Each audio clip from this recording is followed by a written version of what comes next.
Hello, my name is Marcus. I'm the compiler of a collection of therapy quotes entitled 1001 Windmills of the Mind, a collection of quotes taken from what's often called the psychodynamic or the psychoanalytic perspective, which long ago, as I understand it, was referred to by some as philosophical medicine or narrative medicine, helping one to be their own story doctor, helping one to fix their story.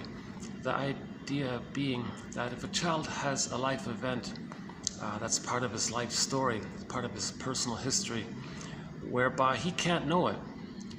Why? Because it's too much for his little mind to accept, mentalize, perceive, recognize. It's too much for him. And then the image for this is the scarecrow in The Wizard of Oz. So if the child is overwhelmed, mother doesn't understand the baby's needs and feelings and all this. He's overwhelmed, so he will deny that he has needs and feelings. That's his feeling self. So he kind of squelches or puts into cold storage or hides, but it's recorded.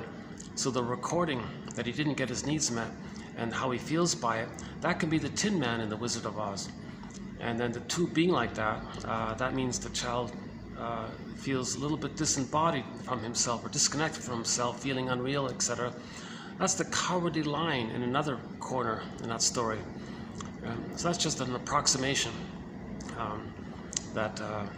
So Dorothy is the part of the mind that seeks to realign and know what happened, right? Know what caused the loss of the feelings. So to link up the scarecrow and the Tin Man, kind of have like a recognition of a link there. But the reason a person feels unreal or empty or something, and have the knowledge, so to make that link, then it sort of gets back into the body, and then we feel more embodied. So Dorothy, that's the part of us that's trying to line things up again. It's part of this drive for healing. There's always this sort of like drive to heal kind of thing. So Dorothy is sort of the part of the mind that's in that area of trying to heal. So we want to, maybe we can also say, be like Dorothy and seek knowledge about the loss of the feelings, and that's why we feel kind of unreal, disembodied, right? So this usually is described at midlife when people say that they feel like something's missing in life, or they feel like their life is on hold or something. We're talking about this inner feeling life, right? We're not talking about how a person can still get 10 PhDs on the wall, that kind of area. Talking about, added feelings about yourself and others, relationships, your interests, pleasure, things like even being able to mourn losses. With trauma, a person might not mourn losses. So another image for trauma is that joy and sadness in the Disney film Inside Out gets zooped away into the unconscious. And all that's left at the console was mainly the anger character, fear and anger, the stress response. So midlife, why am I always in this hypervigilant stress response? Where's like genuine pleasure for my interest? What about my uniqueness? Who am I, kind of thing? So at midlife, this typically comes, it's like onset around midlife, where a person says they feel like they're sleepwalking through life, going through the motions in life. When does life begin? Am I living some kind of unlived life? Am I living some kind of provisional life? Life's not supposed to be a dress rehearsal, these kinds of things. Yeah, you're going to see me distracted here.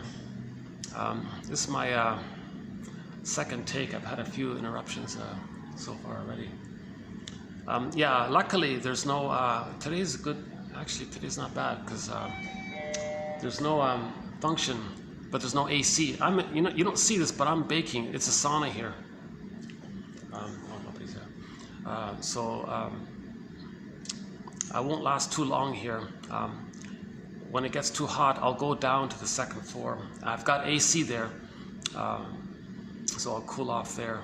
Problem is there's a whole staff, they're doing their work, and they're kind of chatty and all this. So I'm starting off here this time.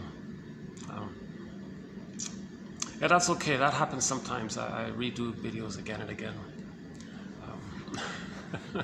Sometimes the retake's better than the original. Sometimes that's not the case. But yeah, it's nice up here actually, yeah. So I'll show you what I'm talking about. Once in a while, oh my God, like there's like a 10% chance or maybe even like a 1 in 20% chance there's no function in here. So that's great. Nice blue sky today.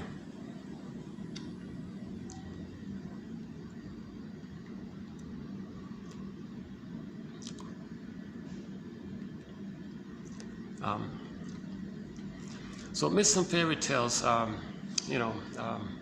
very helpful for giving us recognition of our memories prior to the age of 3, because we don't really remember what happened before the age of 3.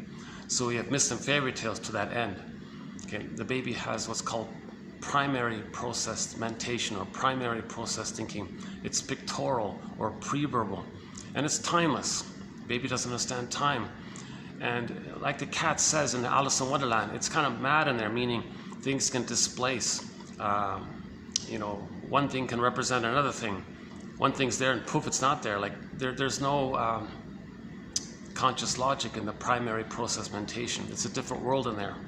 And we live in 2 worlds, right? We live in our secondary, conscious, interpersonal, realistic world, right? We can do math or we can speak, so we're aware. But we have a lot of memories that we're not aware of. That's in the non-reporting brain. Okay, so in general, when the brain sends us knowledge and information and we get it, we're aware of it, that's our consciousness, that's our mind, that's our ego, that's great, that's great, that's what we're looking for. Now, when our brain would like to, maybe like to send us more information about what happened, so we can know what happened and forgive the parents and understand that we felt afraid and we're stuck there. He's trying to send us knowledge, but when it can't, because it's too much or something, we don't have enough a nest, an egg, ego for it. And that's called the non-reporting brain, or the unconscious. Okay, the implicit memory system, the pre-verbal memory system, the pictorial memory system. It's like the dream world in there, myth and fairy tale world in there. Again, symbolization, displacement, condensation, okay, and so on. So myths and fairy tales sort of describe that whole primary process thinking area, right? And the idea about the ego is that we want to strengthen the ego, repair the ego. Then we can reorganize and recognize what we couldn't recognize early on as a child. So we have these quotes now to kind of weave a basket, and then the egg feelings can come in. So one poet said, psychoanalysis looks for an egg in a basket that's missing. So we don't look for repressed memories or traumatic memories, just weave this basket, and then some feelings from the primary process world, memories and things can come into because we have a basket. That's called the ego. So in the third quote in today's video, I'll read it in a few minutes, Sanford was giving a little brief description, a difference between how we need an ego. And so in psychoanalysis, ego is what we want. We want to strengthen the ego, repair the ego, enhance the ego. Because in trauma, the child doesn't have much of an ego. Now, if he's loved and he feels safe, it develops and he gets his consciousness more and more so. But if he's traumatized, then it's submerged or it's frailed up like the scarecrow, it's damaged, it's wounded. Then he doesn't want to know too much because he doesn't have a basket to accept it, right? Because the ego gets damaged. So we want to kind of use quotes to kind of like weave a basket kind of thing ourselves. That's the midlife audit, right? The midlife examination period. We got to be our own metaphorical basket weavers. So we have 10,000 quotes here, 1,001 Windmills of the mind. To that end, a person can pick around at quotes and try to weave their own basket kind of thing. Tell you the truth, what's on my mind in this very second as I'm speaking is that I just spent the past hour going through all this, but I had like a sudden interruption, and I got a little frustrated, and I closed the video. I thought, oh, I could have just hit the pause button and saved what I recorded. So I feel like, oh geez, I got to redo the whole thing. So it's a work in progress to be more organized in my delivery here. So what I was saying in the last video was I was talking a lot about the third quote, which I'll get to later on, by Sanford, about the difference between the psychoanalytic ego and pop culture's use of the term ego, meaning egocentricity or egotistical, that kind of thing. So in regular pop culture, that egotistical phrase, or he's got a big ego, or arrogant, that's different from the soul repair perspective, that we need an ego, like consciousness, meaning consciousness, secondary mentation. Because secondary process means recognition of what we couldn't recognize as a child. That reorganizes our memories, and then that means we're facing, we're admitting, and then we can lay the ghost to rest. The ghost becomes an ancestor. We can enjoy the present. So we need an ego in growth. And Sanford's saying, yeah, you want your psychological birth. You want to know your interests. You gotta have an ego. So we want to strengthen the ego, repair the ego. But in pop culture, when they use the phrase, lose your ego, or he's such an egotist, and all they mean grandiosity. They mean narcissism, right? They mean that when the child isn't loved, and to develop an ego, what has he got left? He reverts back to the belief that he had. Theory is that when he was in the uterus, he thought he was a little god. That's egotistical, right? Grandiosity. So if that's called narcissism, right? So in the big theories, in the beginning, the baby's in the uterus, and he's one with everything. Everything just seems to be for him, or there for him, or serving him. Is he like the whole universe or something? Is he like a god in his own universe? Like, what is he? His eyes are closed. He's in the amniotic sac, right? He's floating around in this blissful feeling, this oceanic feeling. Now, we're all born with a golden ball, meaning vibrancy of our feelings, aliveness of feelings. So he feels present, so he's enjoying the present, assuming there's no prior prenatal shock trauma that froze him up in some prior state, and he's just going through the motions as a result, assuming that something like that didn't take place. And then he's enjoying his time in the uterus.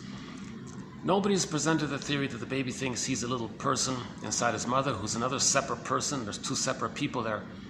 So in the beginning, the consensus seems to be that he thinks it's just him in this oceanic feelings, oceanic oneness, unico mystica, one with this big powerful thing that's serving him, that's all around him, and he thinks it's all him, basically. Yeah, I'm starting to sweat already, yeah. Hopefully the staff downstairs have finished their work. Boy, they really got kind of animated. I couldn't do the video. I actually spent an hour doing my video in the next room, and there was a whole staff thing doing their little chores and things. And I tried to keep going, and I didn't realize it. You know what? Yeah, there's a good example of delayed onset of feelings. I spent the past, before this second take, in my first take, I was in the room, I was doing the whole video, I was going along, and I was like a little slight annoyance with the animated discussions beside me. They're doing their work. That's their priority. I'm like, they're being nice to me to let me use the room there. So I'm grateful. I'm trying to just keep going. But I did feel a little slightly, geez, maybe it'll be over soon. Everything will be okay. Just keep going. But I denied it, right? I repressed it. I kept going. So about an hour later, it finally built up, or sort of like delayed onset or something. Then it was onset. I was a little annoyed by it, but I kind of denied or suppressed it. But then delayed onset, it came up, right? And then I shut down the video. Thought, I can't keep doing this. So I closed the video with a little frustration. And then, so that's like delayed onset. You see? So this point about delayed onset, that's sort of what midlife's about. At midlife, there's a delayed onset that we felt a lot of psychic pain losing our golden ball, and there's a delayed onset. It comes on roughly at midlife. Now, a lot of people might manage to engage continuously in manic defenses of distracting themselves, or if they have the, if they have the finances to travel and buy and things, and they may feel important if they're fortunate in the material area. They can sort of maintain the manic pursuit or something. But maybe in later life, it might still kick in. Maybe something was missing or something. But usually at midlife, around the age of 40, most people feel some kind of rumbling. Something's off here. I'm missing something here. Okay, again, sleepwalking, going through the motions of life, feeling unreal, like the velvet. So that story about the velveteen rabbit, And the rabbit was, I want to be real, I want to be real. And that might be like how a person might say, I want to feel more real. And that's the main message of Joseph Campbell at the end of his career. Yeah, we want to feel alive, we want to get back our golden ball. So back to the baby in uterus, he has his golden ball. Times are good, Robert Bly jokes. He has his paradise, he's one with everything. He thinks he's a little god.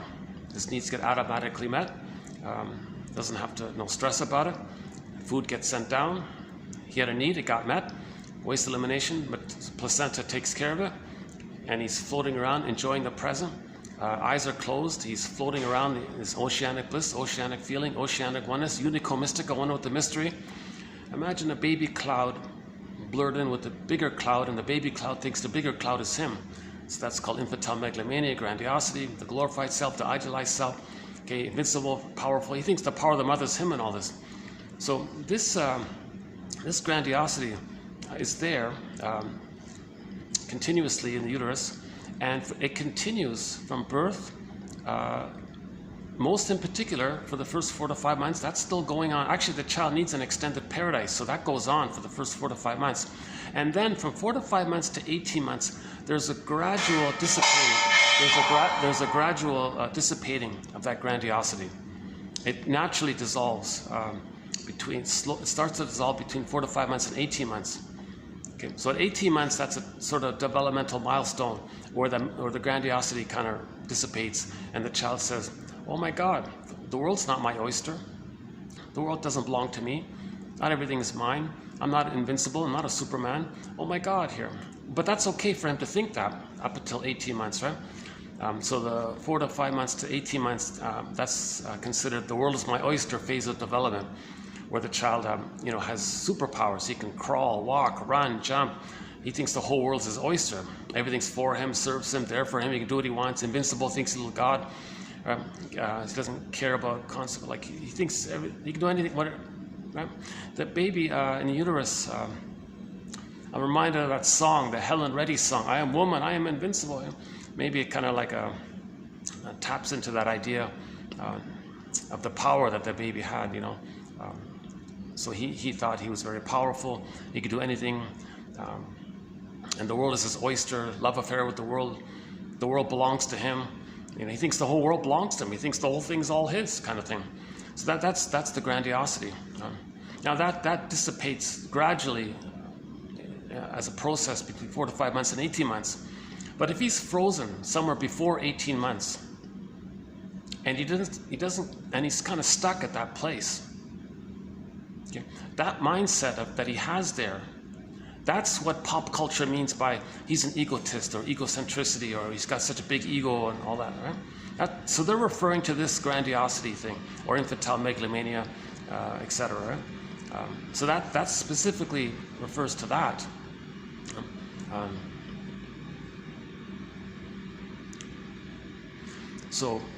Yes, a person should lose that kind of egocentricity, but we want to build the ego to do so. So we got to strengthen the ego to lose the egocentricity. That's a confusing thing with the jargon. So I hope when we read Sanford's quote when I go down in a few minutes, I hope that helps to clarify it. I don't know how well my presentation comes across here, but in conclusion, pop culture's use of the term ego refers to the old belief that baby had that he was a little god and it was all about him. Okay. And the term ego from psychoanalysis means consciousness, mature, like recognition, understanding, seeing the two sides of the situation. The third side of the coin holds the two sides. That kind of reasonable. What is it like? Where you're not projecting the past into the present. You have an ego. The past is the past. When trauma, we project the past into the present. Now, when we have the ego, we can be aware of it, and then we know what belongs in the past, what's in the present, those kinds of things. But if the ego isn't there, we're going to project the past. So we're not enjoying the present. We're not seeing the present realistically. To enjoy the present, we need the ego to validate the past, okay, lay the ghost to rest. Then we're not going to project the past. then we're enjoying the present. We get the golden ball. We differentiate so-called psychological birth, capacities to the real self. We know our interests and hobbies and all that. The expression of that is like a genuine pleasure. And we need, right? And then relationships of mutuality, the relationships double, they become like fine wine because they, intimacy is there. And, in relationships, they don't try to, in their fantasy, want the partner to be the good mother that they needed originally in the nursery. I love you, you're perfect, now change. And the other person says, no, you be the good mother that I needed in the nursery. No, you be the good mother that I needed in the nursery. So they're competing like this because they're stuck in the past or dwelling in the past. So theory is when the child's traumatized, he's going to be frozen in the past, and he's going to carry that emotionality of the past all into the present and use the present and see the present in terms of the emotional past, although cognitively they recognize the present as not the past, but emotionally they're sort of still there. Okay? So in childhood trauma, they're going to transfer and act out the past into the present. Masterson uses the term transference, acting out, like being an actor.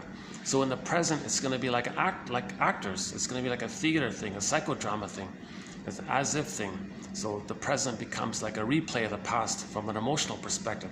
The present is the presenting past. We're not enjoying the present. We're not, okay, because the ego's damaged. We can't enjoy the present.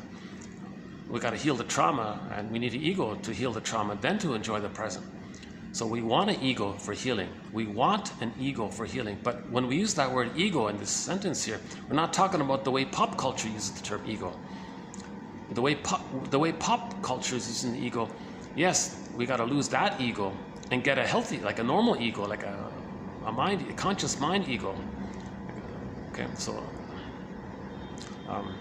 let's finish up that point about the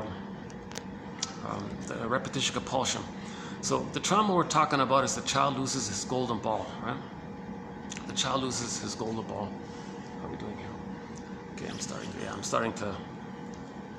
It's too bad here. If they had the AC here, I could just stay here, eh? Yeah, it's too bad. Yeah, it's too bad. Maybe I'll alternate. Let me go down and cool off, and I'll come back. Yeah, let's do that. Yeah. Hopefully, I think they're still going to be down there. Right? Well, let's check. Okay, let's just check.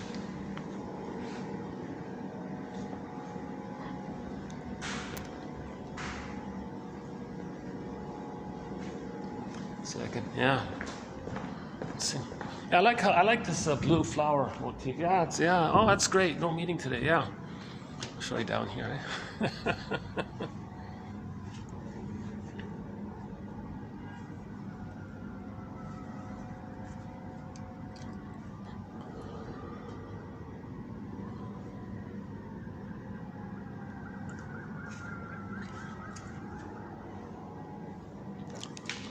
Oh, they even have like chairs out here. Oh, what a pity. Jeez, I could sit here. Maybe when I cool off, I'll come back here. How's that? How's the lighting here? Let's try this. Always on the lookout for good lighting. Eh? Oh, that lighting's okay here, right? I could do it here. Yeah. Oh, that's okay. Yeah, it's more comfortable here. Okay, let me cool off and I'll come back here maybe. Yeah. Oh, they've got a new buffet deal. I see. What is this? Well, it's not bad. Yeah, it's reasonable. You know, this place is way more reasonable than some of the other, if I may say so. I feel like this place is a lot more reasonable. Yeah.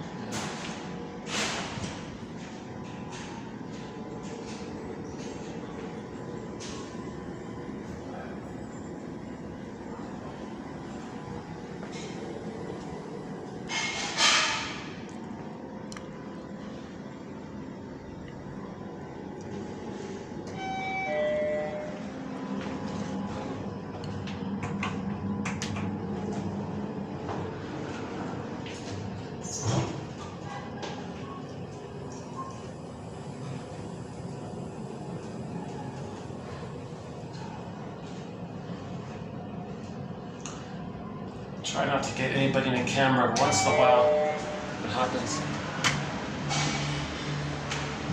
Let's see.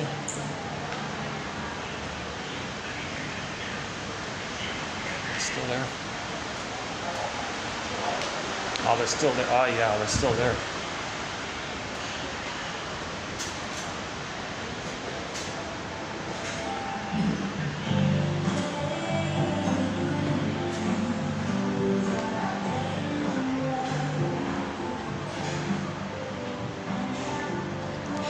Okay, they're still there. Let me just cool off here.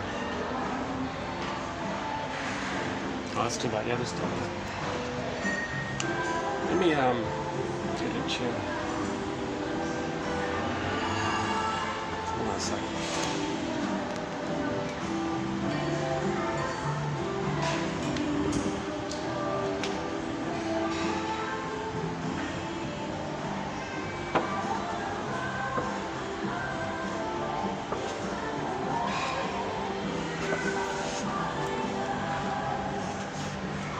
Okay, let me cool off here and I'll finish up on the 4th floor. Yeah, I like it up there. It's nice and quiet, eh? The staff have to do their chores there.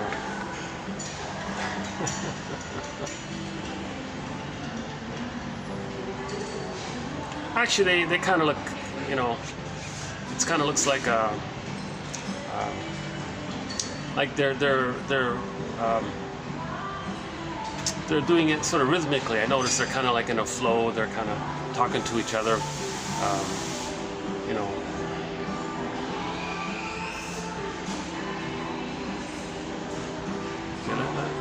Okay, so let me pick up. Oh my God, I didn't do my disclaimer. Yeah, in the part in my first take, I did my disclaimer here. Let me just do an abbreviated version of my disclaimer here. I haven't been analyzed. I would love to be. If I had the funds, I'd be on the next flight to do an analysis and you know, get back my golden ball. I want to feel more embodied, right? I want to feel more present, enjoy the present, and so on, right? So I haven't been analyzed. I'm not a shrink. I'm not a professor. I'm not a counselor. I don't have a PhD or a master's. I'm just a basic BA. I'm the compiler of the quotes. So we have now in 1001 Windmills of the Mind 10,000 therapy quotes. Therapy because they're in the general spirit of weaving this basket. Building the ego, in other words. Strengthening the ego, repairing the ego, enhancing the ego. Right? Finding the ego even. Restoring the ego.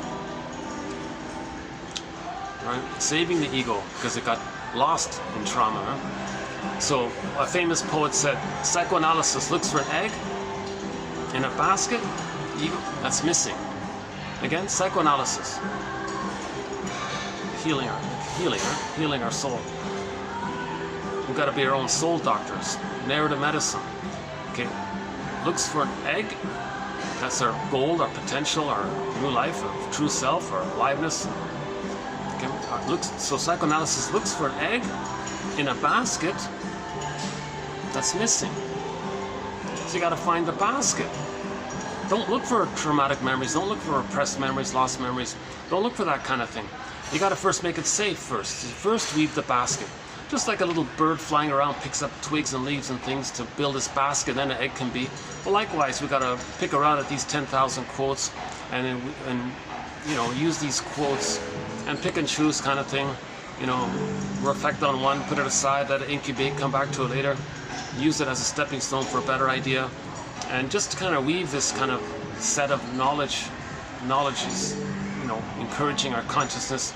These quotes are written by shrinks. They have a strong ego, so we're kind of learning and developing our strong ego by what they wrote with their expression from their strong egos, right?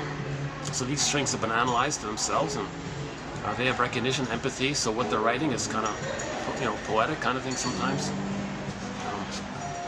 So there's no set answer here, right? Like there's no set answer here.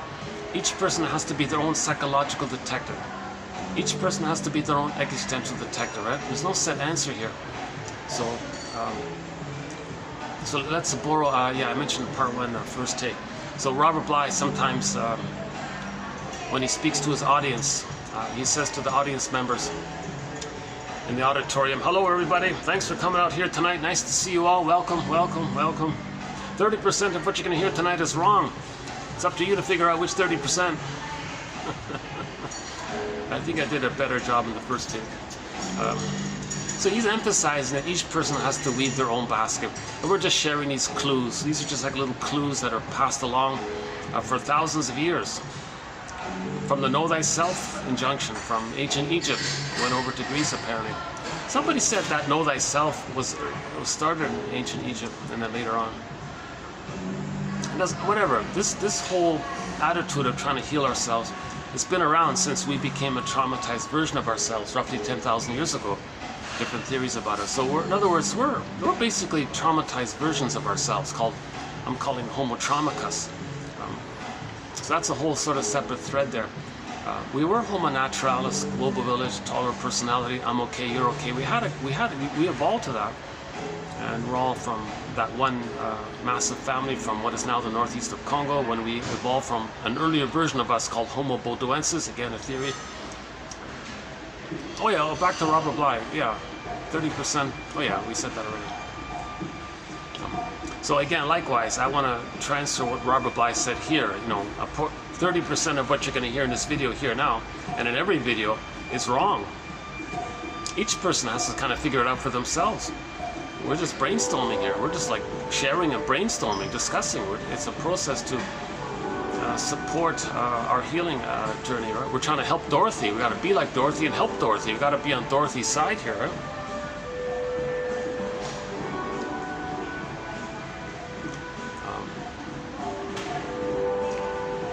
I'm distracted sometimes. That's part of my anxiety.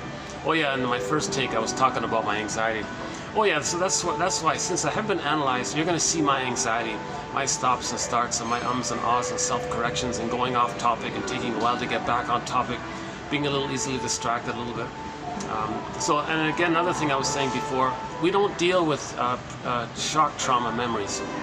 Like if there's prenatal shock trauma or birth shock trauma or any kind of situational trauma afterwards, we don't really look for those kind of really deep memories. We're dealing mainly with developmental trauma, interpersonal trauma, relationship trauma, attachment trauma, right? So that's easier to work with. And we're building a nest for that. Now, as we build a nest to get the memories related to developmental trauma, interpersonal trauma, attachment trauma, the baby must attach to the mother. That's a relationship, baby, mother, interpersonal attachment relationship. So attachment trauma is often called relational trauma, interpersonal trauma. So we're looking in this area first. Now, as we weave the basket in this area, we may get feelings related to that area, and suddenly we may feel deeper feelings coming up from some kind of prior shock trauma underneath. So we really need a good basket for that. We really need a strong ego to face those kinds of traumatic memories as well. But don't look for those. First, weave the basket.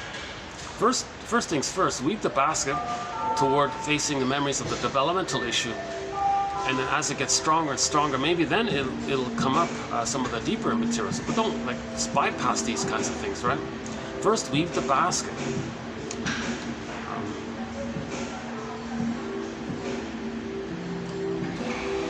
So that's sort of my disclaimer. I'm not a midwife, I'm not a doula, I'm not a nutritionist, not a social worker, counselor, professor, doctor, scientist, none of these things, right?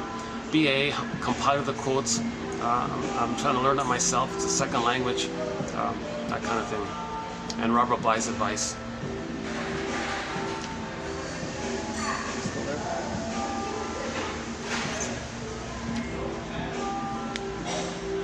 Yeah, I've done several videos here in this spot. Last time, yeah.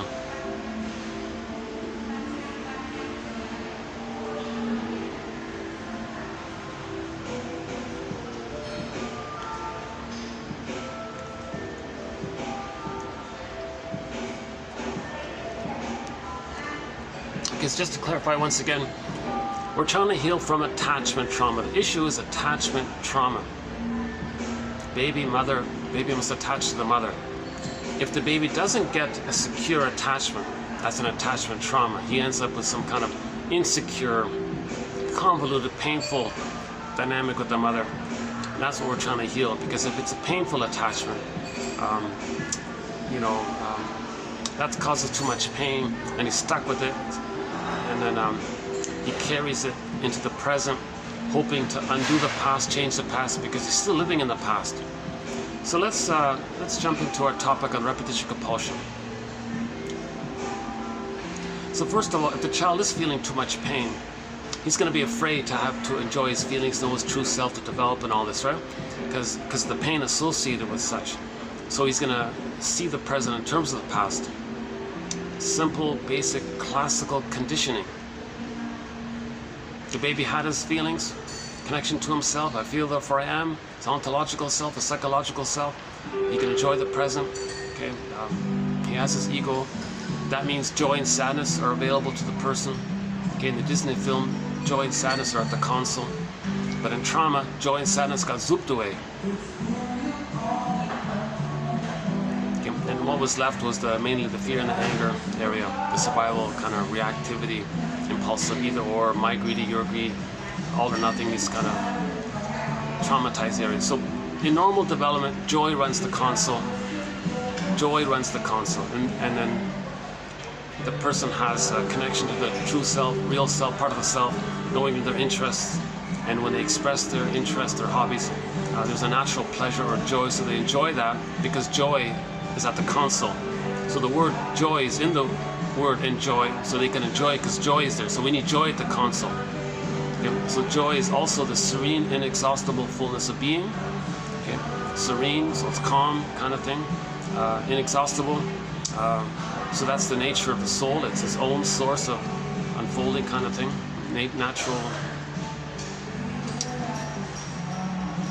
Natural kind of life force is there when a person is connected to the so-called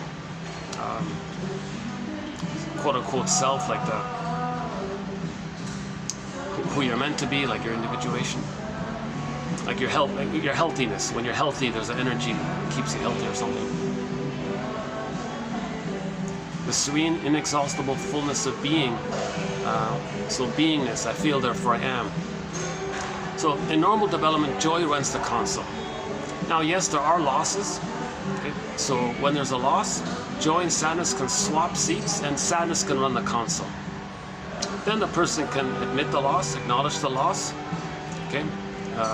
The work of mourning is about remembering. So that's a natural emotion. When there's a loss, we're going to feel sad, so you got to remember. You see, when people deny, they're not remembering. So you remember, so talk about the loss. And sadness is there, okay, in relation to that. Then you mourn the loss, you accept the loss. Okay. Then when that's worked through kind of thing, the grief work process, then sadness and joy can swap seats, and joy can come back to the console. So we need joy and sadness sort of at the console. So joy is for to enjoy pleasure in the present, interest, curiosity, generativity, tenderness, affection, the quote-unquote more human side of being human, generativity, being an elder late in life, warmth, affection, caring. You know, the joy is like a healthy side of it. And then the sadness also relates to the ability to mourn losses. Now there's like recognition of our common that we all feel losses. There's a recognition of that, so there's empathy and recognition. So joy, sadness is related to empathy and the reparation and the recognition that we're all one family. So there's so joy and sadness represents our feeling self. Okay, so we need joy and sadness, and we live to the extent that we feel, says Karen Horney. Joseph Campbell was saying, you know, that the purpose of life is to get back joy and sadness at the console. Okay. So in trauma, we lose the golden ball, the vibrancy of our feelings. So joy and sadness represents the range of our feelings, aliveness of feelings, appropriate feelings, needed feelings, etc.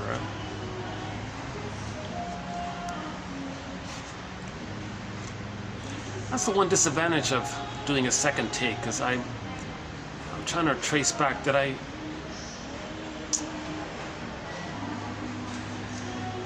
because when I repeat something I just said in the first take, I'm like, oh, Jesus. I'm just like a little lost there. You know what my mistake is? When I shut down the first take, I didn't pause. I just jumped into the second take. I didn't like feel the loss of that first take. It was good. I was on a roll. I spent about an hour and a bit on the first take. It was pretty good. And then, okay, I got annoyed. I cut it. I went up to the fourth floor and just started again. I wanted to keep going kind of thing. But I realized there's a delayed onset of my feelings, right? I should have paused, go for a walk a little bit, just calm down about the loss of the first take and feel present and start like fresh, start clean. But now I'm like transferring the first memories of the first into the present, so I'm influenced by the past one. So when there's a loss, we got to accept it. I did it like a little manic thing. I just jumped up, kept going kind of thing. I got to like, when there's a loss, admit it. Oh, there's a loss. I had a good video going, I lost it. How do I, stay with that kind of thing? And then be really assess all the factors involved, and okay, well that's okay. These things happen. I'm in a big city. It's a big touristy city. They're kind enough to let me this place. I gotta like manage these things. I'm not gonna have a perfect video, so I gotta do some kind of little processing. I can do the 5-word question prompt. Well, what's the hardest thing about accepting the loss of that first hour and then starting over again? Okay, yeah, well, there's feelings come up and you can talk about it a bit. So we have a thread, by the way, called self-help, psychologically useful, helpful self-help quotes and exercises. One of them is the 5-question word prompt. If something's bothering you a little bit, preface it with the 5 words, with the following 5 words. What's the hardest thing about? So 5 words. What's the hardest thing about? And you fill in the blank of the thing that's concerning you. And when you do that, it helps you to free associate, and immediately you get more awareness about it, right? I've done it several times already, yeah.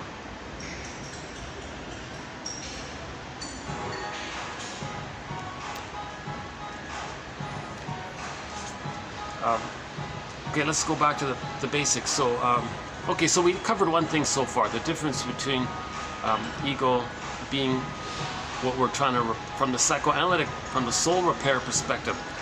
We want an ego from the soul repair perspective. Now, from the soul repair perspective, yes, we want to lose or dissipate the egocentricity. We want to lose that kind of ego, that illusionary false ego that we had as a baby. It's ironic because the baby was never a little God, so it's a dreamy thing anyways, right? So yes, that we want to help facilitate lose that. Actually, Edmund Burglar mentions this point a fair bit, that part of his therapy approach with his clients is helping them to dissolve this grandeur. It's not all about you, you're a person with feelings, others are people with feelings. Maybe now we can play Bruce Springsteen's on YouTube, if you look up on YouTube, Bruce Springsteen, Independence Day, Toronto, and listen to the intro that he gives to that song. That's pretty good, because he's saying that, in the intro he says, you're startled. There may be a point at midlife or sometime in your life when you're startled, he says, you're startled. Oh my God, that your parents were people. Like beyond being parents, they were like people, like persons. And they had like dreams and feelings and psychological life and a soul and a heart. Like they had dreams and hopes and dreams, he said. Maybe it didn't pan out even. And you're startled to realize that they're people. And often we forget that. Enter Rosanna Deerchild's quote: "The more I learned of my mother's story, the more of a person she became to me." That's part of the forgiveness, to see our parents as people. Okay? And then, yes, our parents didn't know it all. They couldn't do it all. Now, there's still some blessings from a dysfunctional home. That's ironic. There were still some blessings to come from a dysfunctional home. So you got to have that ambivalence that there was still some blessing, and to forgive your parents for not knowing it all, and they couldn't do it all. They would have if they could have. They're traumatized. They've got a traumatic script. They're repeating some kind of trauma in their past, and then that's recognizing their humanness. Okay, we're Homo Traumicus. Each person, as a member of Homo Traumicus, has a record. So let's talk about this record here. Edmund Burglar, one of our mentors, talks about this record. There's this compulsion to heal, natural drive for healing. The life force is to be our true self. Today's quote, I'll read it in a few, coming up, I'll read it when I get to the laptop. The first quote is about the acorn. And so the acorn, it's encoded to become what it's designed to be, the tree, the oak tree, right? You know, a kitten becomes a full cat. So they're individuated, the tree. There's a design there for each to come to be what it's. Now humans, it's the same. It's sort of yes and no for humans. It's a yes for humans to be our uniqueness, but we need the ego to do so, Sanford is saying. So today's quote's mainly by a guy named Sanford, very good author. Oh my God, I've been searching for his tapes. Oh my God, we gotta, if anybody out there has his cassette tapes, John A. Sanford, I'm talking about the psychologist guy. He came from his family background was the whole religious area. His father was a minister, his grandfather, all this. And then when he came along, he started into the family business or whatever. But he felt like that his father let him read all kinds of things. And the father was flirting with all kinds of psychology and things. So this guy, the youngest, right, John A. Sanford, was reading all kinds of things, wanting to be a truth seeker. So he realized that religious stories are like, kind of like, yeah. He calls them psychological documents. So fill in the blank, I won't mention it. They're psychological documents. So he considers myths, fairy tales, religious stories, dreams, okay, you know, like theories about cosmology and, you know, theories about what we project onto the stars, like all this whole area, it's called primary process thinking. Okay? So, in other words, myths, fairy tales, religious stories for the most part, dreams, this whole category, they're metaphors for inner life. So he was saying, oh my God, we're interested in myths, fairy tales, religious stories because they're mirrors, they're metaphors for inner life. It's connecting to our inner life. Now the inner life, people call that spirituality, right? Your inner life, your dreams, your soul stories. Soul stories. Right? So he provides psychological interpretations of myths, fairy tales, religious stories, and dreams. He's got a book on he's got books on these areas. But what caught my attention was in the 80s, he did a whole batch of lectures all over the place, and they were recorded. And I'm going, oh my God, could somebody please digitize his tapes? Because he's sort of on the edge there. He's a guy that's providing psychological interpretations of myths, fairy tales, religious stories, and dreams. He's doing a great job. We get little clues from his books that he wrote, right? His little booklets. So today will be the first sort of one. I discovered Johnny Sanford because one quote, he said that when you get a dream in the morning, when you wake up, you got a dream. Say to yourself, like that's a letter from your unconscious self, your secret self, your second self, your repressed self, right? Your denied self, your double self. So all of us that we don't know about, we can bundle it up and create a composite metaphysical imagining character called the secret self, the double self, the denied self, the shadow soul. It's the one who walks with me, who's not like me, who is me.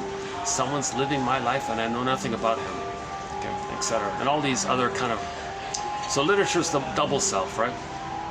The secret self, unconscious self.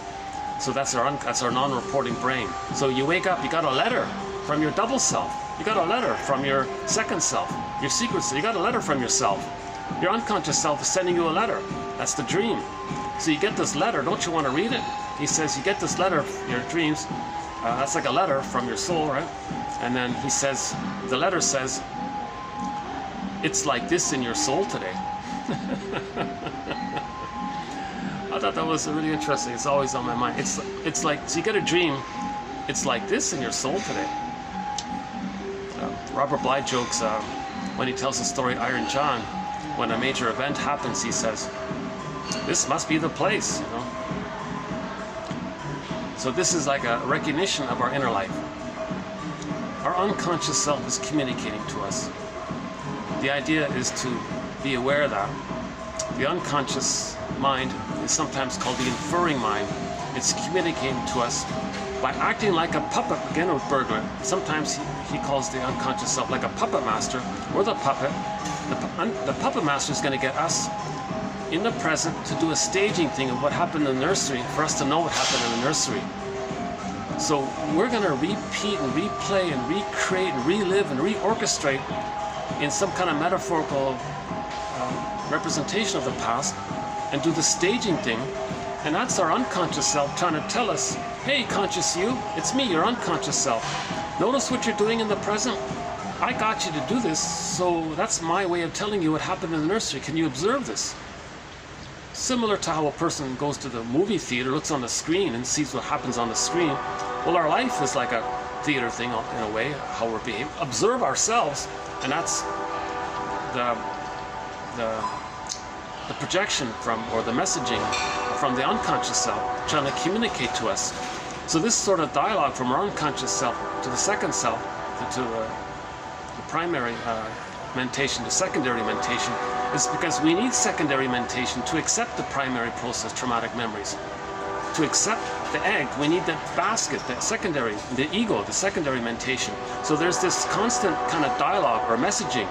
Okay, so that's why we are interested in dream interpretation, fairy tale, myth interpretation, and John Sanford is brilliant because he's the guy that said, hey everybody, these religious stories, they're in the same category as, basically, they're in the same category as myths and fairy tales. It's primary process thinking. And I'm going to teach you this. And he's going to interpret those religious stories the way we interpret myths and fairy tales. Now, I don't know what to say here, because why he's providing the most advanced, most helpful, soul-healing efforts there is. Thankfully, we have his collection of books there and all this. But he did dozens and dozens, something like 100 lectures or something, and they're all on cassette tape. So if anybody out there has these cassette tapes, I hope they can get, I hope, oh my God, please digitize them for us, you know.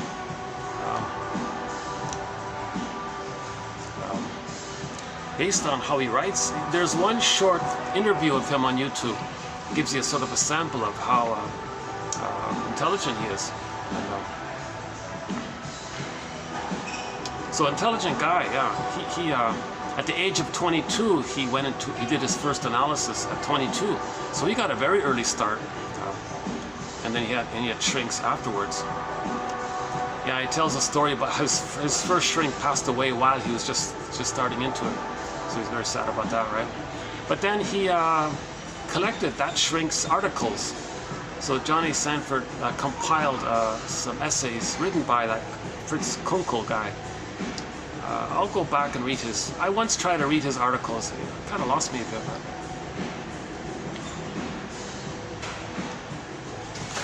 So he's keeping alive his mentor's material. So I thought that was nice. So Kunkel, this guy named Fritz Kunkel, was Sanford's first mentor, kind of thing. And he honors him a lot and talks about him in that little audio clip that he has. But he's really advancing things forward. He really is making things conscious. Interpretations of religious stories are like interpretations of myths and fairy tales. They're going to make us conscious of our trauma. To heal trauma, we got to recognize it. That's empathy for ourselves. That's healing, right? So this is represented by in myths and fairy tales. There's like a Hermes character flying across. That's like the messaging of the communication from the unconscious self, the spiritual realm, you want to call it, they call it, to the conscious self, and that's spirituality, to relink and reintegrate aspects of ourselves that we don't know. In pop culture, it's called shadow work. Fine, you own your shadow, right? Withdraw your project. So everything that we don't know about ourselves that's repressed, it's us that's repressed, is called the shadow self. Robert Bly calls it the bag that we drag behind us. And it's the reintegrating of that into us that makes us more and more ourselves, more and more human. But we're more and more in the area of the human side, humanness of ourselves, the more and more we accept what's in the bag. So he says, Robert Bly says, by the age of 5, so much of who we really are, all of our gold, that golden ball, mainly, right? And our developmental path and our true self potential, our emerging self, that's who we'd be if we're loved. All that potential and our true self, our golden ball, that gets lost by the age of 5. Okay, so it gets pressed into the non-reporting brain. Okay, and a metaphor for the non-reporting brain, Robert Bly's metaphor for this is the long bag that we drag behind us, and the golden ball is in there. Okay, that's the unconscious. So sometimes it's when you, in a myth or fairy tale, this bag is like the forest, dark, unknown, you can't see, and there's a treasure in the forest. It could be like a little something pure, something gold. In today's quote, interesting about Sanford, he quotes somebody who says that the shadow is all gold. It's 90% gold, he says. And people are confused about this, so I'll have to follow up on this point. In other words, our true self, our vitalities, it's all in the bag there. That's why when you get it back, you're more alive and you make sense. See, when the golden ball goes in there, we feel disconnected from ourselves and we feel unreal and all this. And then we don't have that kind of sense of embodiment because it's kind of, we feel flat and it's numbed over with endorphins or going in a swoon, in a trance. So Kristen Wilson says, you know, if you're not, her line is, if you're not in your body, you're not, you know, you don't feel and all this, you don't feel connected to yourself, it's repressed, it's numb. So if you're not in your body and you feel alive with your golden ball, if you're not in your body, she says, if you feel disembodied, if you're not in your body, she says, you're not making sense. You're not making sense, literally. Sense of self. You're not making sense. You need your sense of self to make sense. And then it's disembodied discourse that causes all these confusions and problems and all this. So what she means is, when there's trauma like this, the unconscious self is hooked in to the nature's innate drive for healing. So the puppet master is in cooperation with the innate drive for healing. Okay? So the mechanism of the attempt to heal is called repetition compulsion. Theory is the baby doesn't understand time.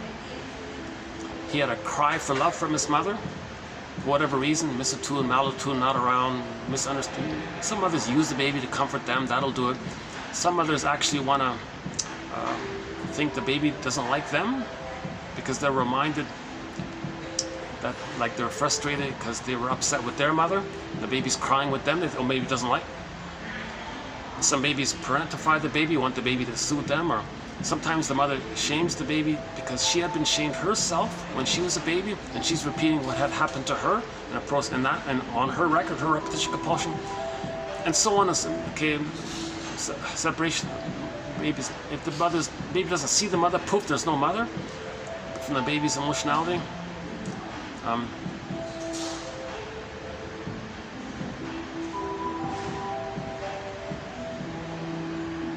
So for whatever reason,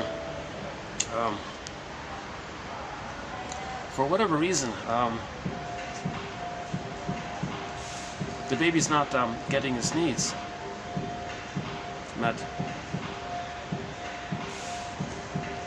So needs and feelings are linked. Baby has a need for the paradise with the mother for the first 4 to 5 months in the beginning. Okay. And several factors can contribute to this disconnection with the mother. The baby's going to be very scared by this. Maybe mother doesn't get it. Baby becomes angry by it. Mother doesn't know what to do. Maybe blames the child for it. Hence that song, Get Over It. That annoying song, Get Over It. The baby's crying. Mother's, I don't know, stop it, stop it. And then maybe that baby grows up and writes a song called Get Over It, because the mother was basically saying, get over it, baby.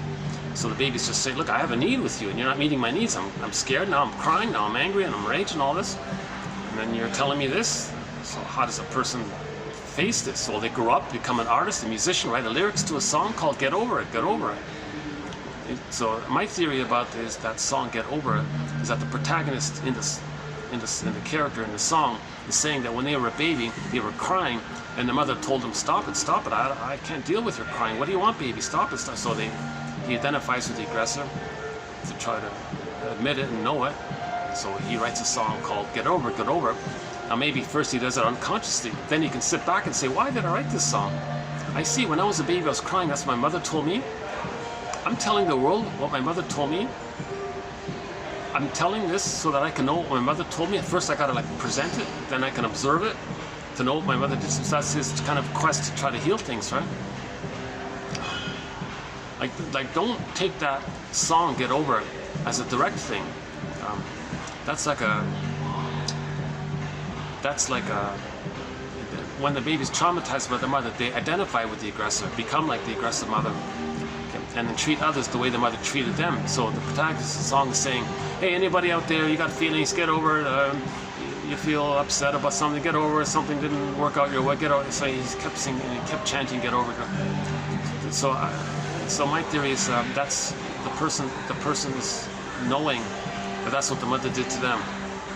In severe trauma, the baby identifies with the aggressor, treats others the way the mother treated them.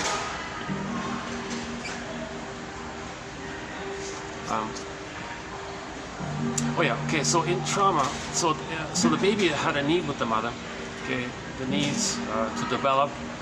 He has his golden ball in the beginning, okay, but he needs the safety to resume the development, the emotional development, and to get to age 3 mainly.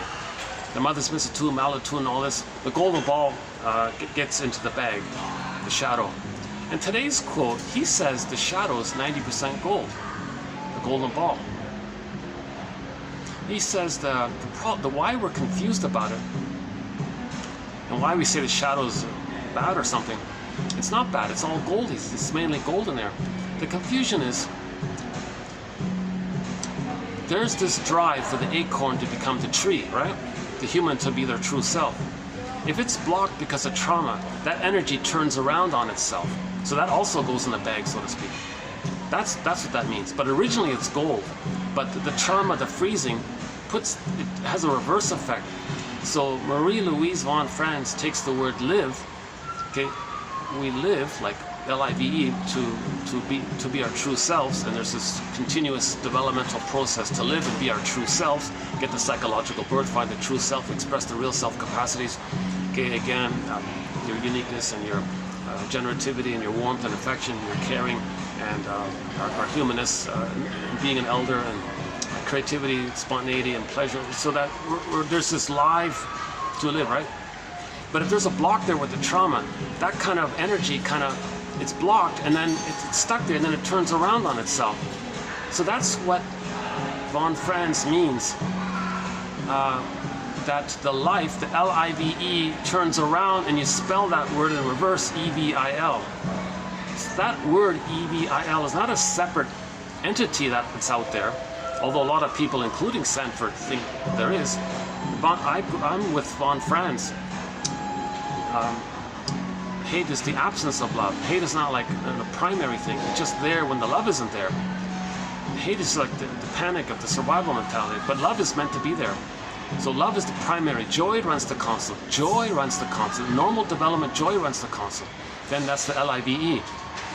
But he's saying that, von Franz was saying, the person wants a development process, but if there's like a trauma there, the life force turns around on itself. It goes in the bag, and the life force against that can't grow forward, but it's trying to, but it's blocked and it's stuck there, then the effect of that is that the life is kind of turning around, hence the E-V-I-L, and that goes in the bag there. So the shadow isn't E-V-I-L, it's just the life, it's the gold that's frustrated somehow, and then it turns in on itself. But truly, it's the source point, it's the gold in there, our true self is in there. So you got to keep that kind of point in mind. So when people use the word E-V-I-L, they're talking about the blocking of the trauma and the beliefs we make, the damaged ego. That's what's causing it. So in other words, egocentricity and narcissism is often called E-V-I-L, right? A lot of people call, in traditional times, people would say narcissism is E-V-I-L. So that just means the child didn't get enough love to progress and live. He got a freezing took place. So the healing journey is to forgive the mother that caused that, forgive ourselves for adopting this. We're trying to survive to deal with the frustrating mother. And why was the mother frustrating? So we got to loosen this all up kind of thing. That's why we need the ego for that. We need the ego. The ego is knowledge. We need knowledge for this, right? The purpose of knowledge is to weave the basket. Yes, sometimes people use knowledge as a defense. to avoid weaving a basket, to create more fancy excuses, to deny their feelings. A lot of the people with the Iago pattern, schizoid pattern, bully pattern, a lot of people with the stinger personality patterns, they like to use knowledge as a manic defense against feelings. So that's called intellectualization. But the purpose of knowledge in weaving a basket is to build a nest, not use that knowledge as a way to avoid your feelings.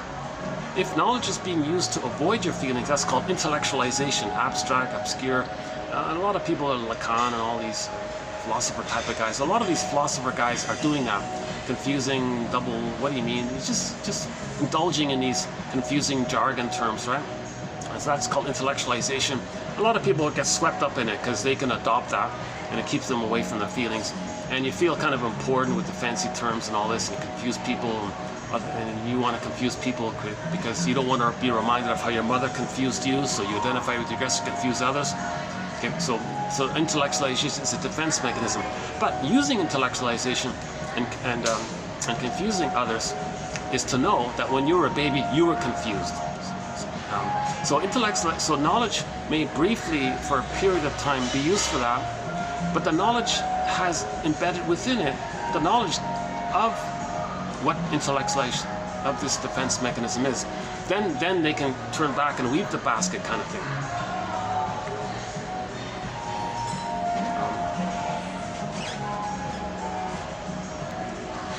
So what is this live? What is this to live? Leben. Catch Epstein sings the song To Live, right? So what is this natural acorn to oak tree process and the human version of that? So the human version of the acorn to oak tree is an approximate analogy or something based on today's quote. Is that first, when a baby comes out of the uterus, he needs an extended paradise. Let's check out the room. Let's see if I can go back.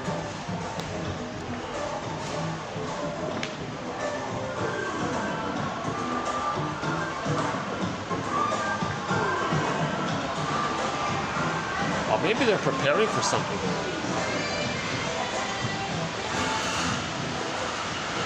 Oh, they're still all there. Oh, not just the one guy. Oh, okay, they're mostly gone. All right. Okay, they're mostly gone. All right.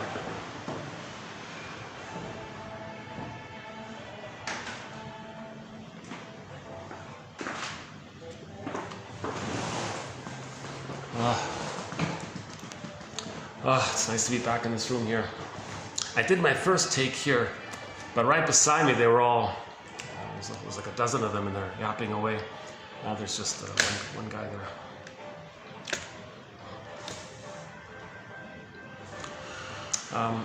Maybe they're preparing for some function tonight. Well, if that's the case, I'm going to have to move again.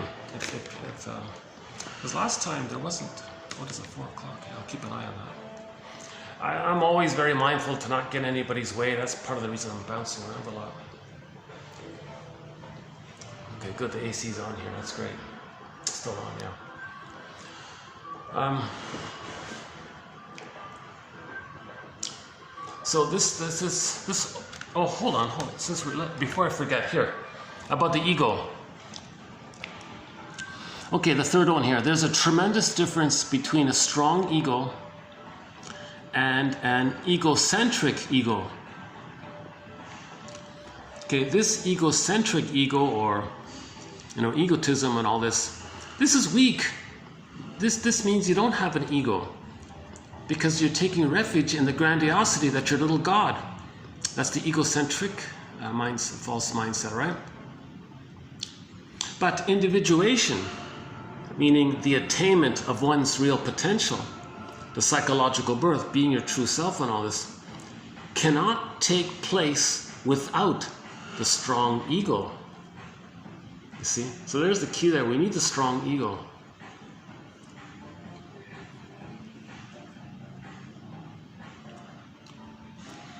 The acorn has its inner pattern. And if it develops into a mighty oak tree, we could say that it has individuated. We either become what we are meant to be or are an incomplete, distorted version of what was to be our true reality. Everything in nature seeks to realize itself, and that is what individuation is all about. The tiger in the jungle is naturally whole. He has no difficulty being a tiger. He simply is what he's meant to be. But with man, it's different. For in man, the life process that seeks its realization must develop through a conscious personality. See, the tiger's not conscious, but humans got to be conscious. That's the big difference. We're conscious. Unless our conscious personality develops and increases and becomes a channel for the life of the whole person to flow through, the process of individuation cannot take place. And if this happens, and the life's energies that seek to bring about wholeness are damned and thwarted, they may turn against us. Von Franz calls this EVIL. That's what she means. A creative life not realized. Nature, when thwarted, lies the potential for our dysfunction. Okay, a famous indigenous elder said, the Great Spirit only sketches out the path of life, roughly for all creatures on earth, shows them where to go, where to arrive at, but leaves them to find their own way to get there. So his example was even on like there's leaves there, right? So even on a stem, if you took one stem from any branch, you took a stem, and there's like let's say there's a dozen leaves on that one stem. Each leaf is different. So people are like that. We're all leaves, but it's up to our consciousness to find our uniqueness. So he says that nature likes it like that. The Great Spirit wants it like that. The Great Spirit, he was saying here, lame deer, interesting name. Indigenous elder. He said the Great Spirit, what's it again? Wakan, something Wakan. I forgot again. W-A-K-E-N, and there's a second word. The Great Spirit only sketches out the path of life. So the Great Spirit just gives us a general. Okay, leaf, you're going to be a leaf, and you're going to be a leaf. But you're going to be your own unique little leaf, and you're going to be your own little unique little leaf. Oh, people, you're going to be a person, you're going to be a person. But your consciousness is going to be the ego that helps you to express your unique leafness. We need a strong ego for each person to express our unique leafness. How's that? Each person's like a leaf. We need the ego to express our unique leafness.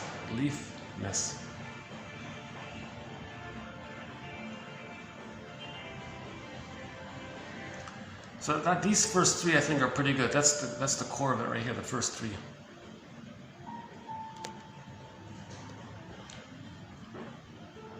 So what is this life area? So the child is born and says to the mother, "Hey mother, I had paradise in the uterus. That's great. But you know, I came out of the womb too early. I need a paradise to continue with you." So the role of the mother is to provide that paradise, that extended paradise for the baby for the first 4 to 5 months. That's the role of the mother, is to give the baby the unico mystica with the mother, the oneness with the mother-infant dual unity, just the two of them, mother-infant dual unity, just like in the uterus, just the baby and the mother, just the two of them. Use the image of the snake biting its tail, that circle, just the mother and the baby, just the two of them. No third impingement, just the two of them. Baby needs an extended oneness with the mother. So the baby needs an extended paradise with the mother. The babies can't have paradise lost at birth. Babies need an extended paradise. Now, what this means is that, as I understand it, the baby's brain is malleable. He's laying down circuitry based on his interaction with the mother. So he wants an interaction with the mother that he'll lay down and use as a template for his life. So he needs a positive interaction. Okay. So the positive interaction the child needs is called attunement, reverie, the positive maternal experience, the maternal holding environment. Let the music play on, rhythm of safety. So he can hatch out of that union with the mother at 4 to 5 months. He begins to hatch out for a psychological birth. So again, the psychological birth of the baby, what we're talking about here, doesn't just automatically take place with the biological birth. First, he enters into another womb, a social, interpersonal womb-like environment, a warm environment with the mother, where he's safe, and he has a relationship with the mother, whereby he lays down and records templates, mental templates based on the relationship with the mother. So to get this dialogue with the mother, he needs like a line with her. Just like in the uterus, there was a kind of line there, a cable, baby, cord, placenta, mother, mother, placenta, cord, baby, 1, 2, 3, A, B, C, do, re, mi, and it kind of flowed there. Baby's needs got automatically met. There was like a line there. So the mother met the baby's needs automatically. It was smooth, it was rhythmic, rhythm of safety. So he's warm and he's developing and growing by this. He's being fed, emotionally fed. Okay. Assuming he's in a welcoming womb, and not too much, mothers isn't fighting too much or drinking alcohol. The womb is warm and welcoming and all this, right? By the way, one theory, Mott theorizes if the baby does experience prenatal distress syndrome. For example, the mother goes to a heavy metal concert while she's pregnant and the baby's kicking around in a panic. And then during the loud, noisy show, she says to her friends, hey, look, little Junior inside is going to be a soccer star. No, the cord is twisted around him. He's not breathing properly. He's kicking to try to unravel the twisted cord. So he's in a very distressing situation. So his brain might remember the three-headed Loch Ness monster, or that the dog with the 3 heads or something, because the 3 veins. That's one theory, right?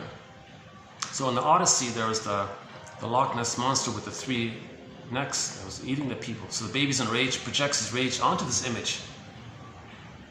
In prenatal distress syndrome, the baby's going to project his rage and oral greed onto the cord with the 3 veins in it. So the storytellers will tell a story that maybe you were traumatized in the uterus. How do we describe this? Well, there's a monster with 3 heads and is eating the people. That's a projection. That's an image that the baby projected his rage and oral greed onto the cord with the 3 veins. So the storyteller said, well, there's a monster with 3 long necks and it's going to eat the person. No, the cord is not like that. The cord's not a monster, sea monster. The baby's just enraged and had oral greed and projected those traits on it as a way to manage his pain. We manage pain by projecting, so we don't know what's within. Okay, that's just that's a side topic. We do have an undeveloped thread on prenatal trauma. It's undeveloped, mainly led by a guy named Francis Mott. So we'll pick up on that one later, maybe. But assuming he's in a welcoming womb, mother's not arguing with others outside. Because one theory is her stress hormones, her cortisol, somebody's saying it can literally enter into the placenta. That means it's going to go down to the child. So the child is picking up his mother's stress hormones. Like, whoa. And again, she shouldn't drink alcohol or these kinds of things. It's got to be a peaceful, welcoming womb. It's called a paradise. If he has prenatal distress syndrome, already a lot of these hell scenery images are taking place because the baby's shamed by this, he's enraged by this. The angry sea monster with the 3 necks and all this, you know. So we don't want the baby to have prenatal distress syndrome. The pregnant mother should be calm, relaxed, happy. Pamper her, make her happy, because you want the baby to feel safe in the uterus, right?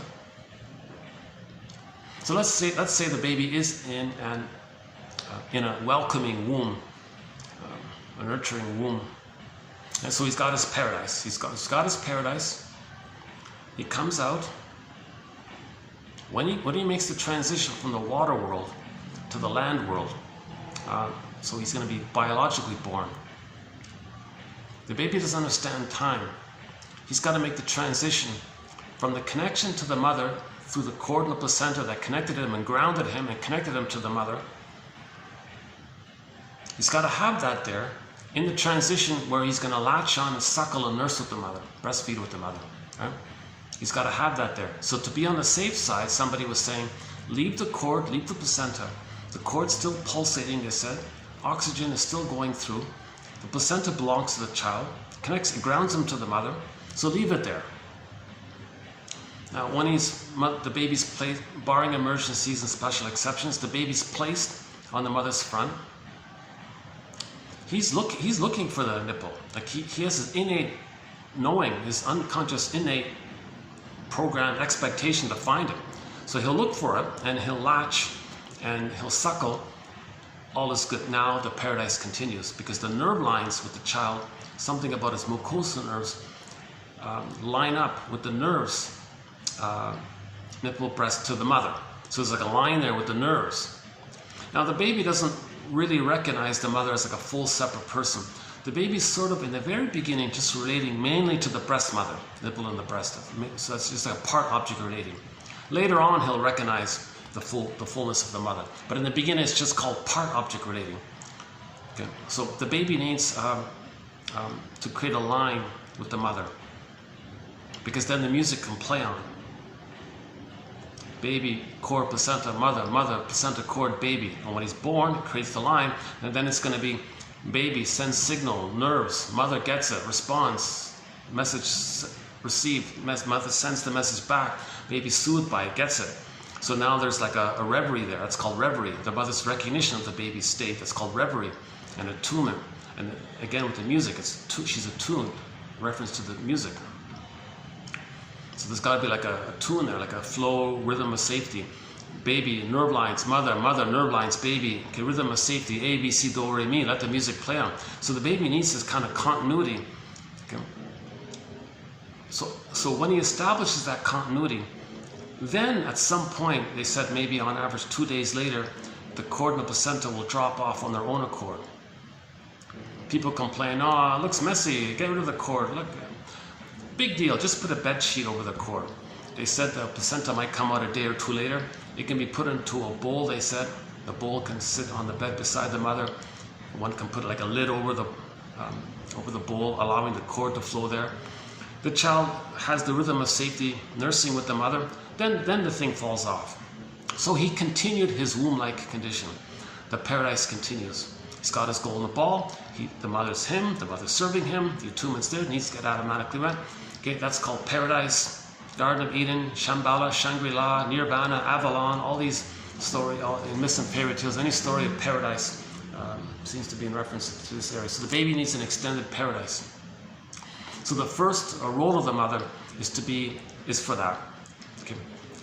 For the first 4 to 5 months to establish that secure line, that secure link, to allow the rhythm of communication, the back and forth. Baby's little signals go to the nerves, mother picks it up, instantly her instinct is there, she responds automatically, so things take place. So the mother's presence for the child, he'll be present to himself. So what the mother does to the child, because of the fusion, because of the psychological fusion, the child's mind is blurred in with the mother, and the mother's mind is his mind. It's all fusion there, and there's a relationship going to take place. So what the mother does with the child, the child's going to lay down neurocircuitry based on that. Human connections lead to neural connections. So the baby needs a positive relationship with the mother, interpersonal relationship with the mother. Hence the idea of interrelational trauma. We don't want interrelational trauma, relational trauma, interpersonal trauma. Human connections with the relationship with the mother is going to lay down his wiring, his network wiring. So what he needs, number one, mother's presence. Mother's presence. Mother's present for the baby. The baby feels, oh, mother's present to me. He has that recorded in his brain. Then those wiring synapses or whatever it is, he can feel present to himself. Because of the fusion, the baby's carbon copying the wiring in himself, and it becomes set in him. So he'll be present to himself. The mother has this positive, accepting attitude towards the baby. Baby felt that, oh, he has a positive, accepting attitude towards himself. The mother kind of sees, hears, feels the child. Likewise, the child can sort of recognize himself, and he's there, and he can sense himself, feel himself, hear himself, recognize himself, and be present, and so on. The mother soothes the baby. Mother soothes the baby. Those memories are set in. The child can then regulate himself. He can regulate his emotions naturally within himself. Okay? So the baby's going to be distressed. Mother's there. Oh, wiring sets in. Anytime he's something's off, oh, he can automatically kind of soothe himself, kind of thing. So if the mother soothes him, he'll be able to soothe himself. That's a key one there, right? So this goes on for 4 to 5 months. Okay, this is the paradise continues, and he's laying down the foundation of a rhythm of safety, emotional development. Then at 4 to 5 months, the concept of him being blurred in this oneness image of mother, him and the mother in this oneness, and he's just this whole oneness thing. At 4 to 5 months, his self-concept starts to hatch out of that blurred unity thing. Now he's getting a self-concept that hatches out of that egg. Because hence the idea of the egg, right? Psychological egg. So he needs that, period. Now when he hatches out, the mother did a great job. She did a great job. She really did a great job. Because if the child doesn't get that, if he doesn't get his egg needs met, if he doesn't get that extended paradise, oh boy. The child feels immense stress hormones from the mammalian part of his brain. So let's quit. Okay, we can do it here again. I guess they are preparing for. You know what? That's okay. If they're preparing, I can go to the 4. No, they close it at 5. Yikes. That's too bad.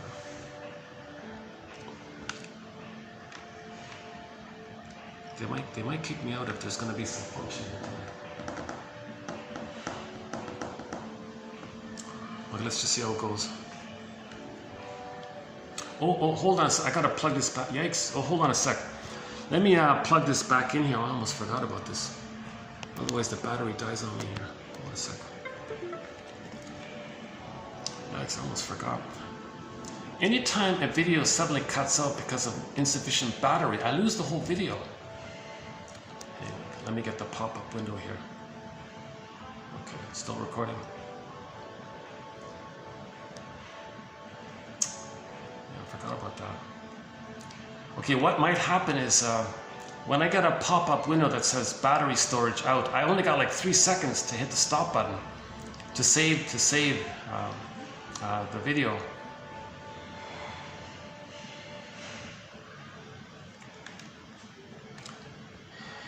And unfortunately, it's not charging up. When I plug this in to the laptop, it doesn't charge up. Only when I plug it directly into the wall does it charge up.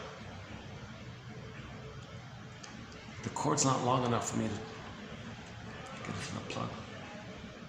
Okay, I'll just keep a careful watch on it. Should still be okay.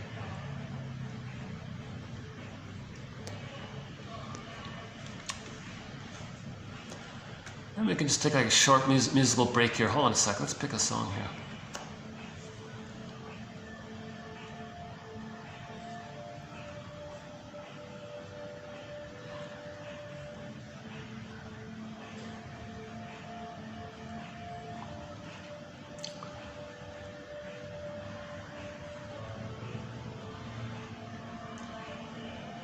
Hayfield. What about this song called Come to Me? It's an old German by a band named Wooljager. Let me just take a little okay, let's just take a little musical break here.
I have no idea what he's saying.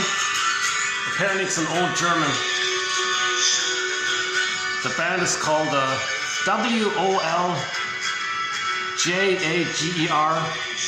and there are two little dots over the O.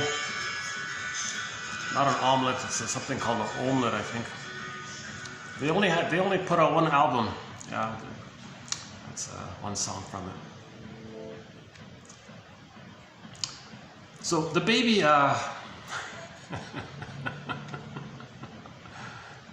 where did our love go? The baby is feeling immense fear in the beginning. So in the stress response, first the baby wants to flee. If he's not getting the line with the mother, for whatever reason, we'll talk about that maybe later. For whatever reason, the baby doesn't establish that kind of secure attachment. If he doesn't get that line and the reverie, the attunement, the paradise, the interaction with mother's reverie, her presence, her soothing, and so the baby doesn't get this positive experience, right? The baby's scared at first. So the mammalian part of the brain in the child perceives the child as being in danger. So it's sending the child, to mobilize the child, sending him stress hormones to flee. Right? So let's imagine it as if there's this little mini dialogue taking place. So the child's mammalian part of the brain says to the child, "Hey, child, you're in a dangerous situation here. Your mother's either not there, she's using you, misunderstanding you. You need her, she's not available for you, and she might even be expecting something from you, and she's blaming you. This is pretty scary here.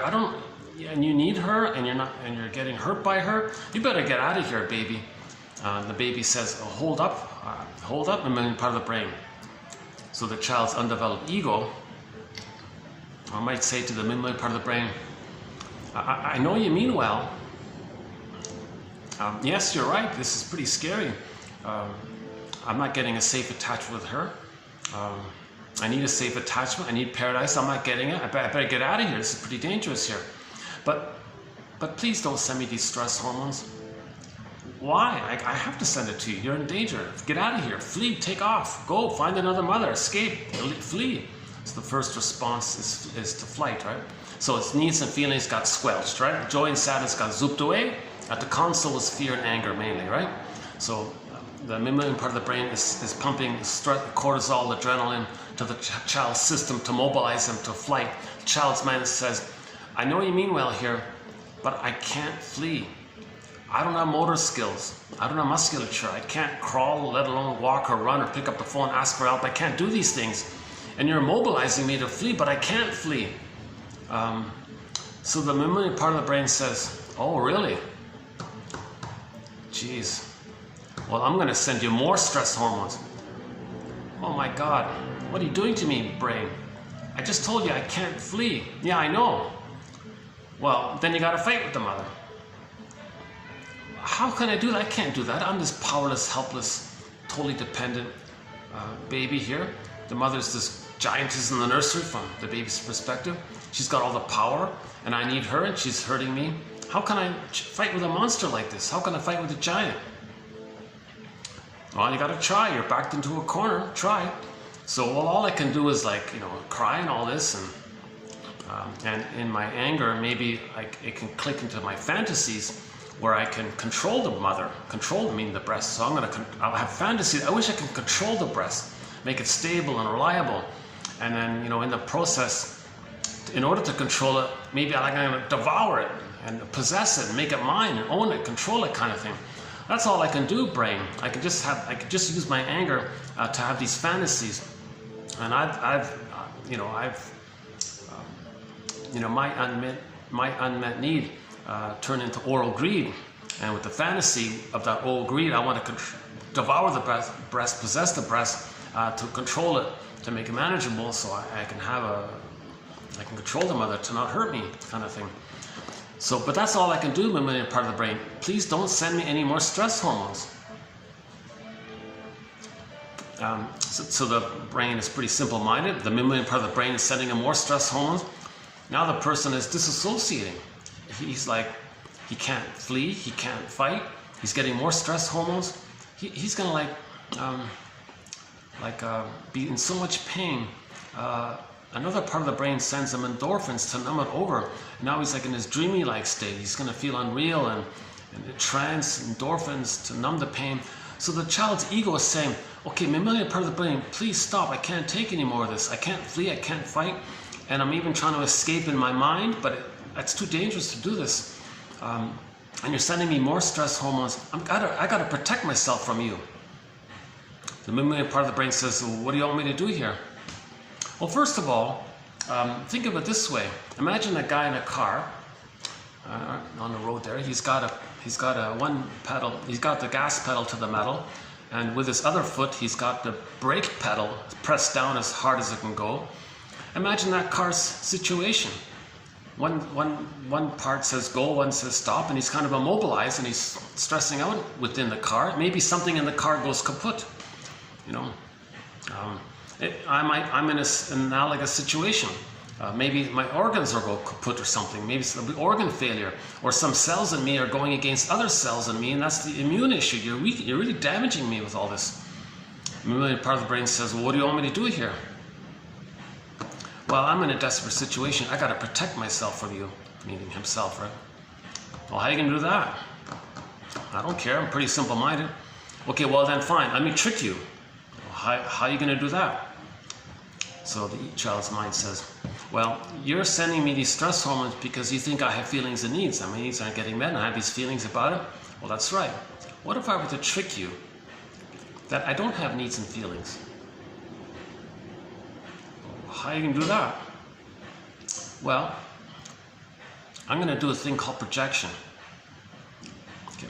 So I'm going to attribute my rage and now oral greed, so oral greed fantasy, devouring, gobbling up oral to control the breath, and my rage around, I'm going to project these traits that your stress hormones are linked to. I'm going to project these traits out onto the concept of the mother concept to make you think that I don't have feelings and needs, the mother has feelings and needs. In other words, I'm not a hungry, enraged wolf, the mother's a hungry, enraged wolf.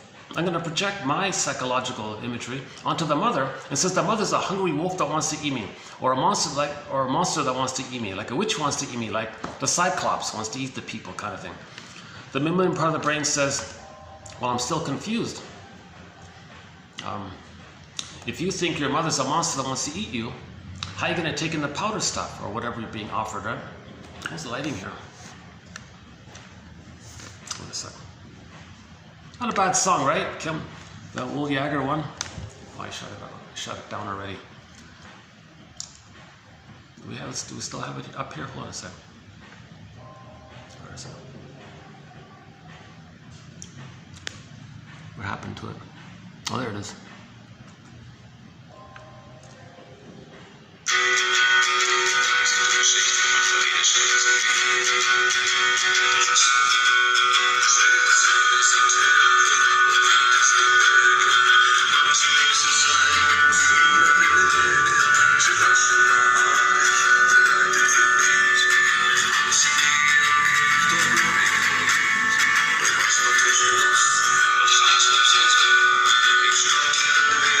That's the album cover.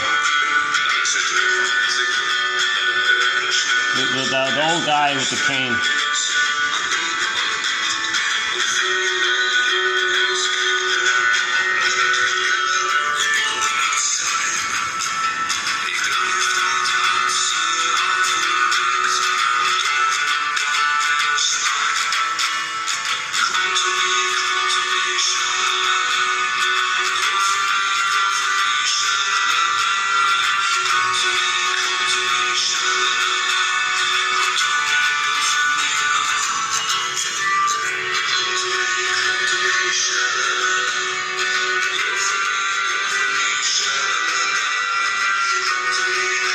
Let's finish the dialogue. So the mammalian part of the brain says, yeah, I'm confused. If you think your mother's a monster that wants to eat you, and you're doing this to trick me that you don't have feelings and needs, hence there's no danger, I don't get it. How are you going to take in the powder stuff or whatever? Okay. So, good point. The child's imaginary ego says to the mammalian part of the brain. Good point. Let me do another trick of the mind. So the first trick of the mind, or i.e. defense mechanism. So the child is in defensive mode, right? From the mother and from his own chemistry. Okay, he's trying to protect himself from himself and the mother. Hence it's called defense mechanism. He's in defensive mode, right? From the mother and himself. So the first defense mechanism was that to trick the mammalian part of the brain, to protect himself from the mammalian part of the brain, his own mammalian part of the brain, he's got to assign, attribute, believe, think, fantasize that his truth, his unmet need, rage, oral greed, and all this is out somehow. It's to the mother somehow. It's not him. So he squelches his feelings and needs. The golden ball, joy and sadness gets zooped away, okay, frozen, petrified, turned to stone. So it's not there because he feels turned to stone, unreal, velveteen rabbit. Okay, the carpenter takes a block of wood, carves out a little boy, and it wouldn't like that, because later on the person says he wants the wooden boy to come to life. Okay, so the child feels wooden, okay, unreal, like the doll, okay, stone, like echo turns to stone, the soul turns to stone, petrification, like the freezing fear, like you're petrified, like the petrified frog, okay, and of course the frozen one. So that means the mammalian part of the brain says, oh, well, there's no issue here, there's no feelings and needs here. The guy turned to a statue emotionally. That's the first defense mechanism, a trick of the mind to not get these stress hormones, because he's trying to protect himself. Remember, the child would go, there'd be organ failure or something if he kept being flooded with all these stress hormones. It's way too much for him. He's got to trick himself. So he projects his traits onto the concept of the mother and has a kind of like an outward attention that it's not him, because he froze up and put it onto the mother image. So the mammalian part of the brain says, okay, yeah, so okay, fine. You freeze up, you don't have feelings and needs, you're going to be numb and all this and whatever. So I guess you're coping that way, and you're going to be in the endorphins, you're going to swim in the swoon-like feeling. Okay, entered Emily Dickinson. There's a pain so utter, it swallows the substance up, and then one goes in a swoon. I mean, the trance kind of thing. So, the brain says, well, how are you going to take in the powder stuff? So, enter another defense mechanism. Okay, so defense, psychic defense, operations of the mind, maneuvers of the mind, mechanisms of the mind, mental mechanisms. The name of a book by Laughlin is called Mental Mechanisms, a good book. So the child's ego is going to say, yeah, okay, fine, yeah, hold up. What I'm going to do is another mechanism.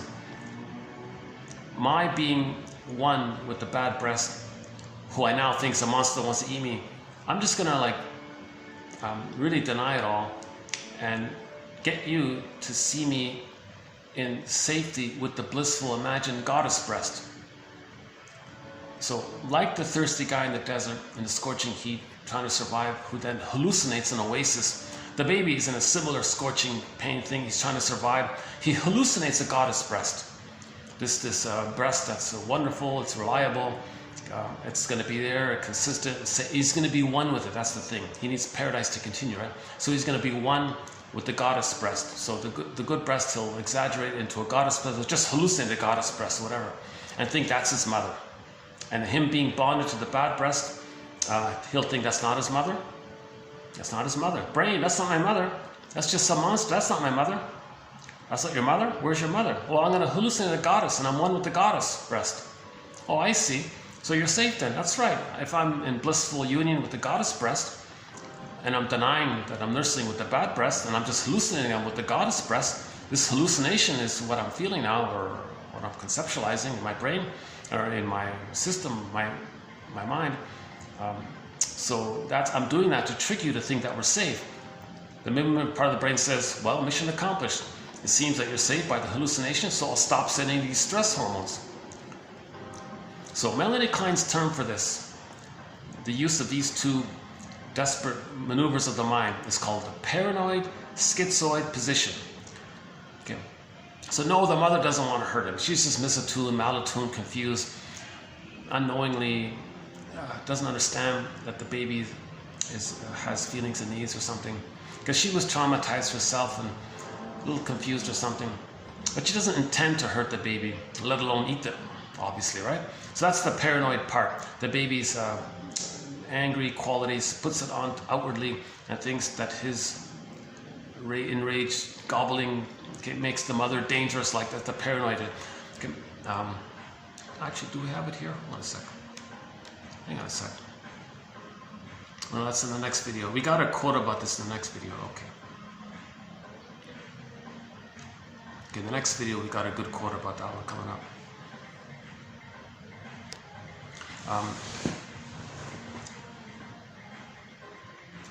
Okay, so the baby's going to adopt a splitting mechanism where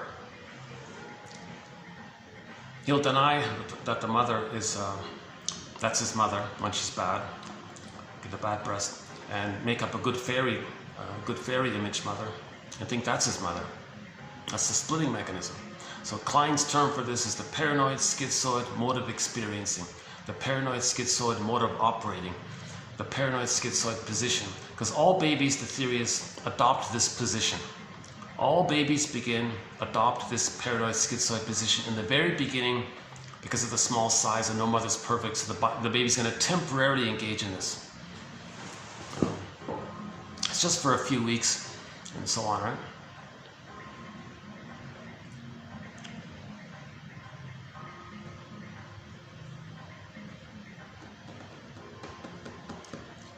If the mother doesn't change her ways, okay, back up. In normal development, the mother is more loving than frustrating. Then a few weeks later, it gets all sorted out. Then at 4 to 5 months, he can hatch. But if the mother doesn't change her ways, if she does turn out to be more shaming and misattuned and malattuned than loving, then the child resorts and stays in the paranoid schizoid position. He needs enough love and safety with the mother to advance to the depressive position, to a further along position, where he can then hatch out of the egg. In the depressive position, that's normal development. where the mother is seen as a person with two sides. But in order for the child to see the mother as one person with two sides, he needs enough love and safety to have a stability to hold that ambivalence. He's got to have a chance to build his ego. He's got to build the ego, right? When the baby's loved and all this, his ego develops. His consciousness develops, moving towards him being able to express his uniqueness. Okay? Remember, the first quote here, the acorn has its innate pattern. And if it develops into a mighty oak tree, we could say that it has individuated. We either become what we are meant to be or are an incomplete, distorted version of what was to be our true reality.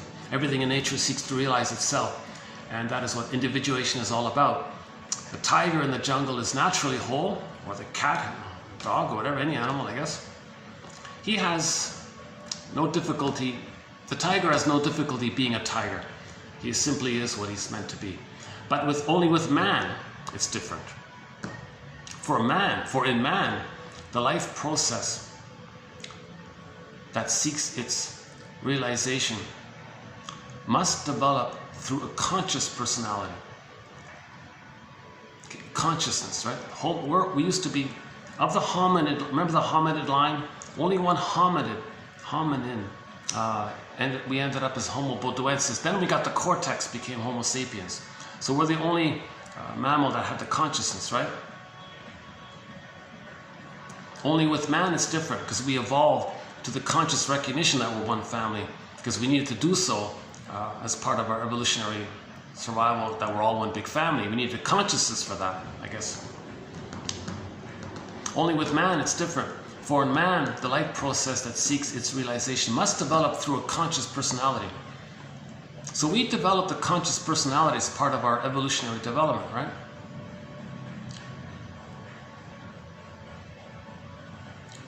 Unless our conscious personality develops and increases and becomes a channel for the life of the whole person to flow through, the process of individuation can't take place.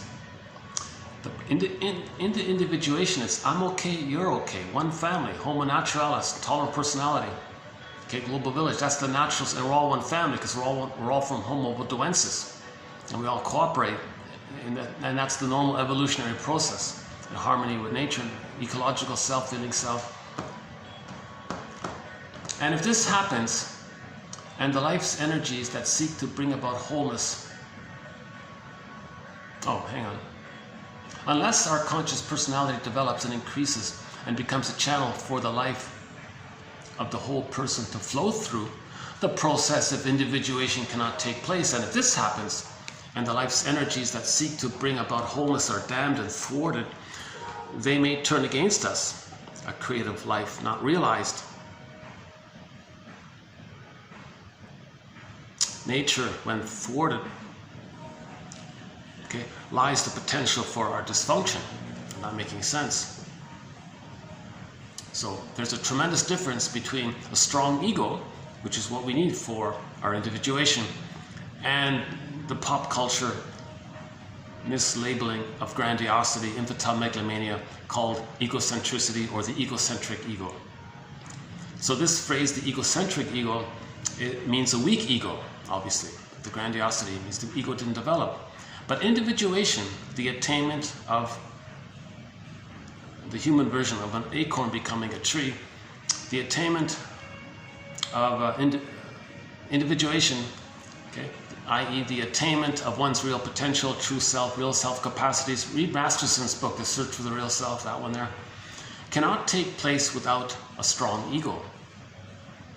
This strong ego allows our expression of our leafness. Every leaf is different, but all the leaves are on that tree. Our strong ego allows us to find our uniqueness, but we're all leaves on the tree.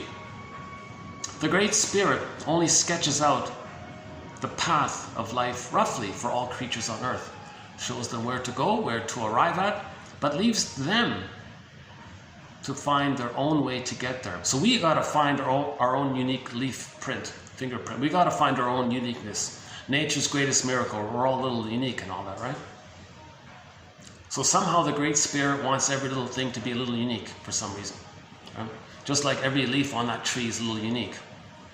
No two leaves are perfectly the same, but they're all leaves in harmony with the tree. So humans are in this kind of, we're all, right? Humans are 70% salt water, like the ocean, like the earth. The ocean, 70% salt water. We came from the earth. We're expressions of the earth. So like, right? This whole area. A NASA scientist said, treat the earth at least as well as you treat yourself.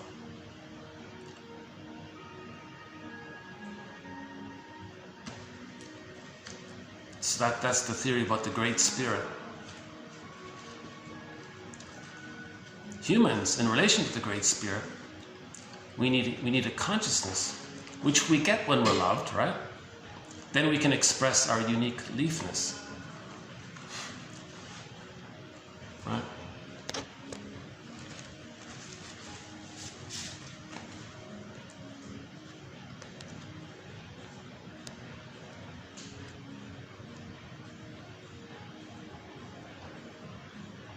But in trauma, it's thwarted. The energy turns around. That LIVE becomes EVIL. But there is no separate E. It's still live.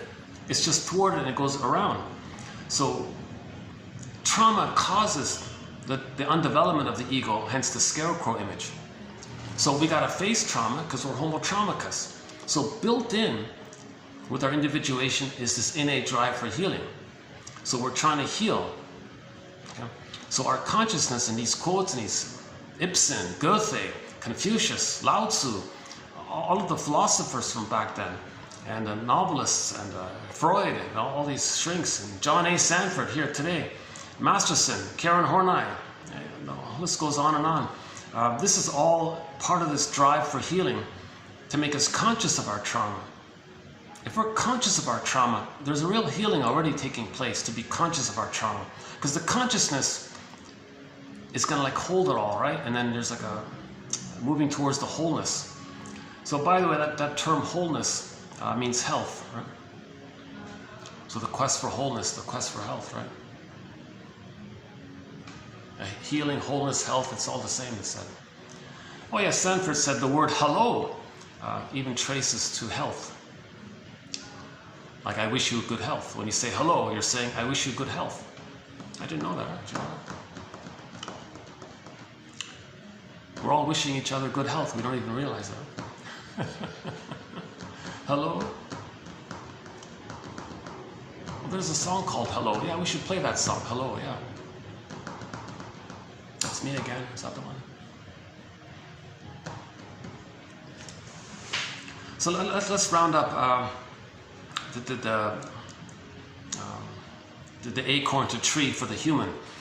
So the baby, if he's not getting his egg needs met, he's going to do the paranoid schizoid mode of experiencing, the paranoid schizoid position.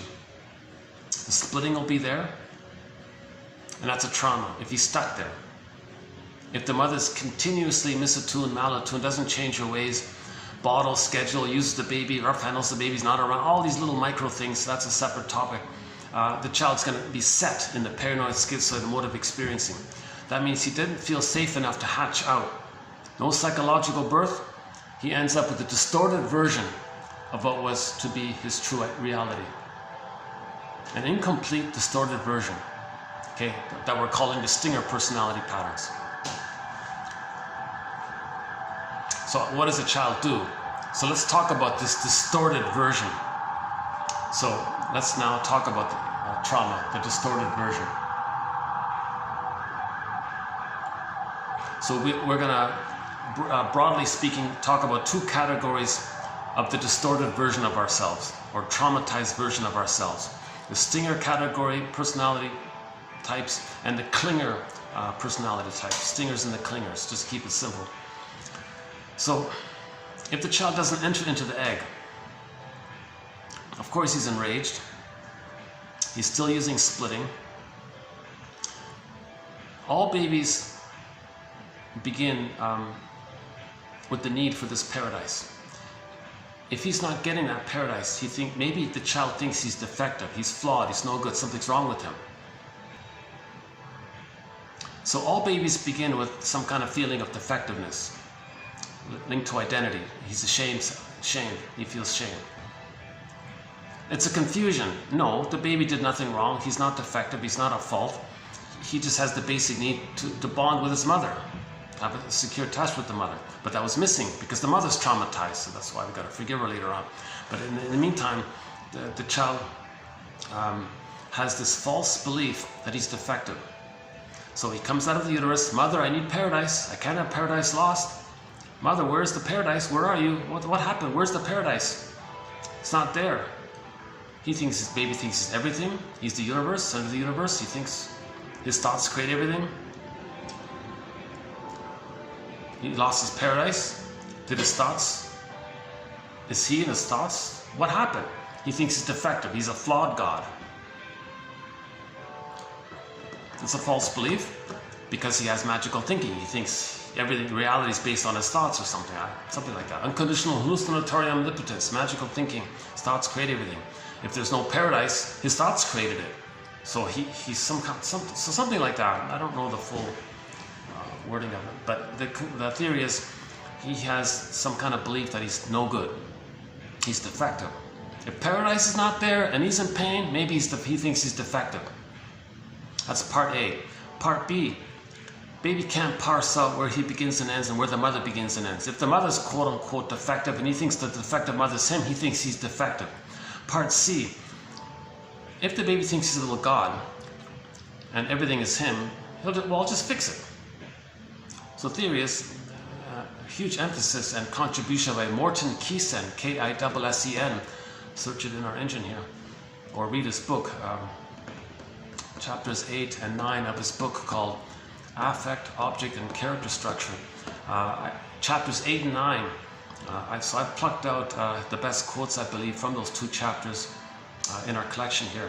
And that's a pillar, one of our pillar quotes here in 1001, Windmills of the Mind, Morton Kiessen's theory. So Morton Kiessen theorizes that the baby thinks to get his paradise, and he's got magical thinking, he's a little God, he'll just fix the environment, he'll just fix what's around him, because he makes everything happen. So there's like, something's wrong there. He's got to have his paradise, so he'll try to save, so what's the environment around him? It's the mother. So he'll try to save the mother, correct the mother, cure the mother, heal the mother, because he needs his paradise. The mother's him, maybe, or just there for him. He creates the mother, whatever it is, he's got all these primary process thinking. Maybe he doesn't know what's going on yet, right? In the beginning, he thinks everything is about him. It's called solipsism, right? Everything, the whole world is him. His whole mind is him. All the mirrors is all him, whatever. Solipsism. So the baby's going to try to save the mother, cure the mother, correct the mother. In the process of doing so, enter the title of a self-help book entitled, Do I Have to Give Up Me to Be Loved by You? So the child might think, okay, maybe there's a condition here. Maybe if I give myself up, not have feelings and needs, become like a velveteen rabbit, maybe that'll please the mother. Maybe she'll feel safe by it. Now, Kiessen adds to this that the baby might think that his feelings and needs somehow bother the mother, bother the environment, upset the environment. That's why he's not getting his paradise. So the child might think, gee, my feelings and needs seem to bother the mother. Maybe she feels threatened by it. Don't worry, mother, I'll protect you. I'll protect you. I'll save you. I'll comfort you. I'll please you. I'll protect you from me, or something like that. So he'll squelch his feelings and needs. Okay, earth opens up. This core gets pulled down. Golden ball down the well. Golden ball locked in a cage. Okay, white piper, children locked in the mountain. Joy and sadness zooped up the tube into the unconscious brain. White prince and the white bear king Balaman gets frozen up ice mountain, locked in the room there and all this. So something pure gets put into the unconscious, baby in the forest, children in the mountain, Miss Core pulled down into the unconscious, I mentioned that one already. And a few other images in myths and fairy tales called repression. So he's going to squelch down his needs and feelings, his feeling self. So he's going to freeze up and become emotionally turned to stone to please the mother. Look, mother, I've made myself like a teddy bear, like a velveteen rabbit for you. Doesn't that please you? Don't you feel safe and protected by that? Don't you feel comforted and safe by this? I gave myself up to please you. Didn't that work? Baby tries. He tries. Doesn't work. If the baby freezes up, is that going to make the mother suddenly be a healthy mother? It's not going to work. No baby can save a mother. No baby can convert a traumatized mother and make it be a healthy, loving mother. Baby's going to try, of course. They'll try again. It's not going to work. So you add those 3 points up. By the way, it's not the baby's job to save the mother, but his magical thinking thinks he's got to do it because he thinks everything's just him. So that's another part of the false belief that he's defective. So you add those 3 points up. He starts off life with, I'm not okay. Remember the splitting mechanism before? He had to hallucinate a goddess to feed safely. So he'll say, I'm not okay, mother's okay. That's a lie. He lied to himself. He can't admit the truth that the mother was hurting him. He lied to himself. Now he did something with the lie. He violated something. That's guilt, unconscious guilt. That's a theory, a kind of guilt. So he thinks he's lying to everything. He's lying to nature, his soul. He's lying to himself, lying to the universe, lying to himself, or I don't know, cheating himself or something. But he's got to do it to trick himself that the mother's a goddess so he can feed safely. That's unconscious guilt related to doing. So you got unconscious guilt layered on top over the underlying unconscious shame. So you add those 4 points up, the baby begins life with, I'm not okay, mother's okay. Now you put a dash between the letters, the M and the O in the word mother. Okay. So then the mind, so the emotionality is the template. So later, so others, you look at the mother must be seen as okay. So his mindset is, I'm okay, others are okay. Mother, other, okay. So I'm not okay, you're okay. Okay, now, let me correct myself. All babies begin with, I'm not okay, you're okay. Okay, you other. But the other is the mother. Mother must be seen as okay. So I'm not okay, you're okay. All babies begin with, I'm not okay, you're okay. But he still has his soul. It's damaged. He feels shame. He feels guilt. But it's still a connection to himself. Now here's the thing. If the mother's continuously shaming the child, straining, it's called a strain. It strains it every day, bottle, schedule, miss a tune, using the child. It doesn't get his paradise again and again and again. Now the mammalian part of the brain is charged up again. Child here, I got to send you more stress hormones. We've been through this brain, mammalian part of the brain. I can't deal with it anymore. I can't flee. I can't fight with the mother. I already tricked you with my defense mechanisms of projection and splitting all this. And now you're not pleased? You're going to send me more? That's right, I'm going to send you more. Okay, and then I got to do another trick here. What's that? I'm going to say that others are not okay. What? Your own soul? You're going to deny your humanness and say others are not okay? So you don't feel not okay? That's right. Wow, that's pretty drastic. Well, you're putting me in a very difficult situation here. No, I'm not. Don't blame me.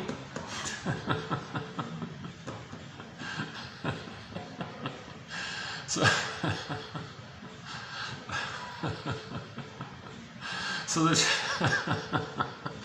the child's going to say, now the child's going to have the mindset, others are not okay, meaning himself. He's doing this extra thing of projecting his wounded soul, sense of defectiveness onto others and say others are not okay. The trick is the mammalian part of the brain to not send him any more stress hormones. So what is the child going to do then? He's going to take refuge in the old egocentricity. That when he was in the uterus, he was a little god. So now the child's mind is saying, look, mammalian part of the brain, I'm going to believe that I'm okay. I'm a little god, egocentricity, grandiosity, glorified self, idealized self, chasing the pursuit of the image as a little god. So I'm okay if I'm a little god, right, brain? And this not okayness, others are not okay. The child's mammalian part of the brain says, oh, okay, well, if you think you're a little god, that means you're safe. And you don't have a wounded defectiveness. And you're not feeling how mother's shaming you all the time because you're always going to say that others are no good all the time and correspond. Mother shames you, others not okay. Mother shames you. If you're doing this kind of trick, then I guess, okay, fine, I'll stop sending these stress hormones. A very desperate maneuver here, because what happens is the child's emotional development got derailed. Because in the process of putting his I'm not okayness onto others and project his I'm not okay on others, and then say others are not okay, that's a projection that he's not okay. He feels not okay. Others are not okay. Projection, another projection. Right? In the process of doing that, all babies must attach to the mother. That's a given, right? No babies can make it on their own. A baby would rather search and try to attach to a shaming mother, abusive mother, than have no mother. So how does the baby do this now? Enter Fairbairn, another one of our mentors, William Fairbairn. He says, the more the mother's love is unavailable. Now remember, the baby and the one are fused. He hasn't differentiated. There's still one there. But the mother's shaming him. And he's one there. That's painful, right? So the more the mother's real love is unavailable, the more the baby's going to more tightly fuse with the mother. Okay? So the more the mother's love is unavailable, the more the baby's going to cling to her, stick to her. He calls it adhesive identification. Okay? And this goes on and on and on. Finally, the baby does a very drastic thing. Where's his mother? There's no good mother there. What's he going to do here? There's no good mother. He's got a bond to the shaming mother and looking for the good mother. So in the interim, to manage this, he identifies with the aggressor. Okay. So mother shamed him, he'll become the shaming mother. So if the mother's like the bigger God, that's going to fuel his little God thing, that fuels his grandiosity. Now, his mindset is, I'm okay, and he's going to be the shaming mother. Others are not okay. So when he'll go through life imitating the mother, shaming others the way the mother shamed him. That's how he's replaying the record of the mother shaming him. So in trauma, there's a pressing, oh yeah, we forgot about the record. So there's a pressing on there, the cry for love. Mother shamed him. In new situations, we replay that record in the present. But when the stingers replay the record, they don't do it directly. They don't just coax others to shame them the way the mother shamed them, what the clingers do. In the stinger personality patterns, they identify with the aggressor, cast others into the role of their no-goodness. They play the shaming mother, and when they replay the record of the mother shaming them, they're going to be the shaming mother shaming them, but where is them? Them is going to seep onto non-threatening substitute others to stand in for how when they were a baby they were non-threatening to the mother. So they're going to shame themselves, seen unto others, meaning they're going to shame others to replay the mother shame them. So their development is very derailed, and they become the stingers, meaning they're going to hurt others the way the mother hurt them. And that's how they're replaying the record, the imprint of the mother hurting them. They hurt others to replay the mother hurt them. So this is going to lead to some of the stinger personality patterns, the bully pattern, Iago pattern, lower functioning BPD pattern, narcissistic pattern, and some of the other more disturbed patterns here. Let me turn on the light here. Hold on a sec. Let me keep this plugged in here. Yeah, hold on a sec.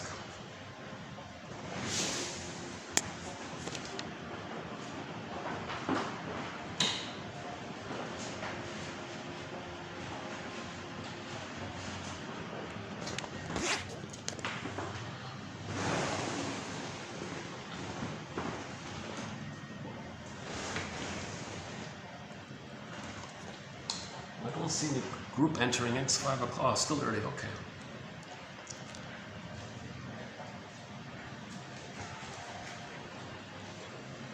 Lighting's okay. Yeah, lighting's okay here. That's just okay. Let's just stay here then. Plus, they close up the 4th floor around this time anyway, so let's just stay here. Oh, this is great. I'm really starting now. I'm resettling back into the pleasure of this quiet room here. Okay, let's do something basic here. The child creates a memory of the mother shaming him, right? That's a trauma. When there's trauma, we repeat it. So the child creates a record. Like the metaphor is a musical vinyl disc record. On the record is one tune, mother shamed the baby.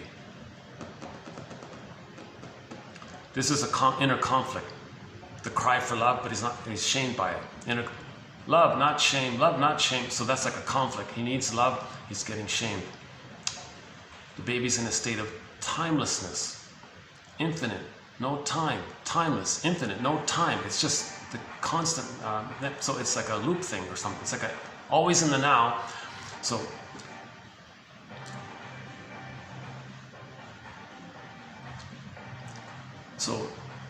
the theory about repetition compulsion is the child got a lot of pain by this.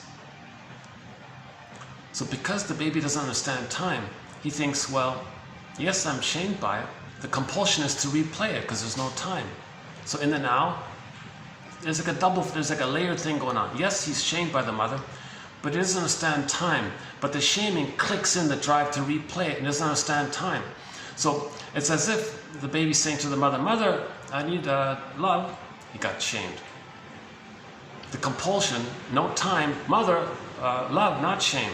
So it's like a tune on the record, love, not shame. Let's call it the cry for love. Once famous self-help author Helen, is it Schulman, is that right? She says everything is love or a cry for love. When the acorn becomes the tree, maybe that's the version of health and love. But the human version is when we have I'm okay, you're okay, that's love. If we don't get I'm okay, you're okay, then it's the cry for love. So in trauma, it's the cry, we're stuck in the cry for love. That's the tune. So this is inner conflict, it's stenciled, it's repressed, it's unconscious. So enter Edmund Burglar. The person with this trauma is going to replay in the present with others as stand-ins for the past, for the mother, and replay that record and cry again. Mother, love not shame, love not shame. Okay. So every neurotic is a music enthusiast, but he only has one record. This record that we're talking about. It's vinyl music disc record. He carries this record with him everywhere he goes. In every new situation, with never-ending fiery ardor, he plays that tune. He recreates and relives that experience. So in the present, he's going to orchestrate it, do a theater thing, and actually recreate the whole thing. Because he's still in the nursery, love not shame, love not shame. Now, when the stinger personality patterns replay the record, in the present, they'll find others to represent them. They become the shaming mother, they shame others to replay how the mother shamed them, because replaying the record of how the mother shamed them. So that's the stinger personality patterns, because they're derailed more. It's a cry for love, believe it or not, but they're expressing it by imitating the mother. Burglar says it this way, he calls it a negative magic gesture. He says the cry for love might be like this. Look, mother in the mind, you want me to save you. Well, I've become just like you. I'm mirroring you. I'm just like you. That's what you wanted. You want a oneness with me. Well, I'm just imitating you. I'm showing you what you did to me. See these non-threatening substitute others? Innocent, safe, non-threatening others? They represent my innocence to you. I become you. Can't you see, mother? I'm just acting like you. I'm showing you what you did to me. That's my giving you recognition and empathy for you. Because you needed mirroring and you needed to be seen. So I'm imitating you. Now I'm finding others to stand in for me to recreate what you did to me. I'm showing you what you did to me. Of course, I didn't like it. It's painful. But at the same time, I'm showing you. So of course, in the stinger personality patterns, hurting others to replay the record of how the mother hurt them.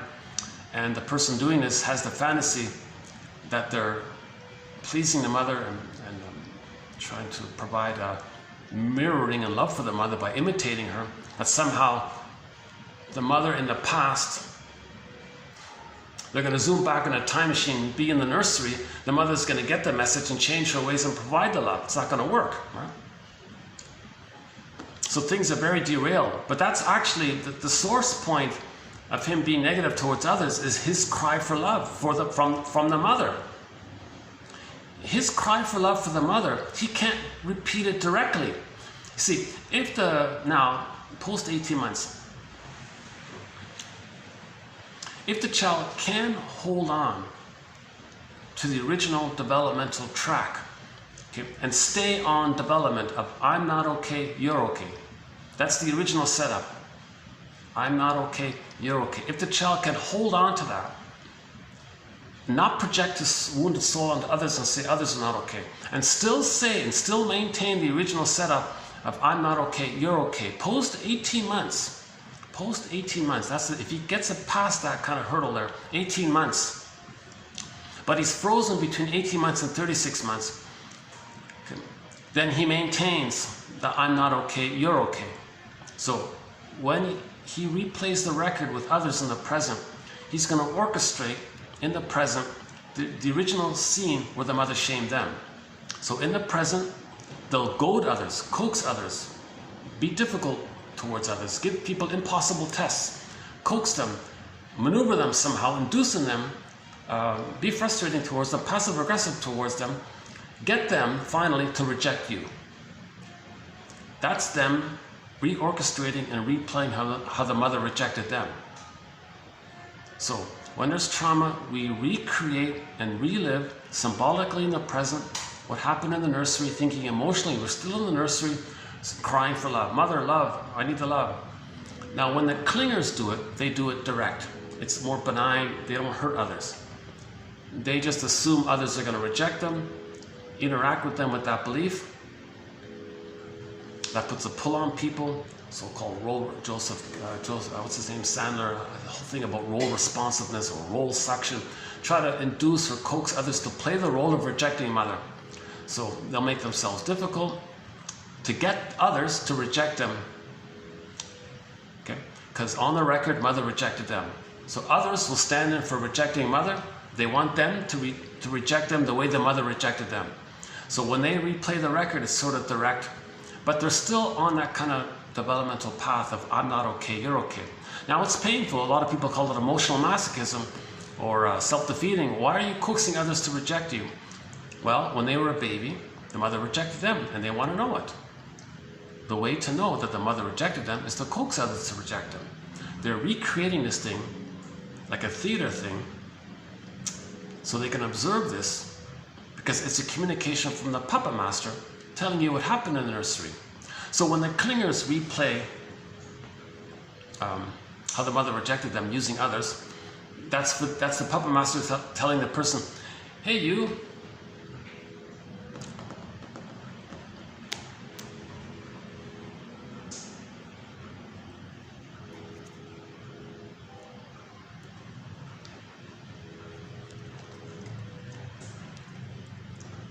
I'm showing you what happened in the nursery.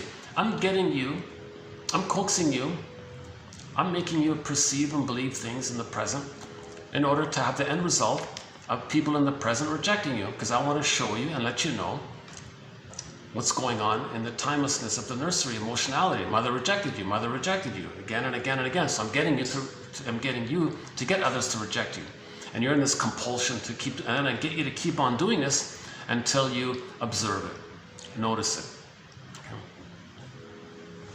So this communication from the unconscious self to the conscious self, that's like Hermes flying across, or the Pied Piper flying across, or like a bird flying across, or some kind of messaging, imagining quality, something to embody the messaging, the message of this or something, like a messenger or something.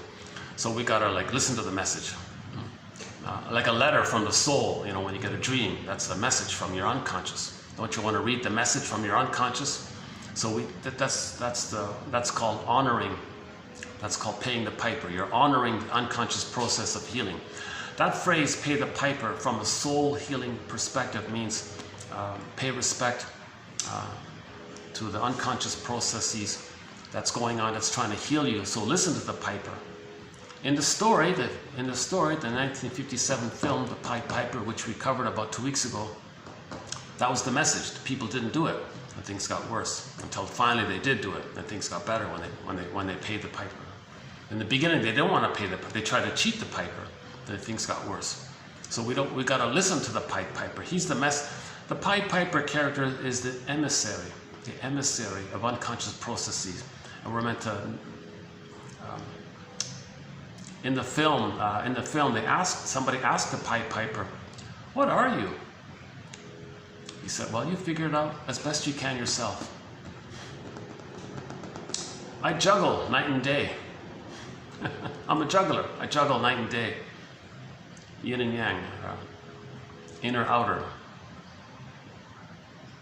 No, when we say know thyself, know the conscious self and the unconscious self. So the unconscious self, a lot of the feelings here, that's the yin, and the conscious, that's like more the conscious active yang kind of thing.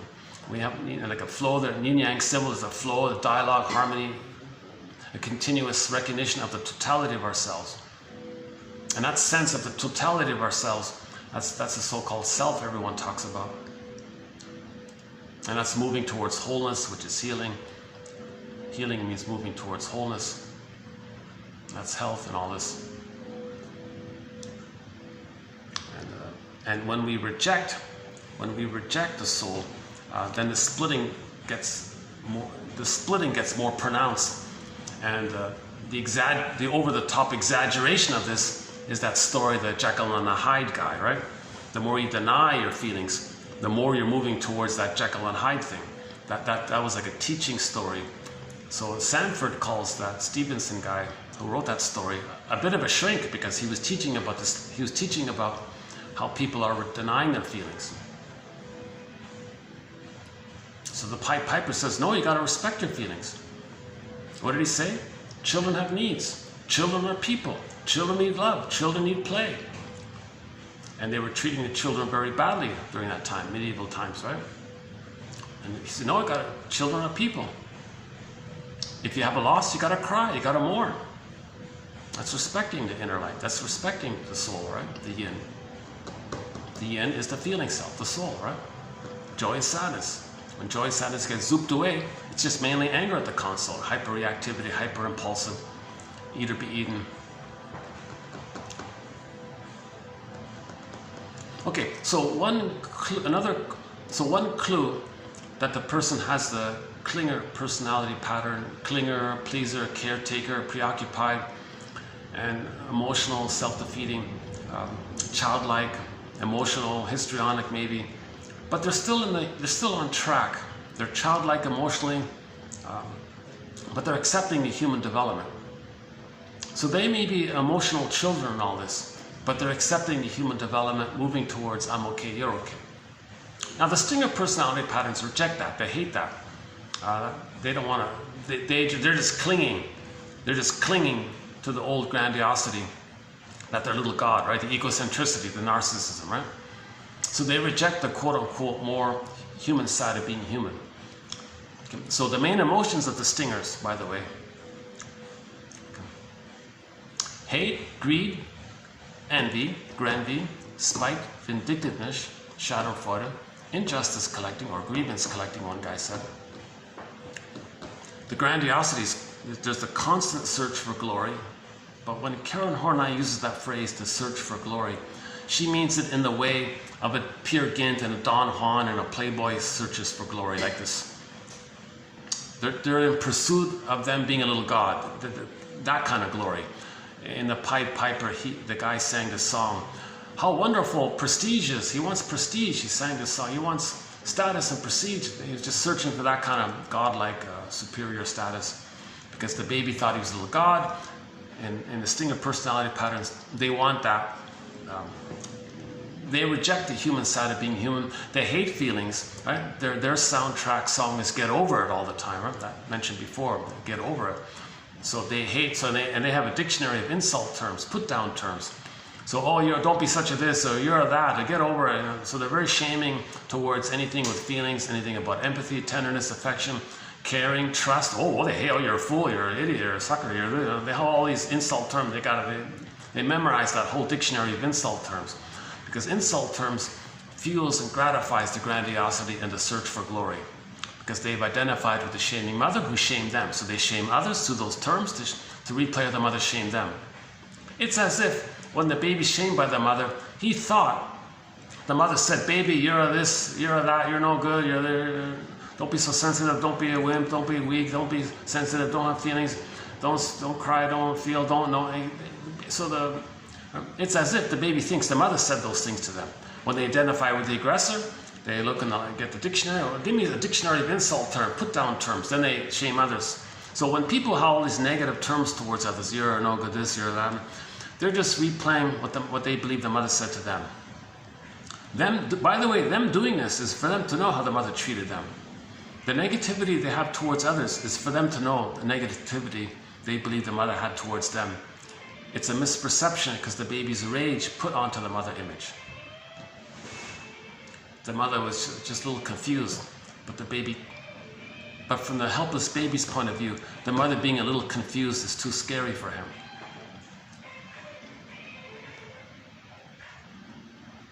Babies need paradise for the first 4 to 5 months, right?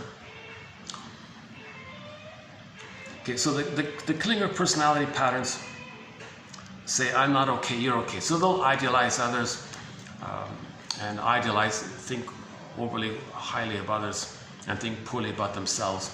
And they'll kind of recreate it. Right? So usually in the workforce, they become helpers and pleasers and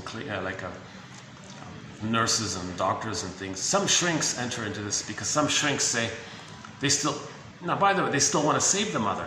So some shrinks want to save the clients thinking they're trying to save the mother. But they're still on the human developmental track, right? They're still on that human developmental track to move towards I'm okay, you're okay. They're trying to move towards the psychological birth. It's still in that life area. They're still in that life area, right? Now, the Stinger personality patterns are considered anti-life, meaning they're so afraid of getting back on track. They were derailed when they identified with the aggressor and say, I'm okay, you're not okay. That's a derailment. And they're taking refuge in that. And they're afraid to feel vulnerable, trust, tenderness. They hate all that now, right? They give up on the quote-unquote more human side of being human. So for the Stinger personality patterns, tenderness, affection, love, reparation, being an elder, caring, sharing, like the pleasure of expressing your true self, the giving quality, the we're all one family feeling, these kinds of things, the quote-unquote more human side of being human, and the creativity and spontaneity and the trust and the play and the natural, those kinds of things haven't really kind of yet fully entered into the psychological picture because they're afraid to resume development. Their emotional development got derailed when they identified with the aggressor and say, I'm okay, you're not okay. To stay like that, whenever they see vulnerability, tenderness, affection, someone showing emotion, someone upset about something, someone lost something, they're crying, they'll just say, oh, get over it, don't be such a this, don't be such a fill in the blank, and they got the whole dictionary of insult terms. They're just replaying how the mother said those things to them, and they're stuck being one with the mother, identified with the aggressor, and they're just looping it around. So they're not conscious. They're going to keep on shaming others to be aware that the mother shamed them. When they're aware that the mother shamed them, then they can get back on track. Then they can get back on track. Once they accept their vulnerability, that they're wounded, that they are like the clingers. Their hatred of the clingers, that's the shadow, that's their shadow. They got to accept the shadow, that they're wounded and not okay. So the stingers have got to get back. I'm not okay, others are okay. They got to get that back to get towards I'm okay, you're okay. But the stingers don't like to do this because to get back on track, at some point they got to trust someone to do so. If someone gives them feedback and trust it, they got to trust them and see them as a significant other, someone who's important to them enough to trust to listen to, and have a relationship with someone else. To do that, that's going to trigger the mother. But the pain with her is too great, so they reject trusting others because it reminds them of the template of the mother. So that's why they don't really have warm relationships with others, and their relationships are more utilitarian because the baby was relating to the breast only. It's utilitarian. So Stinger personality patterns, it's more utilitarian attitudes, right? And some of the slogans of the Stinger personality patterns are, well, it's my greed or your greed. Eat or be eaten. My envy or your envy. They're talking about the scenario that when they were enraged and had oral greed and put that onto the mother and identified with the aggressor, they're saying, well, I gotta be the aggressor because or my mother's gonna eat me. But that false belief that the mother's gonna eat them is the image they created to not feel the stress of owning their own rage and oral greed. So the slogans, those with the slogans, well, it's either be eaten, my greedy, your greed, dog eat dog, this kind of infantile traumatized brain thinking. So it's a traumatized infantile brain thinking, either be eaten or my greedy, your greed. So that's a sign of trauma. If they think, well, if I'm not the hungry, enraged wolf, then others are going to eat me. Oh, come on. That's a traumatized brain. That's the thoughts that mirror an infantile traumatized brain. This eat or be eaten mentality, right?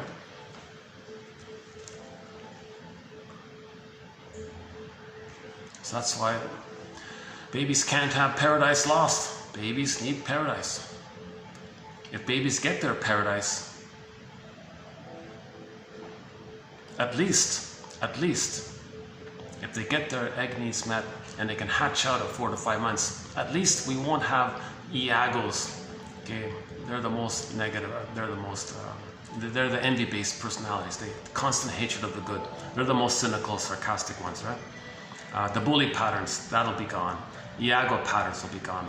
Lower functioning BPD, and the criminotic, the whole criminotic area will be gone actually. So every baby's need a paradise for 4 to 5 months, meaning baby sleeps on the mother, skin to skin contact, no removal.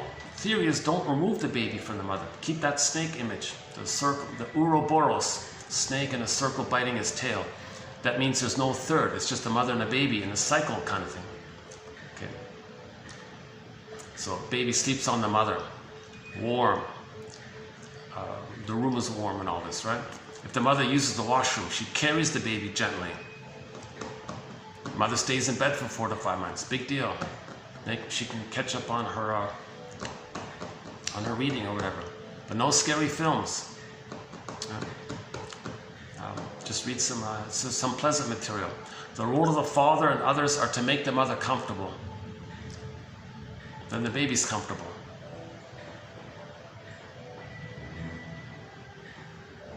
Then when the baby hatches out at 4 to 5 months, okay, then there's a little more flexibility. Then there can be separations. But the mother has to be around. Ideally, right? So from 4 to 5 months, the child enters the world is my oyster phase.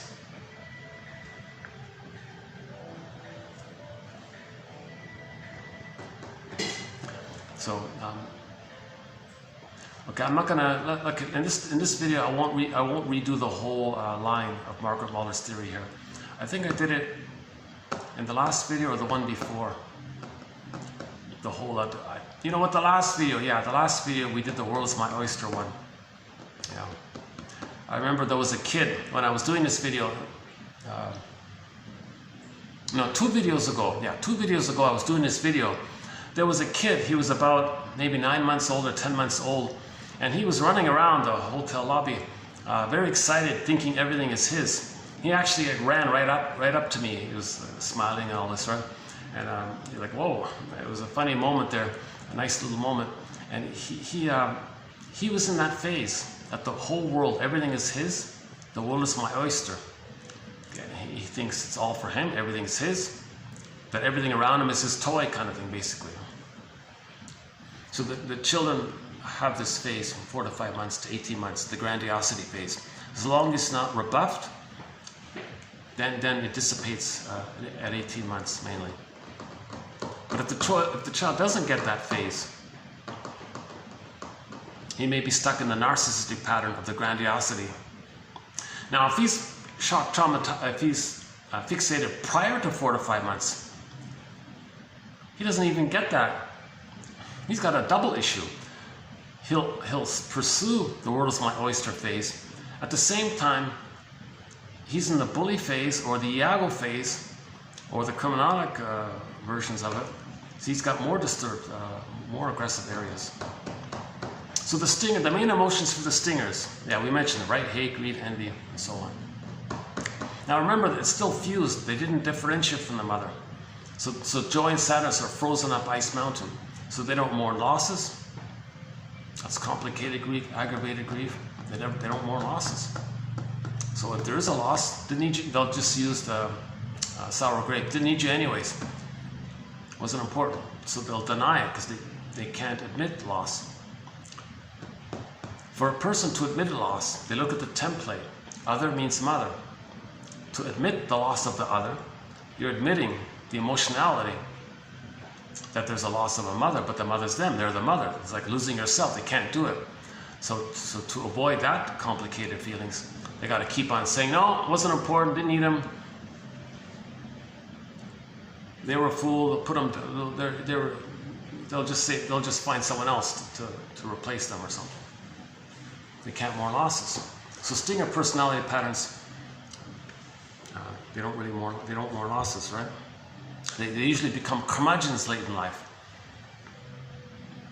Grouchy, stingy, you feel like in eggshells around them, very bitter, very irritable, because part of the ability, part of the attempt to deny loss, one theory is it's called negative OCD. So they're going to control every micro little thing, because if they control it, then they're not going to feel any kind of little loss. Remember the baby wanted to control the breast, right? Okay, so the curmudgeon is going to want to control every little thing.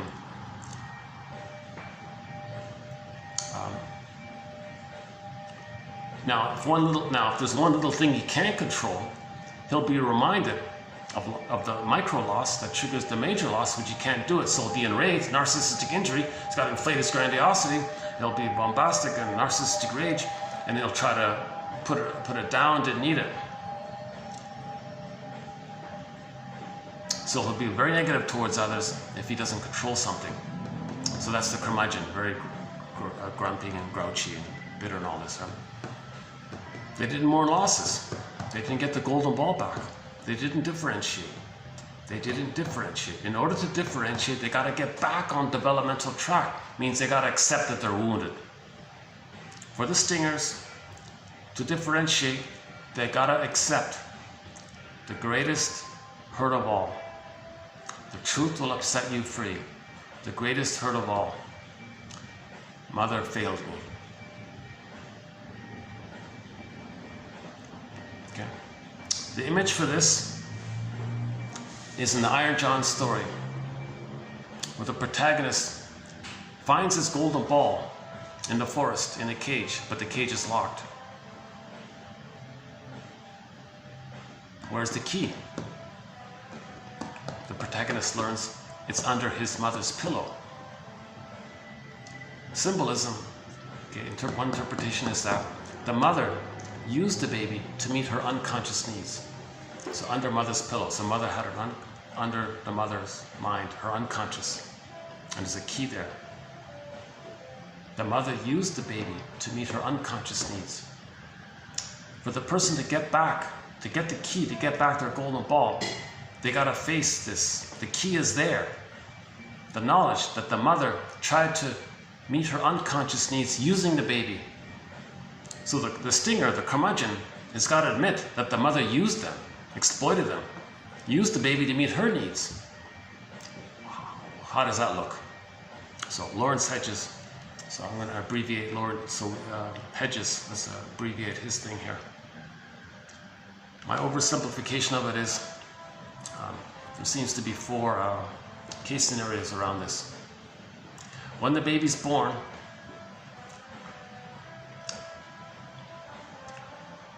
the mother has a record. Remember? The mother has a record. When she was a baby, her mother shamed her. When the mother has a baby, she has an unconscious need to replay her record in the pursuit of the fantasy that when she replays the record, she'll be back in the nursery saying, "Mother, give me love, not shame. I need love, not shame." So she needs to replay that record. She has a baby. Her own baby will represent her own lost innocence from 20 plus years ago. She'll play the shaming mother. And the mother's going to say to her mother to mine, look, mother to mine, I'm going to show you what you did to me. My son is going to stand in for me. I'm going to be you. Watch this, mother to mine. I'm going to show you what you did to me. I'm giving you empathy. I'm imitating you. Watch this, mother to mine. I'm going to do what you did to me. I'm going to shame your own grandchild, my child, to replay how you shamed me because I've become you. Can you change your ways? So she has an unconscious need to replay that record in the pursuit of the fantasy that somehow by doing so she can change the past, correct the past, save the mother, heal the mother, make the mother be a loving mother if she shows the mother what she did to her. So she shames her own child in that pursuit. So that's case scenario A. Oh yeah, by the way, so while the mother is shaming her own child to replay how she had been shamed, to communicate how she had been shamed, because she's in the pursuit of trying to know that she had been shamed. So the mother ideally would say, wait a minute, am I treating my baby this way? Where did I learn this? Oh my God. Did I learn from my mother? Did my mother do this to me? That's where I learned it? So that would be a therapeutic turning point. So ideally, that mother, prior to having the baby, would go to the therapist, recreate it with the therapist. Therapist says something like, okay, you're recreating it here with me. What do you mean? You're showing me what your childhood was like. What do you mean? You're letting me know what kind of mother you had and how it felt being with her. What do you mean? You're putting me in the role of you. You're acting like her and treating me the way she treated you. You mean you're feeling what I couldn't feel? I'm trying to induce into you what I felt as a child, and I've become the aggressor, and I'm restaging this whole thing here, and you're saying all this to be aware of it, and now I'm grieving and realizing the truth. Okay, she gets back her golden ball through the mourning process. Then she has a baby. Okay, she doesn't need to repeat. When she gets the golden ball back, she can be a mother. She doesn't have to repeat. If she lost the golden ball, she's going to repeat. We repeat because we lost the golden ball. So let's say the baby has a voice. Mother, I need a paradise with you. And the mother's shaming the baby. Hey mother, what are you doing? I'm your baby here. Wait a minute. You think I'm you from 20 plus years ago? Wait a minute, I'm not you from 20 plus years ago, mother. I'm little me, I'm your child. I'm not you from 20 plus years ago. What year is it? Mother, could you please look at the calendar? What year is it? And look at me carefully. I'm not you, I'm a little different. I'm your child. I'm not you from 20 plus years ago. So the mother's shaming the child because the mother herself is playing her mother. Hey mother, you're not my grandmother. What are you doing here? So the mother is meeting her unconscious need to replay the record that she laid down due to the trauma with her mother. She casts her own child into the role of her, shames her own child to replay how she had been shamed. So the mother identified with the aggressor, so the mother's in the stinger mode. So the mother's going to hurt her baby to replay how the mother hurt her. The mother's going to hurt her own baby to replay how her mother had hurt her. So she's in the stinger mode. Let's say that baby has a voice about this. Hey mother, what are you doing here? I'm not you from 20 plus years ago. You're not my grandmother. What's going on here? The child might think, here's Lawrence's Hedges, very challenging, difficult term here. Robert Bly says, forgive psychology for its jargon, just forgive it. Lawrence Hedges says, maybe the baby thinks his mother's psychotic. How unreal can it be? The baby is not the mother from 20 plus years ago. Okay, psychosis means a letter is sent and it arrives at the wrong address. Right? So the baby thinks the mother's like deluded or psychotic or something. That's so case scenario A. Case scenario B, the mother has the baby and says, at last. Now I can have someone who will respond to me, respect me, do what I say, be there for me, be reliable for me, not let me feel alone, always be there for me. The baby's saying, hey mother, are you parentifying me? I can't be the good mother that you needed 20 plus years ago. I'm your child. I'm not your missing good mother. Mother says, No, when I was a child, my mother didn't see me and respond to me. I'm going to brainwash my child to be conditioned to need me and be dependent on me so I don't feel alone. Because when I was a baby, I felt alone with my mother. Mother, I can't do this for you. You can't, you're parentifying me. I can't be the good mother for you. You're meant to be the good mother for me. I can't be the good mother for you. Mother says, no, I need a good mother. I didn't get a good mother. I'm going to make this baby respond to me and take care of me and please me and soothe me and comfort me and all this. Mother, I can't be a good breast for you. I can't comfort you and process you. And, so the baby thinks the mother's doing this. Mother, look at I'm your child. I can't be your missing good mother. I can't be my missing grandmother who loved you. What's going on here? So the letter sent arrives at the wrong address. Baby thinks the mother's psychotic. Case scenario C. Because the line wasn't established, okay, if the baby's removed, that can do it. So we have a whole thread talking about the various ways that line can get broken. Remember, the baby needs a line with the mother. So let's say the line is broken. Then the baby's crying and all this. As the baby's crying, the mother is reminded that the mother rejected her. She thinks that the baby's rejecting her.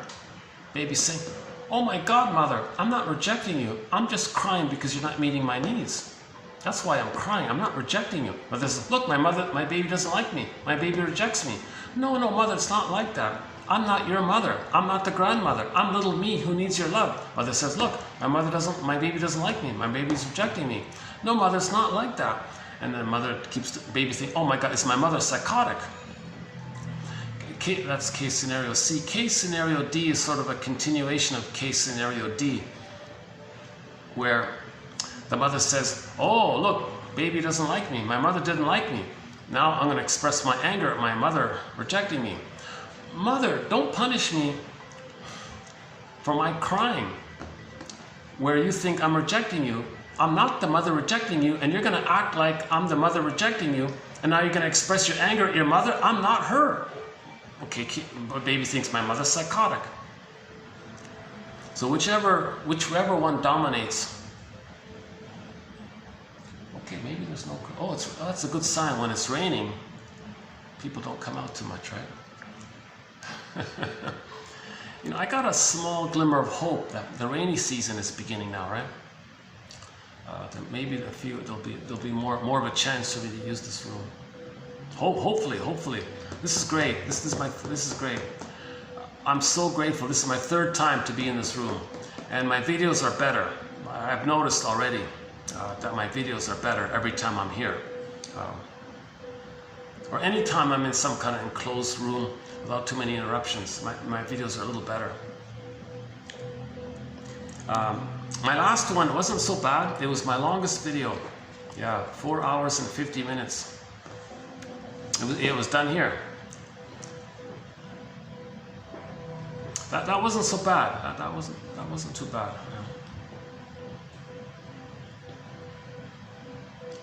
Okay, 1 second.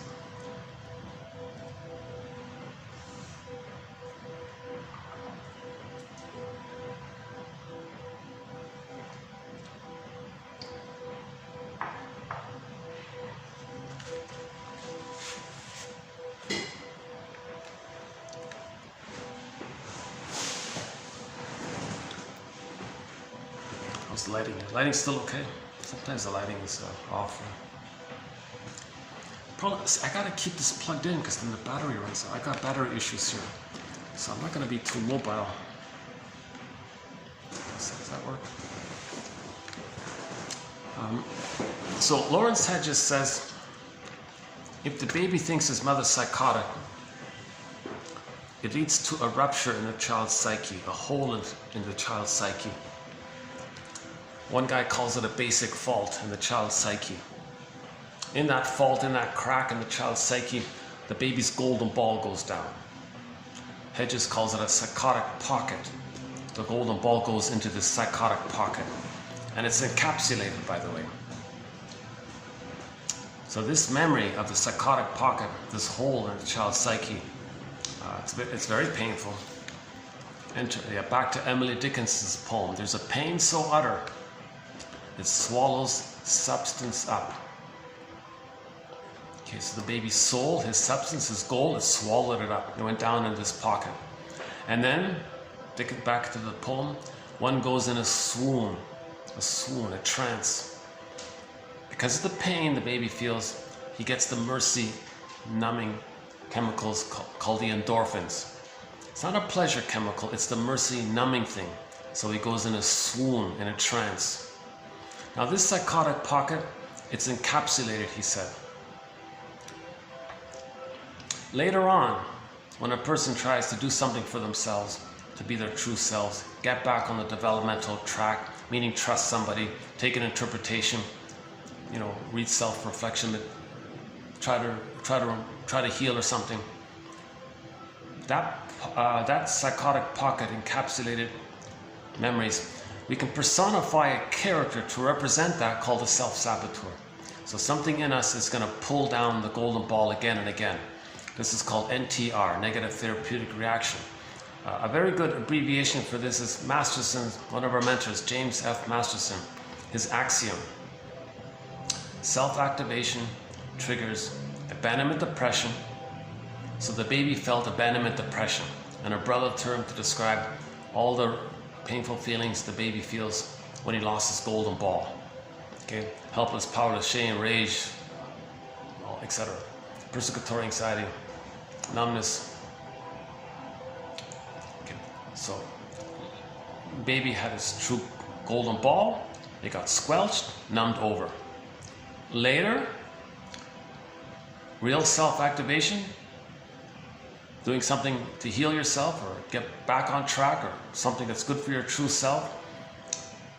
Okay, Masterson's axiom is real self-activation triggers abandonment depression, i.e. the self-saboteur character. A lot of pain, it's going to pull down the golden ball. Person feels pain again, which leads to defense. So they might do either or thinking, or call them a name, get out the insult dictionary, or preserve their grandiosity, or binge eat, go eat a bunch of cookies. So the original scenario with the cookies is that the baby, so they go into a food trance. What was that? Just some kind of reflection of some kind of.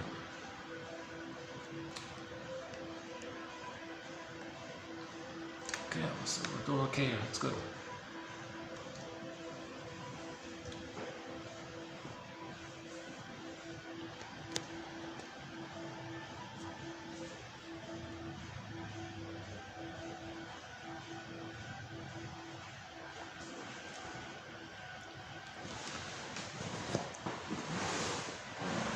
Gotta get some pillows for the back here. What's that?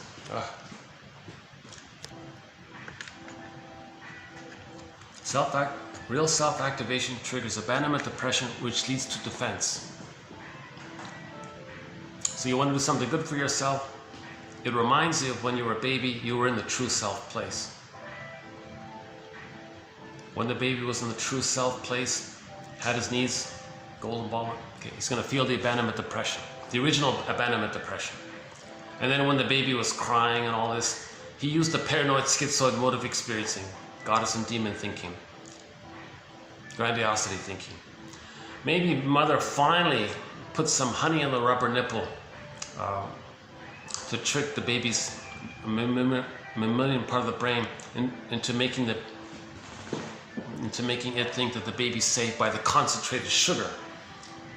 That would trick the mammalian part of the brain to send the baby serotonin by the trick of the surplus food, concentrated sugar. Then he gets serotonin by that way. So that's why that's emotional eating. So the person wants to do something good for themselves. They feel the anxiety, the anxiety coming up. the memory of the abandonment depression. Then they binge eat or eat some cookies. They go into a food trance that resembles the original endorphins thing. Or any other number of defense mechanisms. So we call them the manic defenses. It can be hyperactivity or not, or at best the person sublimates, there's a thing called sublimation maybe, channels their anxiety into something useful.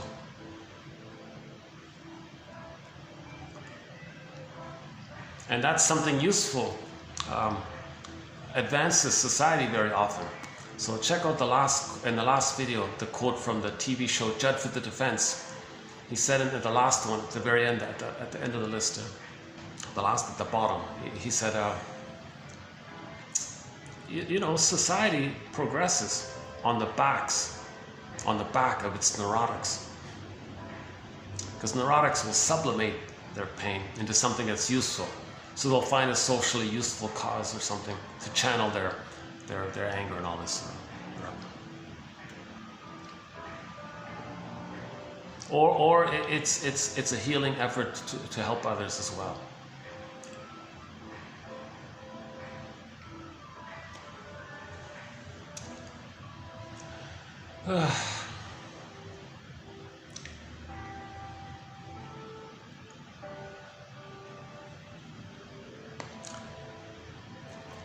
Okay, so let's just summarize this thing with the stingers here.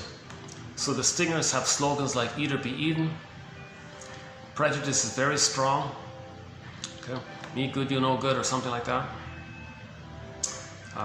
Either or thinking, utilitarian thinking, useful, great, not, don't care. Lack of affection and warmth, of course. Lack of gratitude. Oh my God. A key feature of the stinger personality is genuine gratitude. They don't feel it. They have cynical gratitude. They can make it very cynical. It's very common to see this joke. Aren't you grateful for something? Don't you have any gratitude for anything? Oh, that bad thing happened to him? Yeah, I like that. I'm grateful for that. They'll be cynical about it. So cynicism gratifies their grandiosity. Cynicism puts them in the mother one-up position over them. Them seen onto others, so that they down others the way the mother down them, kind of thing. So cynicism gratifies the grandiosity, because that's their sense of okayness, the pursuit for glory, that they're little God. So cynicism is the continuation, is the continual pursuit that they're little God, put it that way. That's the egocentricity, not the ego. If they have the ego, no, if they have a healthy ego, like a real strong ego, using their knowledge to weave a basket to reassociate and get their feelings back, then it's the warm personality, the generative personality of I'm okay, you're okay. Okay, so the stingers don't want feedback, because to accept feedback means you consider the person giving the feedback as somebody that you would trust. So you reject feedback, so they reject therapy, they reject self-reflection. They have contempt for it, they hate it. Oh, that's psychobabble. Or you're blaming the mother. They'll be very grandiose about it. They'll use aggressive techniques. The main emotions are hate is at the console, right? Anger is at the console, mainly driving it. That's not primary. That's a reaction. That's what kicks in when trauma's there. The hate is at the console.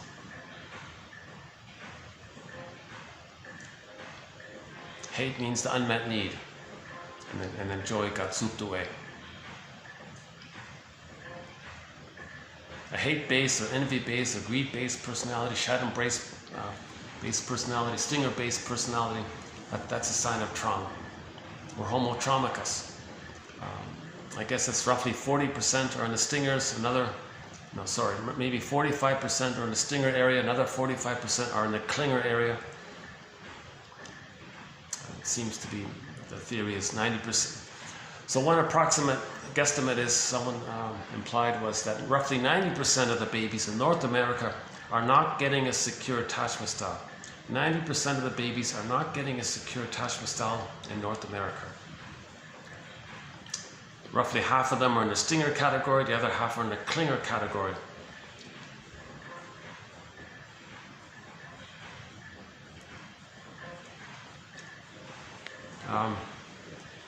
So just quickly, if two stingers get married, they have a huge need for a scapegoat to keep them together. Because if he has the hostile mind, she has the hostile mind, they don't want to direct their anger at each other. They don't want to have affection or that would bring up all this rage towards each other. So what are they going to do with their sort of unknown, accepted traits that they don't want to face? They want to create a scenario where the husband and wife, who are two stingers, they want to create a scenario where they can direct their anger on one of the children. So they make one of the children naughty. They orchestrate one of their child to be naughty. Get the child to express anger. Then the father and the mother can each respectively see vicariously that the child is a proxy who expresses their anger because they created it. So again, proxy means when someone feels for you, does something for you, or plays a role for you. So the father wants to make the son, one son, angry. The child expresses anger. The father says, I created it, he's expressing my anger, haha. So he gets a little relief because someone else is expressing proxy for his anger for him. He doesn't want to know it himself. That's part A. Now the mother's doing the same thing. That keeps the father and the mother peaceful, right? Not arguing with each other. So the conclusion is the father and the mother will go along with this. They'll scapegoat one of their children. That's part A. They create the child to be naughty and angry. Then they put a label on him and say he's a bad kid or whatever. And say he's threatening and all this. Hey, this kid's a little dangerous maybe. Now they got to protect themselves. So they mobilize their anger to express their anger at the angry child who might be threatening towards them. So they manufacture this whole case scenario to create an excuse to express their anger at the child. Why? Because sadness is frozen up ice mountain, down a tunnel, down a cavern. They don't have access to sadness. They can't mourn losses. So they scapegoat the child. Make the child angry. That's part A. They take covert, secret delight in seeing the child express their anger for them. Now the child goes along with this because he's trying to save his parents. Oh mother, you need me to be angry and naughty to distract you so you won't be angry at your father? My father, your husband. Okay, fine, I want to please you. Because children are always trying to save their parents and all this, right? Keep the family together. So the child will go along with it. He feels important too. He feels important. He feels grandiose. Look at me. I'm keeping my parents together. I'm pretty powerful here. So he goes along with the collusion of being the bad kid or whatever, quote unquote. So that directs, that allows the mother to see her anger being expressed by the child playing a proxy for the mother's anger. Child's doing the same thing for the father. That allows the mother and the father to direct their anger outwardly on the child, not at each other. That's part A. Now, the mother and the father, they still have anger, of course. They created a scenario where they can express their anger at the child. Now, the mother and the father team up and get along by both directing their anger at the child kind of thing. So the child is scapegoated. This is called scapegoat hunger, quote unquote.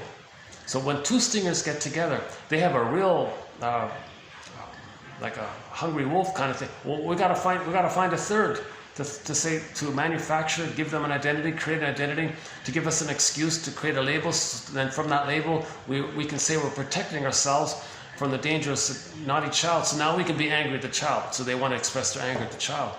So the child is scapegoated. Now the child learning this, he goes along with it, he learns it. That's, okay, so we have a thread on the psychoanalysis of prejudice. And that's actually that point here is our most recent theory. We've got a good dozen theories on prejudice. I think that's the most recent one added. By Hans-Jürgen Wirth, another German, yeah.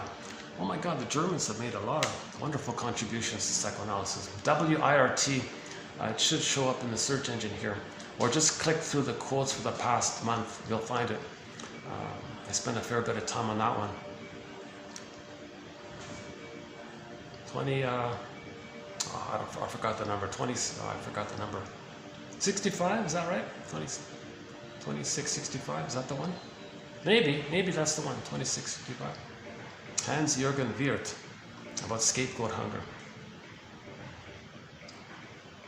Now the child having this experience, let's say he grows up. Let's say he just has a buddy, 2 guys there. And he may befriend a person who's in a similar situation, let's say. Now the 2 of them will be prejudiced against the third. Okay, let's back up with the parents. Let's do it this way. Let's say the mother, father that we just talked about doesn't have a kid. How do they get along? Well, they got to find a third.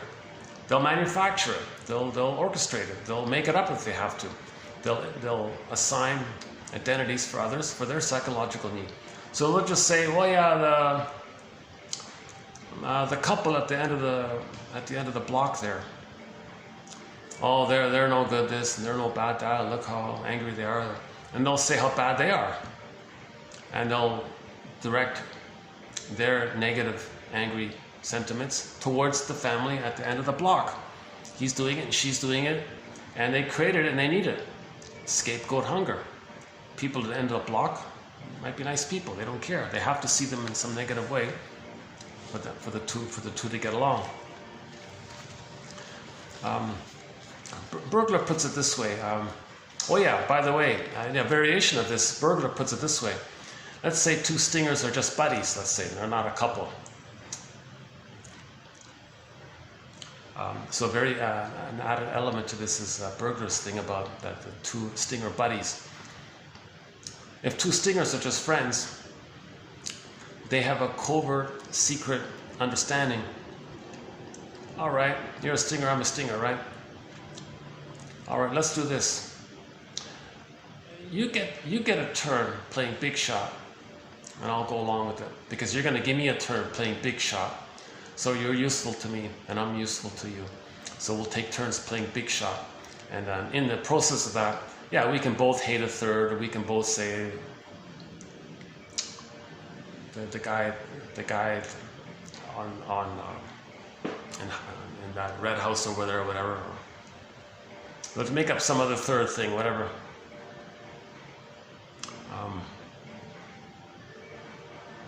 No, usually it's going to be like,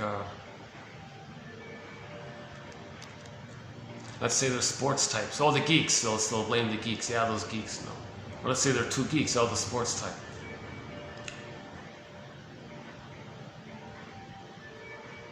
They'll find a non-threatening, okay, let's put it this way. They'll find a non-threatening substitute third. And they'll scapegoat them, say, oh, fill in the blank, whatever it is. So fill in the blank, whatever it is. The two guys playing big shot may direct their anger at the third, but never at each other. Or any feelings that they have, respectively, they'll direct it on the third, not at each other. The only utilitarian thing they have for each other is you play big shot, and I'll play big shot. We'll take turns playing big shot. And what keeps it going is we have a third, like a prejudice, a common third to hate or whatever, right? Or shame or be cynical towards. And that keeps them together. Now, Burglar was saying if one of them breaks the deal, like if one of them says, hey, you didn't call me. You brought up something between us, poof, the thing might break up. Because they broke the deal. You can't bring up feelings between us. Our deal is you play big shot, I play big shot. That's it. We can't do it anymore. You don't make an I statement. You don't say something I did bothered you. That brings up feelings in me. I can't go there. So they break up. They might they'll stop calling each other. And what happened to him? I don't know. He didn't call me anymore. Oh, okay, whatever. Guy was fill in the blanks. Then they'll devalue him. So useful, fine, not, don't care. So he thinks a lot of friendships based between 2 stingers might operate on that basis, right? So that's the scapegoat hunger issue, right? Variations of it.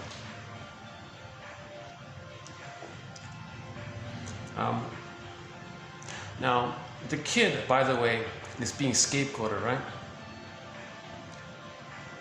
Actually, I think we have one quote on this today here. Hold on a second. Is it here today? Yeah, okay. Oh yeah, Sanford calls the scapegoated kid the family casualty. Yeah. One example. One example of the way in which the effects of one person's dysfunction may be observed in others is in the case of the family casualty, quote unquote.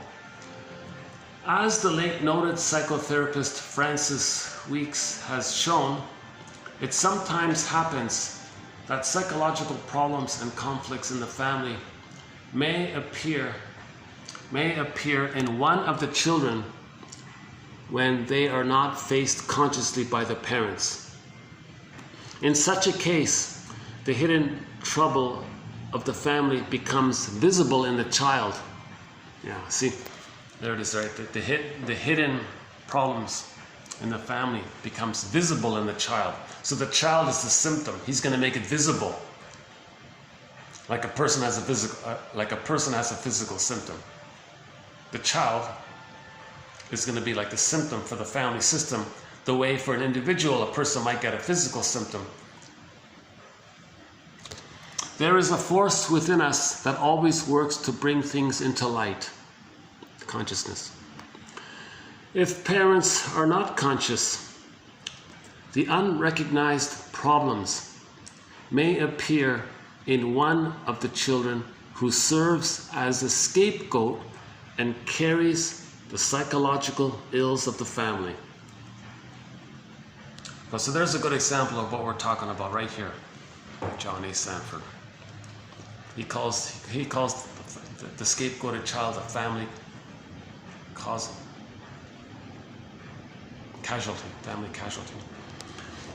So let's go back to that couple, the two stingers. Let's say they have two children. One child will scapegoat, he's the family casualty.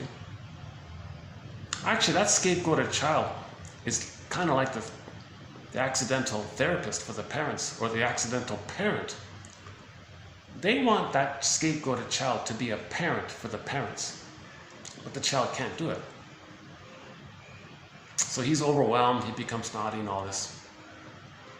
And in the comic psychoanalysis, there's an example of this. The guy was Freddy, and the two angry parents, the two stingers, created Freddy to be this naughty, dysfunctional, disturbed kid. And he was really going down a dark path because of this. So they took Freddy to the shrink, and the shrink looked at the parents and said, "Freddy, you're just a symptom. You can't do all this. Here's a quarter. Go home, play pinball. Go play frisbee. Go to nature. Get a pet. Get out of here. Like do something fun. You're not the problem." And the parents are outraged. "We brought Freddy here because he's the problem. He's doing this and he's bad this and he's naughty this." No.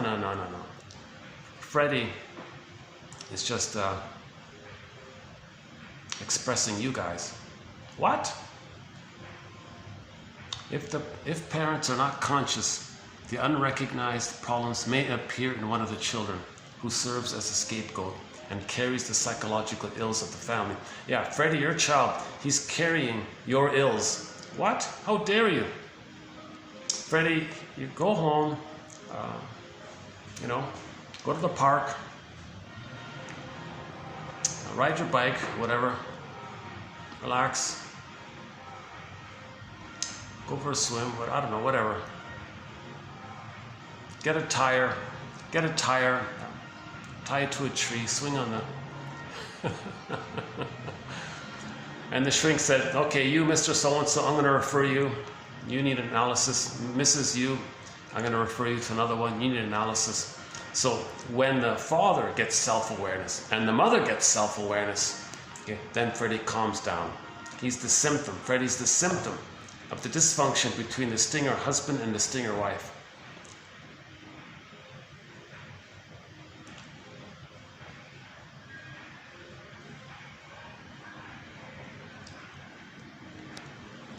Okay, I think I'll just finish up there with the stingers. Now, each of the stinger personality patterns is sort of a separate thread on its own. So we have a thread on the bully pattern. Okay, so they're considered prematurely ejected out of the mother-infant dual unity. And they want lackeys to have a reaction, thinking they're back in the nursery. Oh, there's a mother. Got a reaction. So they're repeating this. No lackey can be the good breast mother that was needed in the past. And to get a reaction that might frighten them, to get some kind of reaction, to think if they're so frightened, maybe they feel like they're one. He's trying to get oneness with the breast. So he's trying to do a Stockholm syndrome thing with the lackey, to be one with them, need them, to be dependent on them, because the bully as a baby was dependent on the breast. He just flipped it around. But no lackey can invent a time machine, take the person back to the nursery, and change the past and all this, right? So the bully pattern's very aggressive to get a reaction and make the lackey dependent, because he was dependent on the breast. So in the primary mentation, there's doublethink. Oh yeah, another feature of the stinger personality patterns is doublethink. So let's borrow the bully pattern, for example. Okay, mother shamed them, they identify with the aggressor. So later, when they shame others, to replay how the mother shamed them, they may feel the original feeling of the mother shaming them when they shamed others, because they're replaying the record of how the mother shamed them. When they replay the record of how the mother shamed them, they may feel how the mother shamed them. Now they're feeling bad by what the mother did to them. What do they do now? Because they become the shaming mother, but they feel bad. Hocus pocus, double focus. The one they just shamed, they'll say is the shaming mother who just shamed them, to account for how they feel bad by how the mother originally shamed them. So they're blaming the one they just hurt for what the mother did to them in the nursery. See, it's mad in there, like the cat says. In Alice in Wonderland, the cat said it's mad.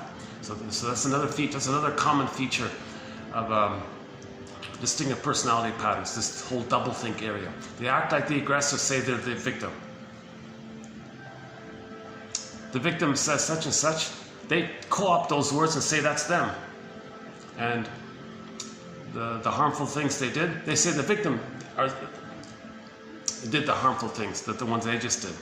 And they want to convince it all and make bombastic about it and create lies and trick people to fool people. So rationalization and pressure management is very strong in this area. Grandiosity. So they tend to try to hone their propaganda and rhetoric and logical fallacies to that end, right?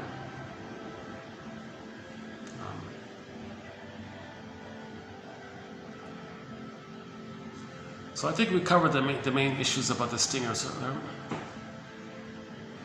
So the healing journey for the stingers, as I understand it, is the things they're doing to others is for them to know that that's what the mother did to them. To get to that place somehow, that puts them back on developmental track. Then they say, I'm really defective and shamed and I feel awful, oh my God. But they're back to themselves. If they feel awful, they feel back to themselves. It's ironic, right? Now the clingers are already in that place. They're already in that awful feeling already, more or less, right? So the clingers are always pleasing others, saving others. They're looking for the good parent to help them resume development. Now, if two clingers get married, if they're conscious, their marriage can become a developmental path to help each other get to I'm okay, you're okay. Individuation, right? As long as they make I statements. TQ 2360 might be a good place to start. TQ 2360, how to make an I statement. Oh yeah, the stingers, they don't want to make I statements. Oh boy, that's enraging, the idea. Their main vocabulary is insult terms and things, right? Cynicism. Making an authentic I statement, you're admitting something. That's self-activation. That triggers the psychotic mother and the pain around it, so they don't want to make I statements. The clingers are willing to make I statements. It's vulnerable, it's messy, communication, it's emotional, all this. But the two clingers making I statements together, they can resume development to get to I'm okay, you're okay. Then the marriages can become like fine wine, because then they're not competing to see who should be the good breast that each needed in the nursery, because they're aware that they're on the developmental place. And then when the two clingers graduate to I'm okay, you're okay, then they have shared interests, and there's a double happiness there, and that's normal development. So their journey is to move towards that, right? Now, if the two clingers get married and they're not aware of this, they're just going to compete. Hey, you support my individuation. No, you support my individuation. No, you be the good parent that I needed to support my. No, you be the good parent.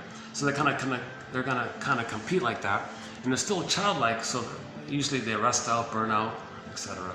So that's often not going to work. Ironically, the stingers have a more aggressive dependency for scapegoating. The clingers don't want to scapegoat. The clingers don't do it, right? So they're a little more responsible for each other, towards each other. So it's harder to keep it going. But the stingers, they just direct all their hate on the scapegoated child, or the people at the end of the block, or fill in the blank, whoever, fill in the blank. That's one thing I like about Sanford. In an interview on YouTube, he was saying, you know, it's knowledge. Knowledge. I'm going to read books from all kinds of authors. It's knowledge. It's part of our world of knowledge. He thinks that's the true spiritual path, like to learn from all sources. So he's like I regard John A. Sanford as like an evolution, and he's really a key figure. I think we got to get his cassette tapes digitized. He's got apparently like, he might have like something like 100 tapes out there. He's got a whole body of lectures, and it's squelched. Somebody repressed it. I don't know what's going on. I don't believe it's lack of popularity. I think he was. Maybe the people resistant to healing squelched it, because it would bring up too many feelings. He was good. It's one thing, like when you're hearing the tape, you're really hearing it. It's another thing to read his book and you can just throw the book away, kind of thing. But when you're hearing it, it has more of a direct. So we got to get his tapes. If anybody out there has John A. Sanford's lectures from the 80s that he gave, oh my God, please digitize it for us.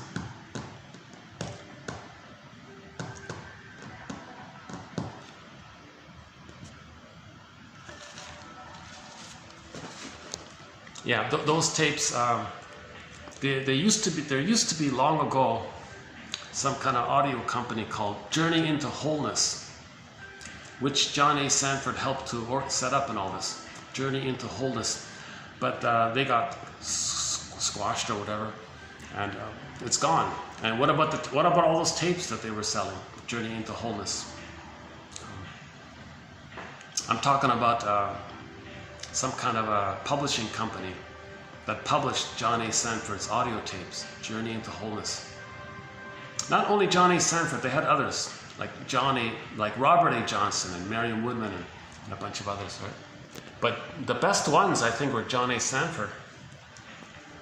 So what I'm trying to say is the very best of the neo-Jungians, the so-called neo-Jungians, the very best of it was right there, John A. Sanford. I think he's the top guy in this area. I think now I'm starting to think he could have been the true, he could have been a leader of the mythopoetic movement. When Robert Bly stepped aside, I think John A. Sanford should have, what did he, I don't know what years these are. Okay, in other words, Robert Bly was sort of the leader of the mythopoetic movement, i.e. giving psychological interpretations to myths and fairy tales, right? Narrative medicine, okay, dialogue, okay.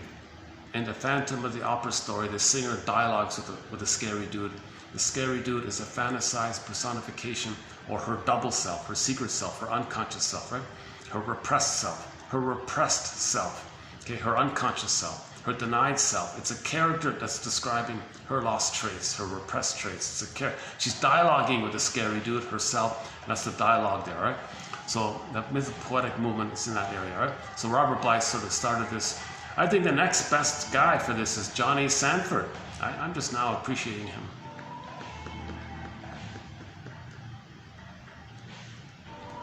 Instead of interpreting myths and fairy tales, he does the exact same thing. He just interprets religious stories. He says it's the same thing. He says the way people are interpreting myths and fairy tales, he says, oh my God, all these religious stories, it's in the same area. It's all primary process mentation. It's all metaphors for psychology.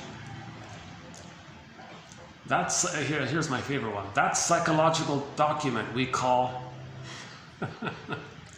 I'll let you read it. I won't say it out loud here. Psychological document. That psychological document we call, and fill in the blank. Now, again, I want to clarify. Whenever we make reference to the psychoanalysis of religion, I'm only talking about it when religion is being used as a tool for the plunder system and the pillage system, right? The short selling system. Okay, so we went from global village to global pillage. Along with that, a tool for the pillage was religion, because religion, from the pillage point of view, is to prevent healing. The purpose of religion is to entrench the traumatized mindset. Okay, when the baby's traumatized, he thinks in eat or be eaten. My greed or your greed, either or. I'm okay, you're not okay. Okay, so this is religious stories from the pillage point of view is to entrench the splitting thinking, because the main motifs is goddess and demon, and the gambit is to get people to hallucinate a good breast in the sky. You're one with it. You feel a little good for the minute, and people, they like it. Put money in the basket, but the real purpose, see, that's a straw man, right? The real purpose, that's to distract you. The real purpose is to maintain the idealization of the infantilism of needing the good breast, because in trauma we missed it. So imagine the good breast in the sky, okay, and be poetic, be hypnotic, and be suggestive and all this, and people want to believe it, that's part of it. Then they feel a triggering of when they felt bliss with the mother. Are you a believer? I loved it. Put money in the basket. Now the act of doing so maintains the split, goddess and demon. And they don't tell you that the goddess and demon motif represents the psychology of the defense mechanism known as the splitting defense. So when we talk about religion, we're talking about it from this perspective, to maintain the prejudice, to either be eaten, a splitting mechanism. Okay? And when baby's traumatized, he thinks the mother pillaged his soul, plundered his soul, gave him poverty, identified with the aggressor, and the pillage system, they gave others poverty. To replay, the mother gave them poverty. These kinds of things. So we're talking about it from the aggressor side, the pillage side. Okay? So that psychological document we call, okay, fill in the blank, whatever. So I'm not talking about the victims of the plunder system, because they're already in pain, so they need some kind of comfort and all this, right? So we're not talking about the victims of the plunder system. But when we talk about our thread on the psychoanalysis of religion, we're talking about it when it's being used as a tool for the plunder system. Because in the pillage and plunder system, which began 10,000 years ago, when we became Homo traumicus, and there was a panic around there was a mismanagement of our brain chemistry 10,000 years ago when we discovered farming and agriculture. We got this huge boost in serotonin, and when serotonin dissipates, we don't feel safe. So people traumatize the children to go pillage. Now, to prevent healing, religion was created to entrench the splitting mechanism that babies adopt when they're traumatized. So babies are traumatized. If we leave them alone, they might heal. So to not heal, the religious stories were created to entrench people. Oh, imagine the good breast in the sky. That preserves the splitting, goddess and demon. Because when babies are traumatized, they use the paranoid schizoid mode of experiencing, as mentioned earlier at the beginning. They want to maintain it there. The purpose of religion, from the point of view of it being a tool of the pillage system, is to prevent the resolution of splitting, meaning healing towards the person moving towards having a separated from the mother, a floor for joy and sadness to come back. We want joy and sadness to come back to the console, and we want sadness at the console. Then when we grieve, we get joy back at the console. Okay? The vibrancy of our feelings, that's the golden ball coming back. That's healing. Religion says, no, don't heal. We need people to think in my greed or your greed, because people who think that are going to replay how the mother pillaged them. Someone comes along and says, you know, we want the stuff of those on the other side of the lake. Okay, so your mother pillaged and plundered your soul. Well, you be like her. You can pillage and plunder over there. Your mother didn't care. Well, you're not going to care. That keeps you safe with the mother who shamed you. And you want to do this to be loyal to the mother who shamed you, because that's your identity now. So the psychology needed to pillage and plunder is to create the prejudiced personality. So we originally had the tolerant personality in the global village of Homo naturalis. 10,000 years ago, okay, a little discussion at that point, we enter a global pillage, prejudiced personality, Homo economicus or Homo traumicus. Now, religion was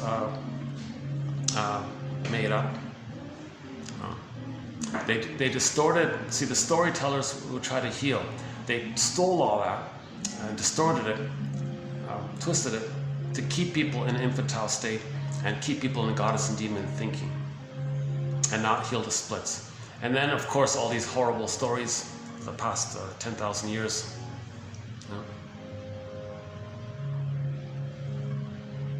Oh, I got some new music here. What is it here? 6:30. Yeah, okay, good. Okay, I thought there was going to be some kind of big function here tonight. Sometimes there's a function here.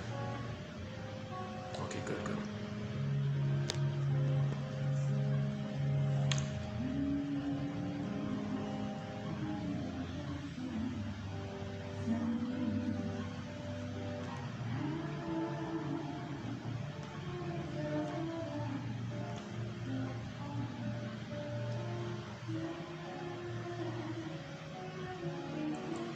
The shadow must be faced if we are to become whole, and for this reason, individuation sometimes seems to be one unpleasant revelation about oneself after another.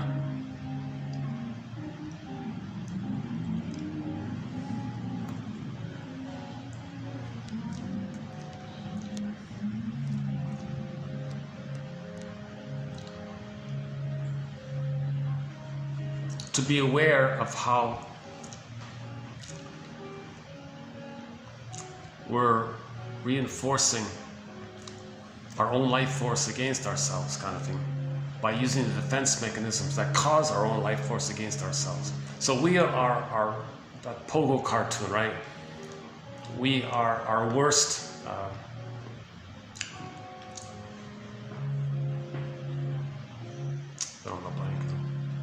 lightning. Got some lightning. Thursday.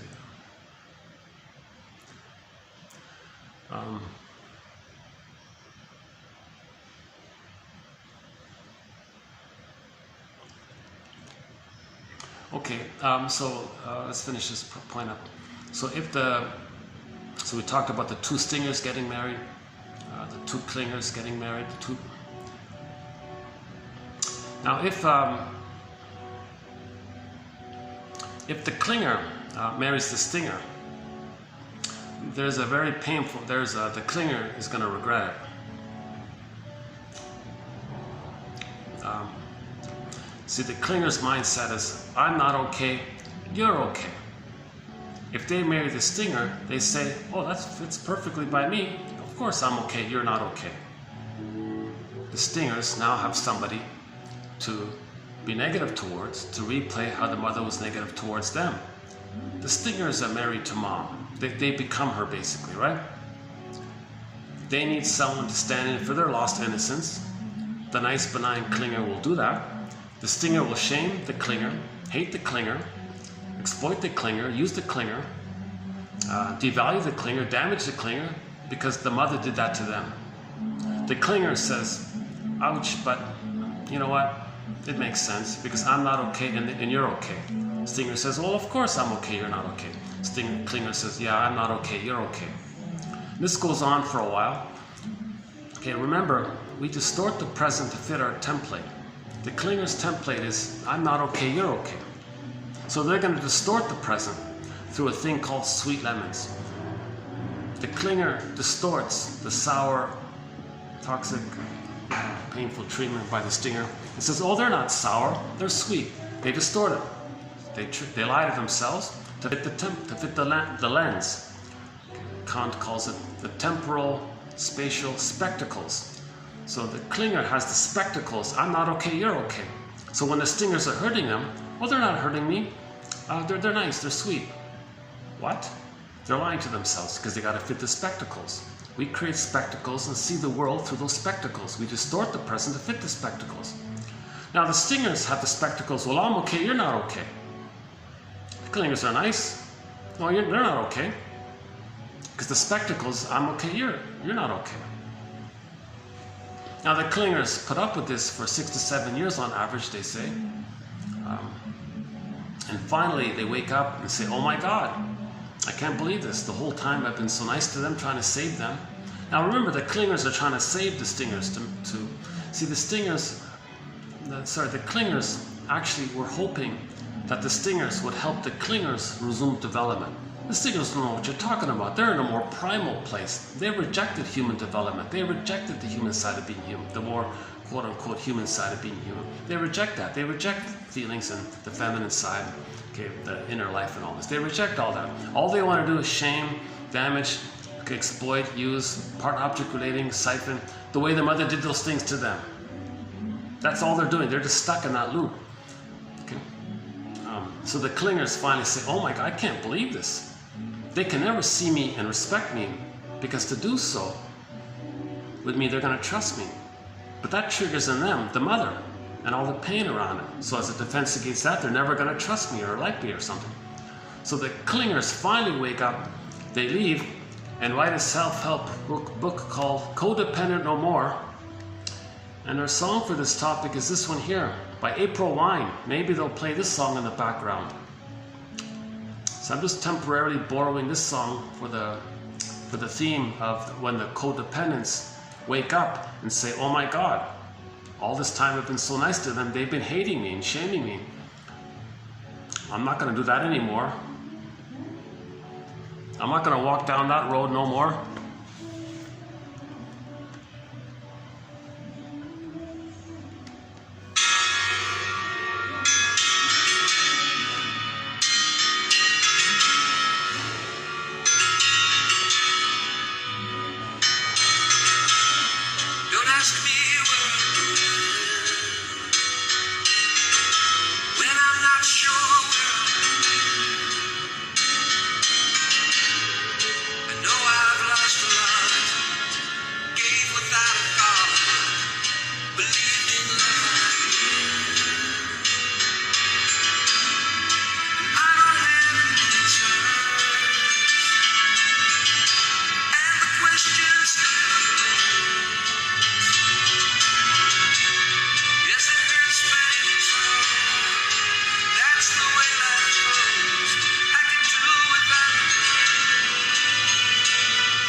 Yeah, there's no way that after 6 to 7 years of being emotionally abused by the stinger partner, they're not going to go back to that. There's no way.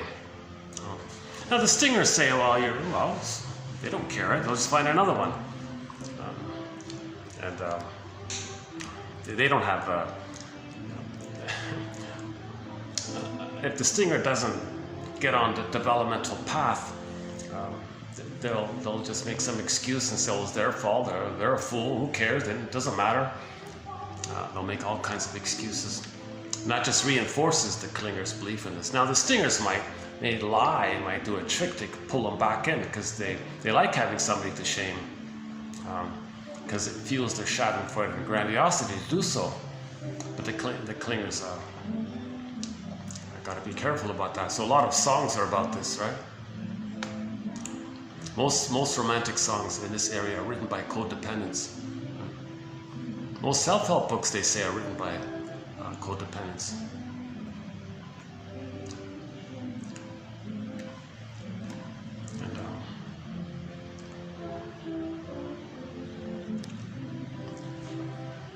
Yeah, so the stingers will just find another clinger to shame, basically, and they won't grieve the loss of the clinger. Right? Now, there are sometimes they may feel something, or they'll just drink it away or something, right? They might do some manic defense against loss, because again, they can't experience loss. So the stinger experienced the loss, but they won't admit it. That refuels their underlying melancholia, okay? Pathological nostalgia. Okay, complicated grief, aggravated grief, the derailment of the grief process. Just like as emotional development got derailed, there's a derailment of the grief process as well. So if the stinger loses the helpful clinger, the feelings that they would or should or actually do have on some level towards the loss, you see, it's going to be directed at themselves. Because the mother's them. So they're directing their sadness and helplessness and anger or the loss towards themselves. That's called melancholia. So as a defense against that, they might engage in some other defense mechanisms known as the manic defenses. You know, greed or envy or usually grandiosity and so on, right? Oh, yeah, prejudice, of course, will be their scapegoat, hunger, other manic defenses. So yeah, we did a couple of videos on the manic defenses as well. Right? Greed, of course, is a major manic defense. Envy is a major manic defense.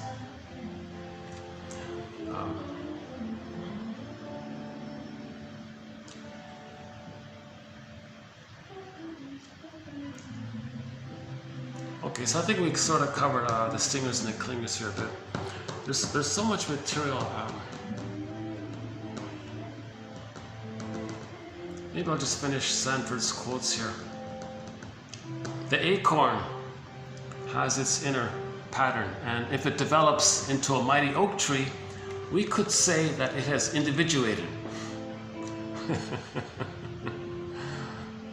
The acorn individuated, right? Became its true self. We either become what we are meant to be. I'm okay, you're okay.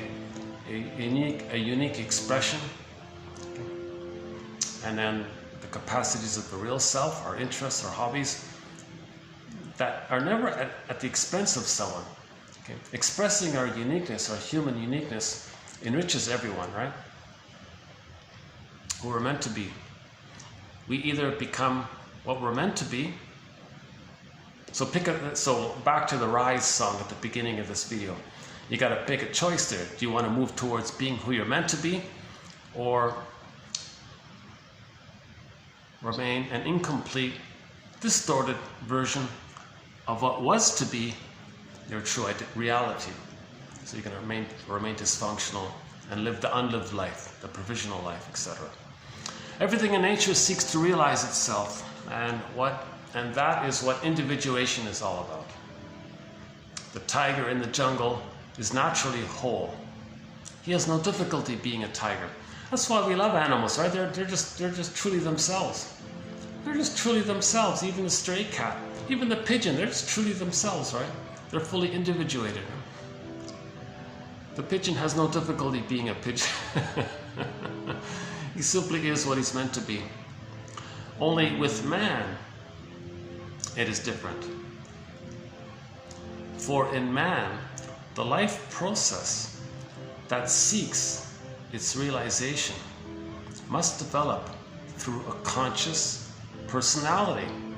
We're the only ones who are conscious. That's our uniqueness. Unless our conscious, ego, right?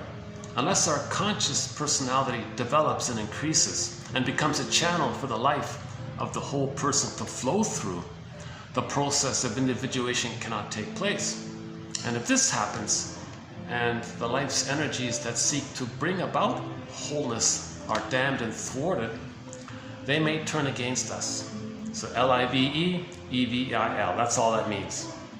This dramatic term, that's all it means. It's life kind of blocked and it turns around against you.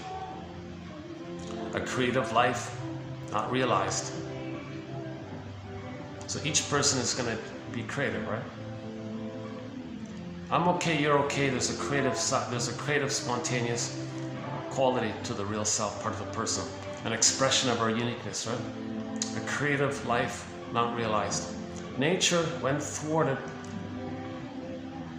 lies the potential for this dysfunctional, distorted version of what was to be our true reality.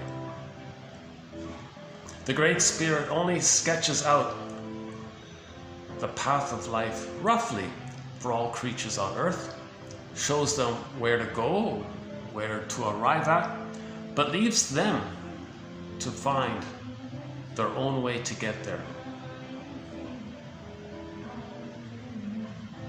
So the Great Spirit tells the leaf, you're going to be a leaf, but you're going to express yourself.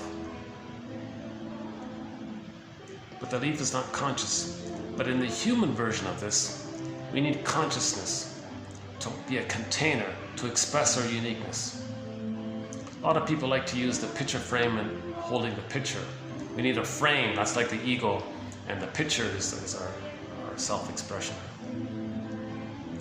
Not a perfect metaphor, because you can easily have a picture without a frame, right? But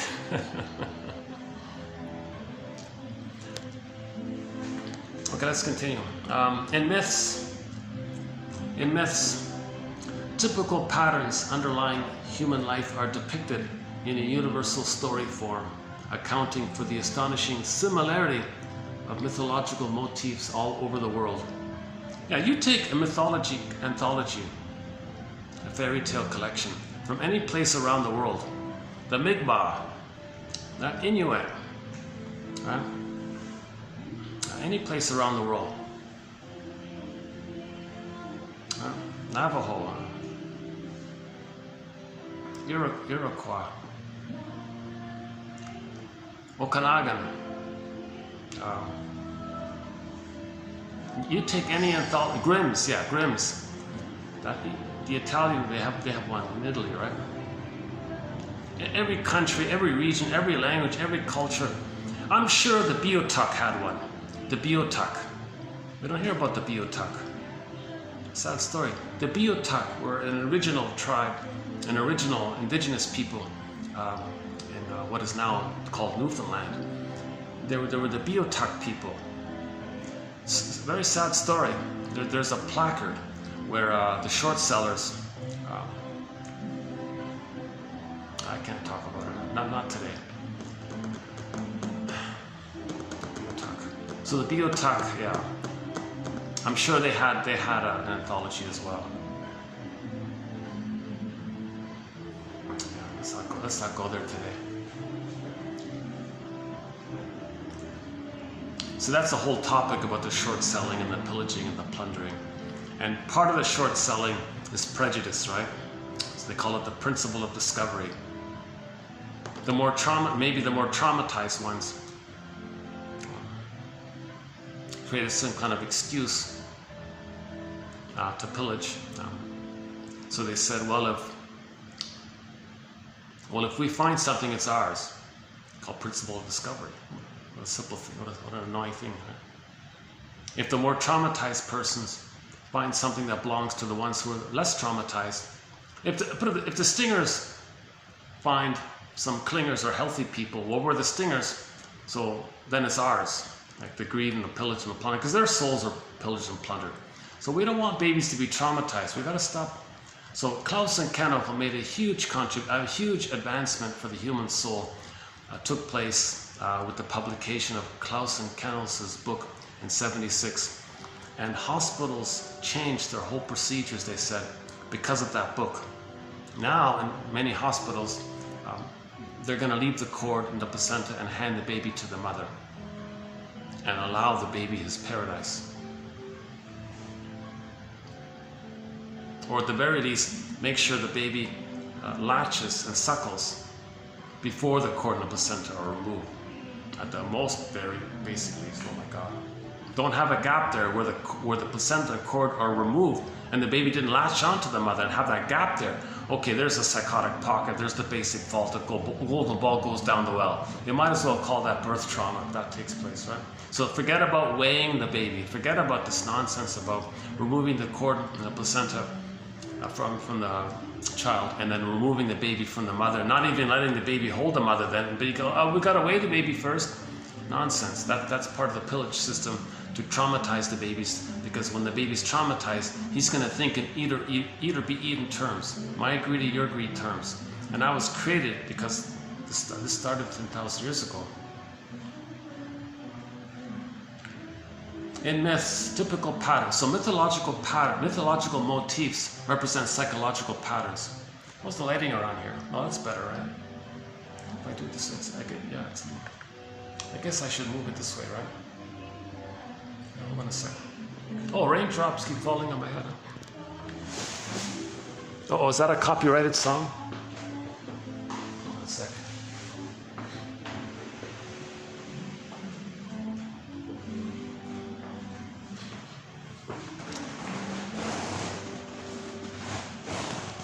How's the lighting? Is that the lighting better that way? Okay, I guess the lighting's better this way. What if I go this way? I guess I could go this way as well, right? Where's the best lighting? This I guess I can go this way. Hey! How about this way? I haven't tried it yet. What about this way? Okay, let's just stay here.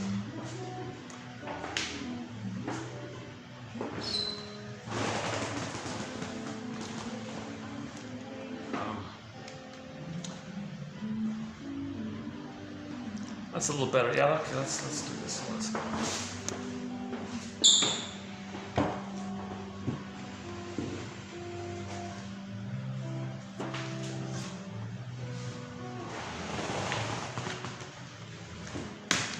Is that better with the lighting? Okay, that's a little better, right? Okay. Gosh, I'm so grateful we got this room. Oh yeah, okay. Yeah, no function tonight. Yeah, that's confirmed. That's good.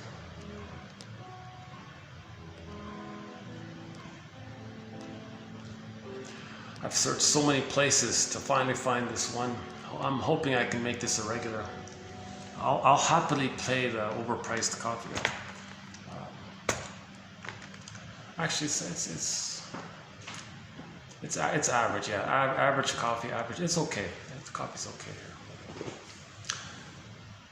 Actually, I'll happily pay. Forget about that, just to use the room, right? So yeah, it's a nice. I've been bouncing around for the past year here, looking for a room. I did have a nice room for a while in another place. Things changed, and I did most of my best videos in that other room, and then I've been sort of bouncing around a fair bit. Yeah, so it's interesting, right? The myths and fairy tales, they're all very similar because they're all describing a traumatized brain. And we all have the same human brain, so that's all the stories are all the same. Okay, repression. Okay, Miss Core, the pure innocent maiden, got pulled down into the underworld, the unconscious. Okay, the backdrop is hell. Okay, that's a metaphor for the emotion of shame. Baby feels shame, right? And he's in rage as well. Shame and rage are linked. That's the fiery imagery. and then you got the splitting going on, and the morphing and the flip-flopping, and it's like a jungle in there, right? I got forest unknown, a lot of things are unknown. Facing your defense mechanisms, like little conflicts there. Oh, I got a little bird in the back. Oh, look at that. There's a little bird there.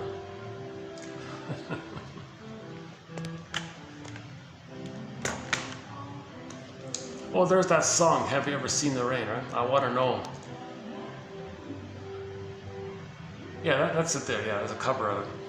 Interesting. I don't know that, I haven't looked it up yet. I want to know, have you ever seen the rain? My guess is maybe it's, have you like really lived in the present, enjoyed the present? Have you seen the rain?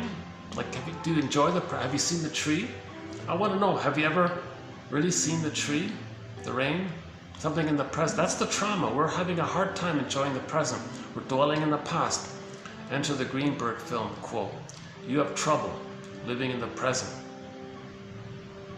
You don't really see the rain. You don't really see the tree. You have trouble living in the present. You're sleepwalking through life. You're not enjoying it. So you're dwelling in the past because you never really lived it. Baby couldn't live the past. He's terrified of what happened, and he's frozen there, and he's going through life in this emotional frozen state, not enjoying the rain in the present. I want to know, have you ever seen the rain? Have you ever enjoyed the present, basically, right?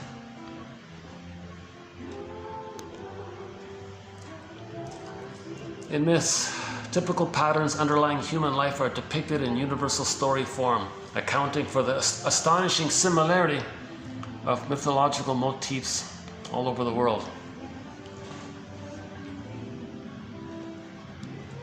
Yeah, so you take the anthology, the myth and fairy tale anthology of any place, it's the same patterns. Myths are metaphors for psychological dynamics.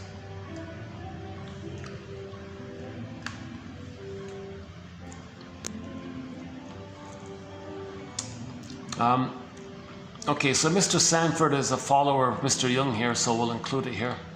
Jung said the truth of the matter is that the shadow is 90% pure gold.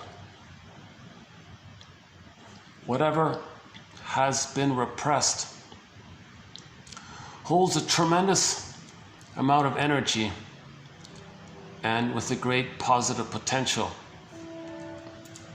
Yeah, so here's this confusing quote. If Sanford's going to say Jung said something, I'll go with it. I trust him more than the others. That sort of makes sense, that the golden ball's in there. Enter the painting called Stepping Out by Roy Lichtenstein.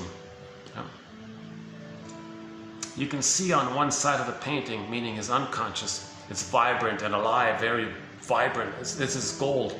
It's got a mind of its own, like the big eyes in there. So we always say this, that's the confusing thing. See the shadow, we say, oh, all the anger, all this fear.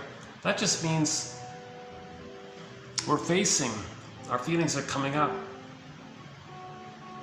But we're searching for the gold in the treasure in the forest, the gold in the forest, right? So in the Pied Piper, the children are lost. The children are lost in the forest, right? On the hills. So that's all, it's pure gold, the children, right?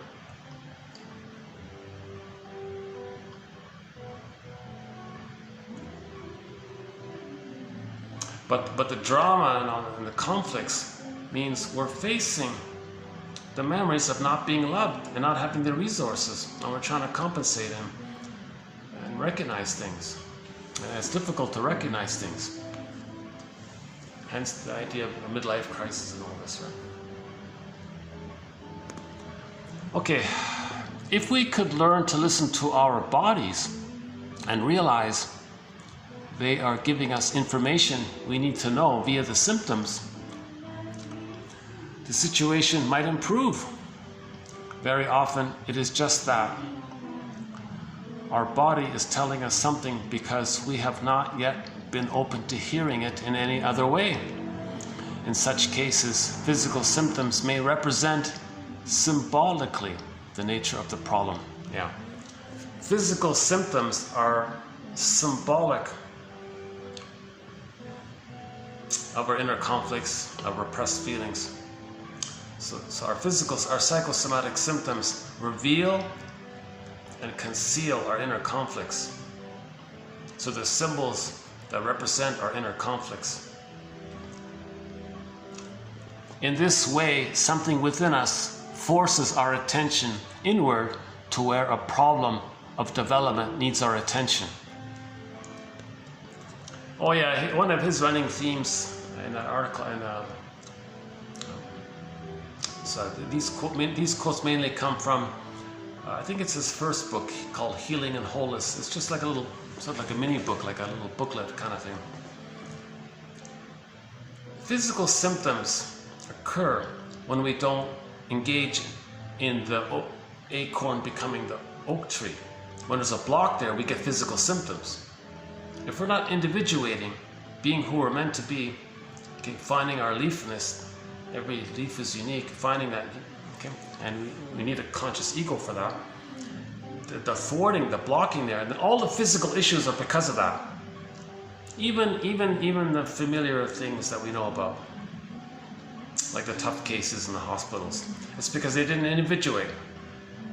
So part of this might be this: if we could learn to listen to our bodies and realize they're giving us information we need to know via the symptoms. So the symptoms are revealing, they're communicating to us. The situation might improve. Very often, it is just that. Our body's telling us something because we haven't been open to hearing it in any other way. So if you ignore your feelings, finally you might get some kind of physical issue. Now sometimes the symptom is not a physical issue. Sometimes the symptom is a disturbing personality trait, being a curmudgeon, let's say. So a curmudgeon might be 90 years old, that he just channeled his disturbance in his curmudgeon personality, and he got away with it for whatever reason, right? If people have money, they can get away with being a curmudgeon. If he didn't have that money, he might have a physical symptom, let's say. In such cases, the physical symptoms may represent symbolically the nature of the problem. In this way, something within us forces our attention inward to where a problem of development needs our attention. In other words, physical symptoms are symbols of arrested development, emotional arrested development. If we have emotional development, we'll be healthy. If our emotional development is frozen, meaning, i.e., something other than I'm okay, you're okay. For the stingers, it's I'm okay, you're not okay. That's the more disturbed one. For the clingers, it's I'm not okay, you're okay. So their symptoms might be one way. The stingers might have different symptoms. But stingers are very aggressive. So they tend to be more successful in the material realm. So they tend to make more money than the clingers. Clingers don't want to hurt others. But we live in a pillage economy, so stingers make more money. So they use that money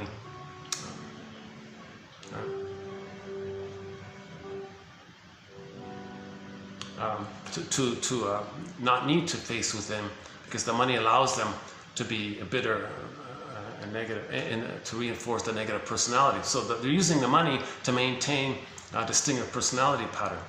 They don't need remove the money, and they'll have to look inward, and they might get physical symptoms, let's say. I'm just overly generalizing here. Again, my disclaimer, I'm not a doctor. Okay, what we said before at the beginning, with 30% of what you're hearing is wrong. It's up to you to figure out which 30%. Okay, I'm not a nutritionist. I'm not a physiotherapist.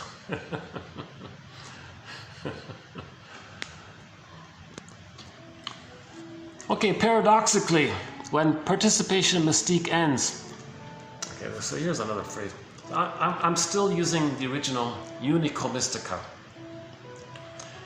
It turns out, according to Sanford, this phrase by Mr. Young, participation mystique, means projective identification, where you want someone else to express your unconscious repressed self, then they're you, as participation mystique, seeking the fusion, the oneness, coaxing others to express what you're your repressed traits. That's you. You think that's you. Participation mystique. So, oh, you're me. I don't know why, but you're me. They're just expressing your repressed material. He calls that participation mystique. And you may coax it and try to create that. Okay, paradoxically, participation mystique ends. Yeah. And another one is unmet symbiosis. So when a person does get the oneness with someone, that's participation mystique, the unico mystica. See, I prefer unico mystica because unico or unio, one with the big mystery. The baby's one with the big mystery. When you say participation mystique, what does that mean? Jung does that. He creates jargon terms that are worse than other ones that are better, that are already existing. So we already have unico mystica, or sorry, actually it's unio. I think it's unio mystica. Kind of adapted. I keep saying unico mystica. I don't know why. So this oneness with the mystery. How is this better? Participation mystique. He means you're participating in this mystique. Okay. But when you say unio mystica, you mean you're one with the big mystery. The baby's one with the baby's one with the mother. The power of the mother. He's one with this big mystery from him. He wants to be he wants to impress you with some new terms. So he's participation mystique. Ooh, what's that? Okay. So in development we need to resolve this, like we need to heal out of this. See, but there's this constant craving for it, hence the song Constant Craving. Okay, so people are searching for the blissful union with someone because they didn't get enough of it in the babyhood time. That's called falling in love, meaning like the infantile love, the transference love, the puppy love, the infatuation, the love trance, the spellbound, and all this, right? Oh yeah, let me quickly finish something I didn't finish in the last video. When I closed the last video, oh my God, I forgot something.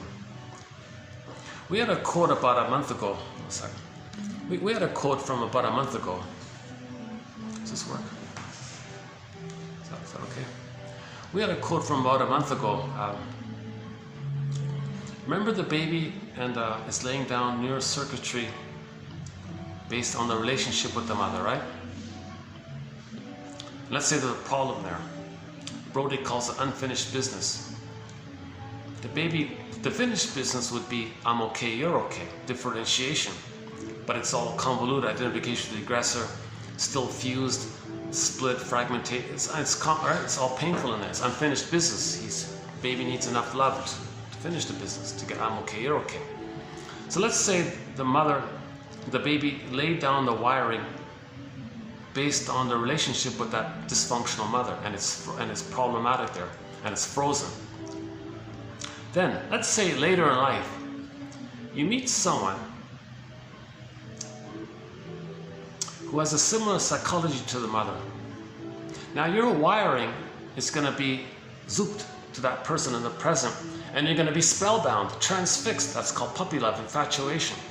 So you're madly in love, instant love at first sight kind of thing, because your wiring that was created with the painful mother goes to the person in the present, and you're back with the mother. Now you got a second chance. Now you say to you fall in love with the person. Okay. Now you're going to say to them, okay, you're the mother back in the nursery, and it's unfinished business. So then you say, I love you, you're perfect, now change. So now you're greatly excited because you got the oneness with the mother. But the hope is it's going to continue, it's going to resume, it's going to go on. So you're excited. Okay, now I'm going to finally get the love that I needed. So person in the present, could you please you're like a reincarnation of my mother in my emotional area. So now I'm back there and emotionally. Now I'm going to get the love that I needed. That's called falling in love, transference love, infatuation, puppy love, and all this, right? Passionate love, romantic love, whatever we call it. So the person in the present, the fantasy is that they're going to be the good mother from the nursery and complete the unfinished business with the original frustrating mother. So you're attracted to a dysfunctional person, because that's only going to work to remind you of the dysfunctional mother. But your emotionality is, you're still getting the hope of the mother providing the love to get a proper psychic structure. So that's called falling in love. Somebody reminds you of the dysfunctional mother. Okay. The fantasies, they're going to be the good mother or the bad mother who corrects her ways and becomes the good mother from the nursery. That's called falling in love, right? So that's called participation mystique. Participation mystique, if you're still searching for that. And the song, Constant Craving, where's the constant craving? Your constant craving is that. You want that fusion with the mother, that the baby had fusion with the mother. You want that fusion with somebody who reminds you of the mother. So that means you're not seeing the person for who they are in the present. You're seeing them emotionally by the fantasy that they're going to be the good mother that's needed in the past. Now that person is doing it, the other person is doing the same thing. So they're engaged in a participation mystique with you. So you're both competing to see, hey, could you be the good mother that I needed in the nursery? No, you be the good mother that I needed in the nursery. Okay. So at best, they become very devitalized, usually hostile dependent, argue, ups and downs, very dramatic. It's not going to work, right? Unless they're conscious, then that's a different story if they make I statements. Now, if they're stingers, they're not going to bother in that. If they're both in the stinger category, they're going to deny it and just and all that anger, they're going to scapegoat the child and just maintain the grandiosity. They'll deny it. They don't want to resume development. They don't want to make I statements.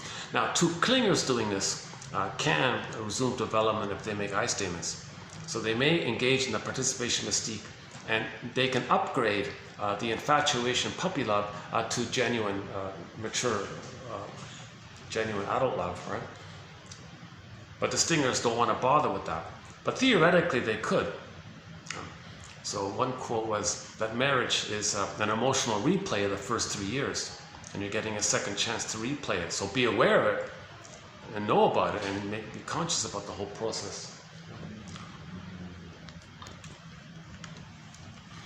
Okay, so paradoxically, when this participation mystique ends, then human relatedness at its highest level occurs when two individuals meet. Now that's I'm okay, you're okay, fine wine.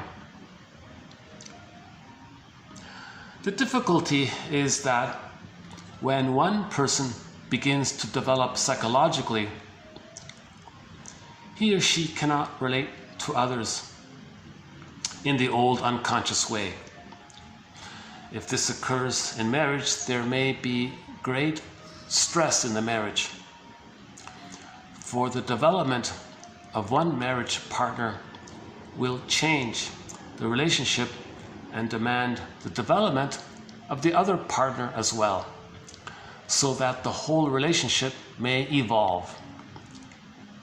Thus, there is a certain amount of loneliness to individuation, as well as a developed capacity for relationship in depth. So let's say two dysfunctional people have infatuation with each other. So they both recreate the symbiosis, but one is going to hatch out before the other one. The other one who's still in it says, you betrayed me. The other one says, no, you're not supporting me. Now the one that's growing out wants to move forward, kind of thing. Now if they're both aware of it and they make I statements, it's a different story, right?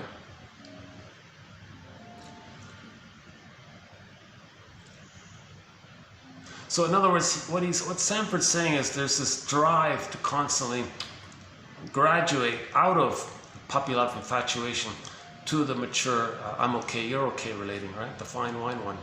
So either the marriage is like sour milk or it's going to be like fine wine. There's this drive to not repeat the sour milk one, but to move towards fine wine type relating, right?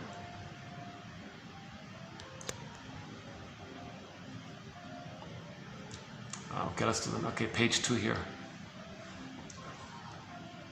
If the unconscious is not allowed into consciousness at all, the ego tends to become rigid, narrow, and constricted. Yeah. Makes sense, right? If the unconscious is not allowed into consciousness at all, the ego tends to become rigid, narrow, and constricted. Such a person suffers from psychological cramps, and life tends to become dull. Yeah, so think about it. If someone thinks their life is boring, that's because they're not making the unconscious conscious. They're originally denying their lost feelings, their traumas and all this, right? They're denying the need to make a nest. If they start to make a nest, things are a little more interesting. You're discovering little things, you're making little therapeutic turning points, you're getting little aha moments. Okay. Eventually, symptoms may develop for this person as well. Problem drinking may begin, or chronic irritability, or disturbances in relationships, etc. Okay, so these may be symptoms that the unconscious has been too estranged from consciousness and has set up a dangerous counterposition.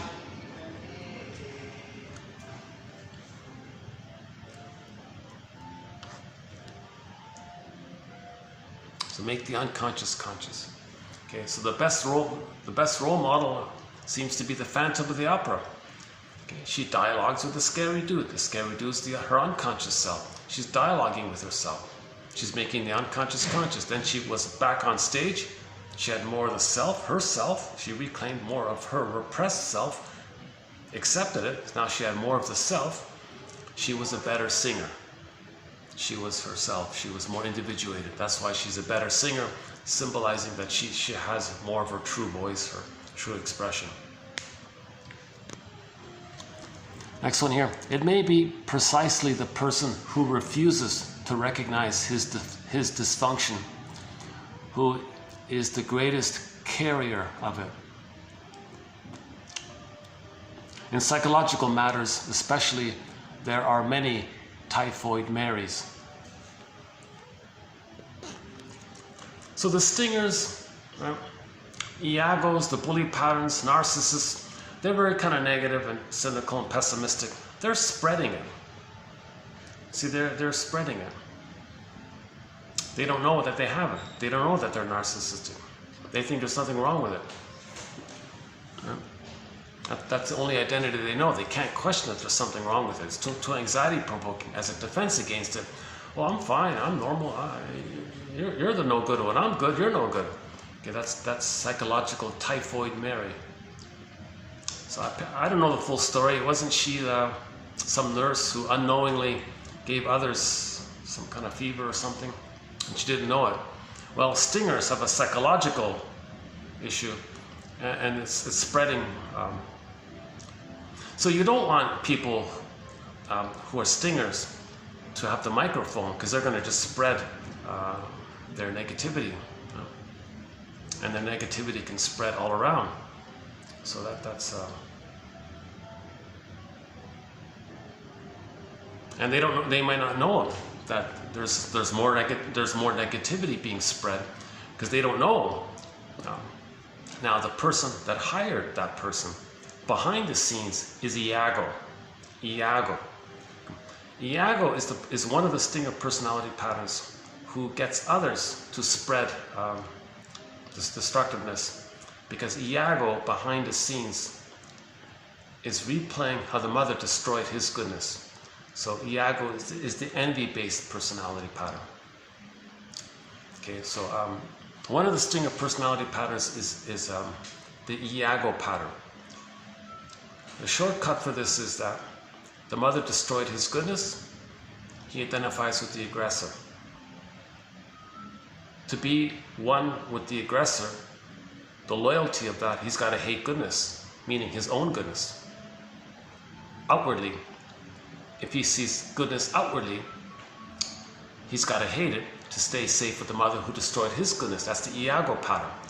So the Iago pattern typically sits behind the scenes and spread rumors against others, and then the others are against themselves, then the goodness between the others are damaged. That's him feeling safe with the mother who destroyed his goodness. So Iago might hire other people with the bully pattern, or people who are very cynical and all this. Okay, spread yourself. Say all your hateful things, and that they become a proxy. You know? So Iagos are like they're schizoidal, they're aloof, they're detached. So they look for other people who are negative. So here's where the Enneagram seems to be kind of helpful. On the Enneagram, you got a line between the 5 and the 8. The 5 and the 8. So I'm talking about the unhealthy one. So the unhealthy 5, they're entranced by the 8. The unhealthy bully, right? The bully pattern one. Because the unhealthy 8 is a proxy for what the 5 wishes they could do. So the 5 is a covert 8. Yeah. The 8 is the expression of the hate that the 5 feels, but they're afraid of it, so they get a proxy for them. So the 8 is the proxy for the 5, put it that way. Right? So the 5 might enlist the 8. Oh, spread your hate, be destructive. So bullies are destructive. The 5s underneath want that destruction, but they're afraid to express it, so they get others to express it for them, right? So the 8 is the typhoid, but the 5 is conscious of it. Because they actively want to see goodness damaged. Now the 8s will do it because they're being admired by the 5s. The 5s will idealize, oh, how wonderful 8 is. The unhealthy 8. So there's an interesting line there between the 5 and the 8 on the Enneagram. Traditionally, they say that if the 5 feels very secure in himself, he may directly be the 8 himself. But usually that's not the case, right? Now the 8, if a person's sort of a baseline 8 and they feel stressed, they may regress to the 5 place and be like the detached turtle one, right? But the turtle one is hiding in his shell, wishes he could be the 8. So hey 8, be destructive for me, destroy goodness for me. And 5 sits back and watches the show, so to speak, because 8 is the proxy. Again, proxy means someone who feels, does, or plays a role for you. So the 5 vicariously believes that the 8 is them, is an extension, is expressing their material, right?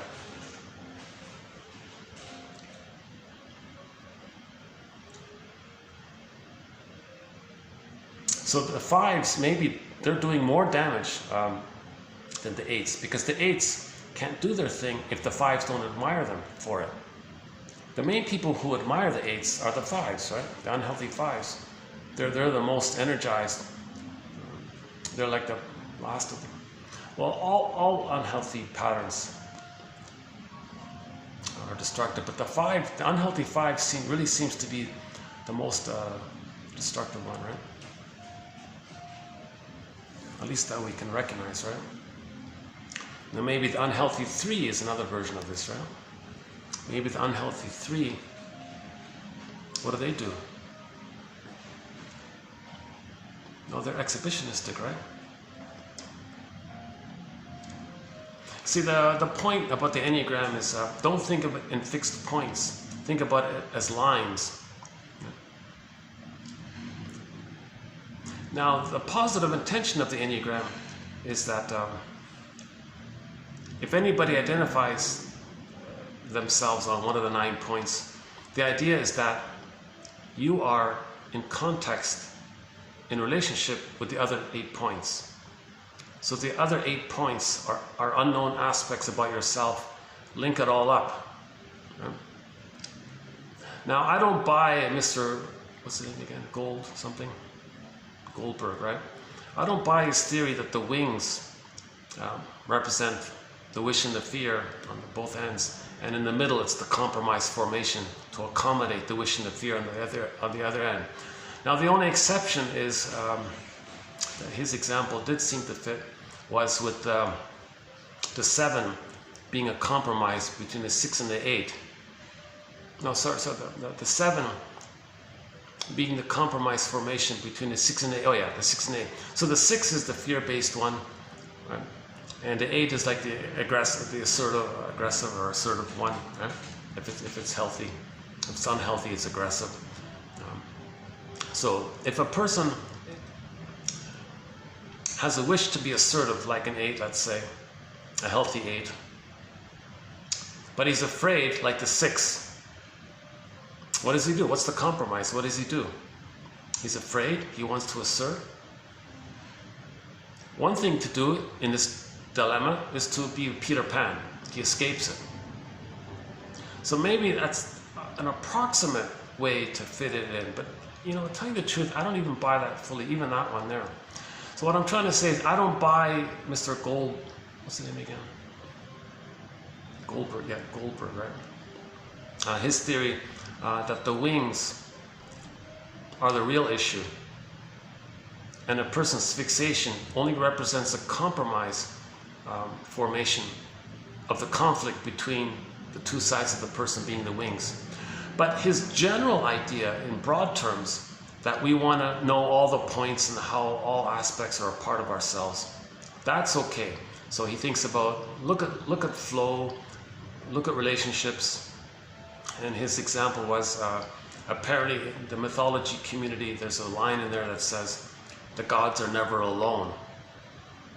There's always a god in relation to another god in the mythology, meaning an aspect of a psychological. A god means, in mythology, a psychological trait of the mind, primary process thinking, in relation to a psychological, another trait of the mind, okay, primary process thinking, baby and the mother, basically. So that general dynamic, yes. So he's helpful in emphasizing this point that we want to look at relationships. So the Enneagram's about relationships, not being stuck at one point. You're only a 2, you're only a 1. Think more to loosen things up. Think about lines, like think about movement on the line. Okay, but his theory about the movement, about the wings, and the middle one being a compromise of the wing points, I personally don't get it. I don't buy it at all. It's an impressive idea, but it does sneak in the idea of the general psychological dynamic that when there is a wish and a fear, there's some kind of compromise formation, right?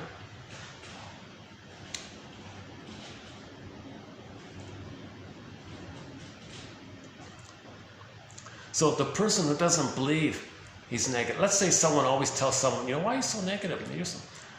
So one guy was saying about the shadow, if people keep telling you the same thing over and over again, that might be a sign of your shadow. Like if somebody's telling John or something, if all of the people, his co-workers keep, why are you so negative? Why are you so cynical?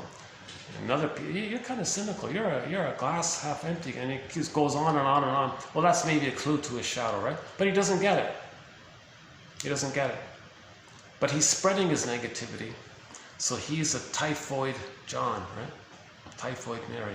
He's a psychological typhoid Mary.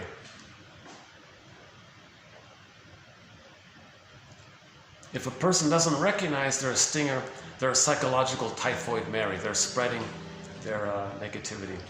Bullies, those with the bully pattern,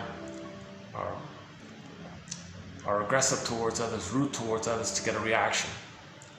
So others are being victimized by this, right? Obviously. Iago's doing it through proxies. Garden variety narcissistic pattern are doing it through the cynicism.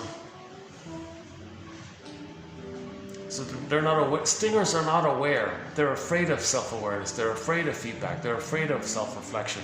They hate it. They very aggressively, well, that's psychobabble. Well, that's nonsense. And it's very easy to discount this material. It's very easy to discount psychoanalysis. Of course it is, because we don't see it. How do you make it scientific? How do you make it so clear? Well, look at patterns. Look at patterns.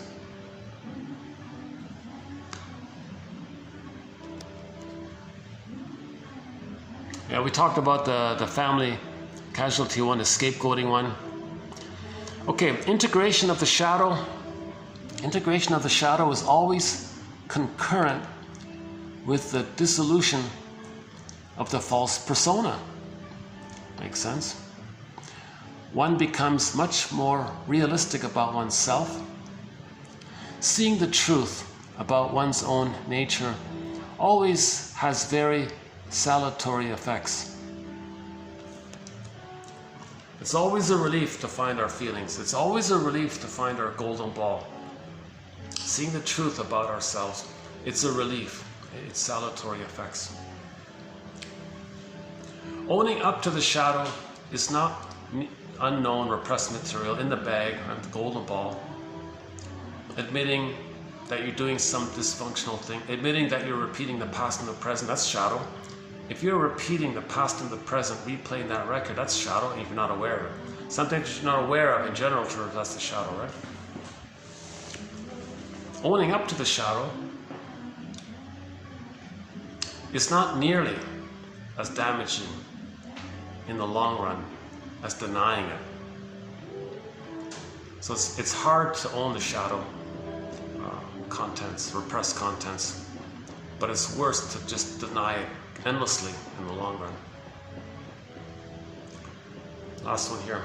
That psychological document we call the fill in the blank. I loved how he did that. I love that phrasing. It's a psychological document. Maybe that's why his tapes aren't available for saying stuff like this.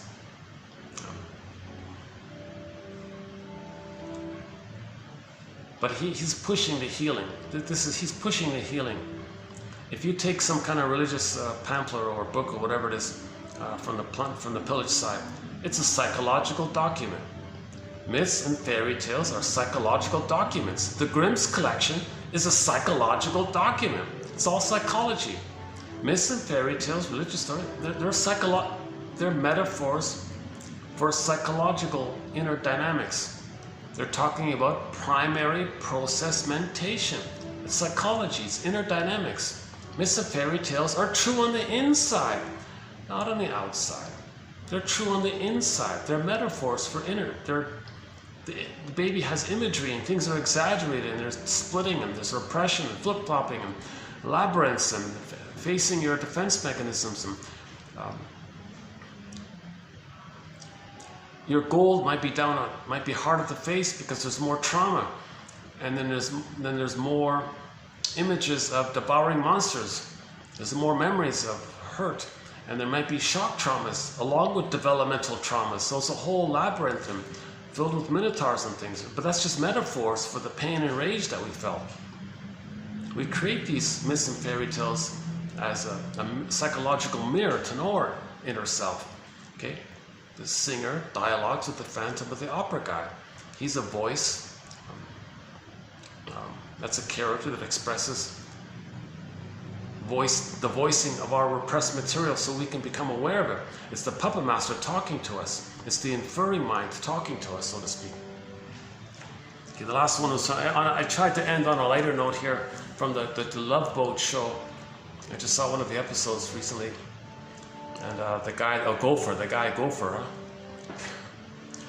he was talking to his girlfriend or something. Hey, every time I mention that guy's name that you're in love with, you change the subject all the time. That's a defense mechanism. Paul Gray makes a big point about this. Notice when you change the subject. Notice the moment. Catch yourself in that very moment when you suddenly change the topic. You're talking about some emotional, true thing, and instantly, oh, look, it's raining. Why did I do that? Notice that moment. Oh, there's a sky train. So an emotion, the reason is because an emotion came up and you squelched it. When you distracted your attention and changed the subject, you squelched the feeling. So it's a practice, it's considered a spiritual practice or a meditation or mindfulness practice to notice this kind of thing. Feeling comes up, self-activation. Anxiety, changing the topic is a defense. Every time I mention his name, you change the subject. Another one was, every time you feel a little sad about something, you turn into Mary Poppins. So turning into Mary Poppins is a manic defense to deny the underlying sadness. Yeah? So turning into Mary Poppins is a manic defense to deny the underlying sadness you're feeling. If you take away the Mary Poppins act, you might feel some of that sadness. But the sadness means loss. So what is the loss? So now you gotta find some narrative medicine and free associate. What's the hardest thing about that loss? Mourning is about remembering, not forgetting. The work of mourning is about remembering, not forgetting, not denying, not brushing it off, not saying get over it. Right? Not like what the stingers do, right? Pat you on the back, there now. They're very angry about it. That's a defense against it. That's a manic defense. That's the Mary Poppins defense, let's say. How are we doing here? Yeah, another long video, yeah. My videos are getting longer lately. Maybe I'll just wrap it up here today. Let's find a song here.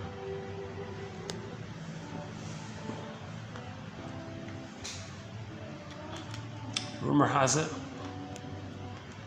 What about that Rumor Has It song from the Glee show? Or More Than a Feeling?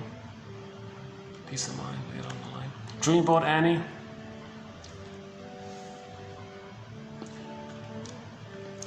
You know, Whitney Houston, I haven't played this in a while. Whitney Houston's mother, Cissy Houston, was also a singer.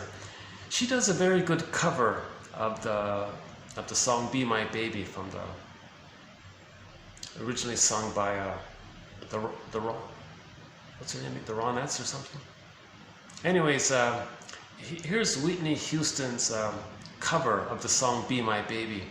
It's the live one, which is very energizing.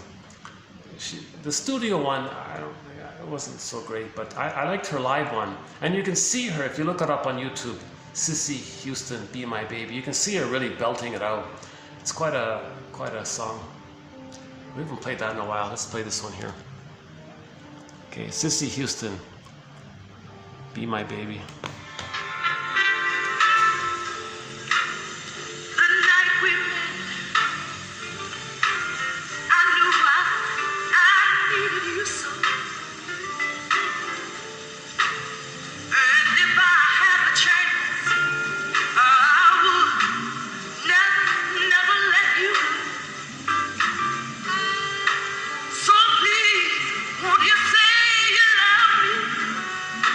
Somehow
Okay, so thanks very much. This has been TQ2683. We'll be adding more quotes to our various threads.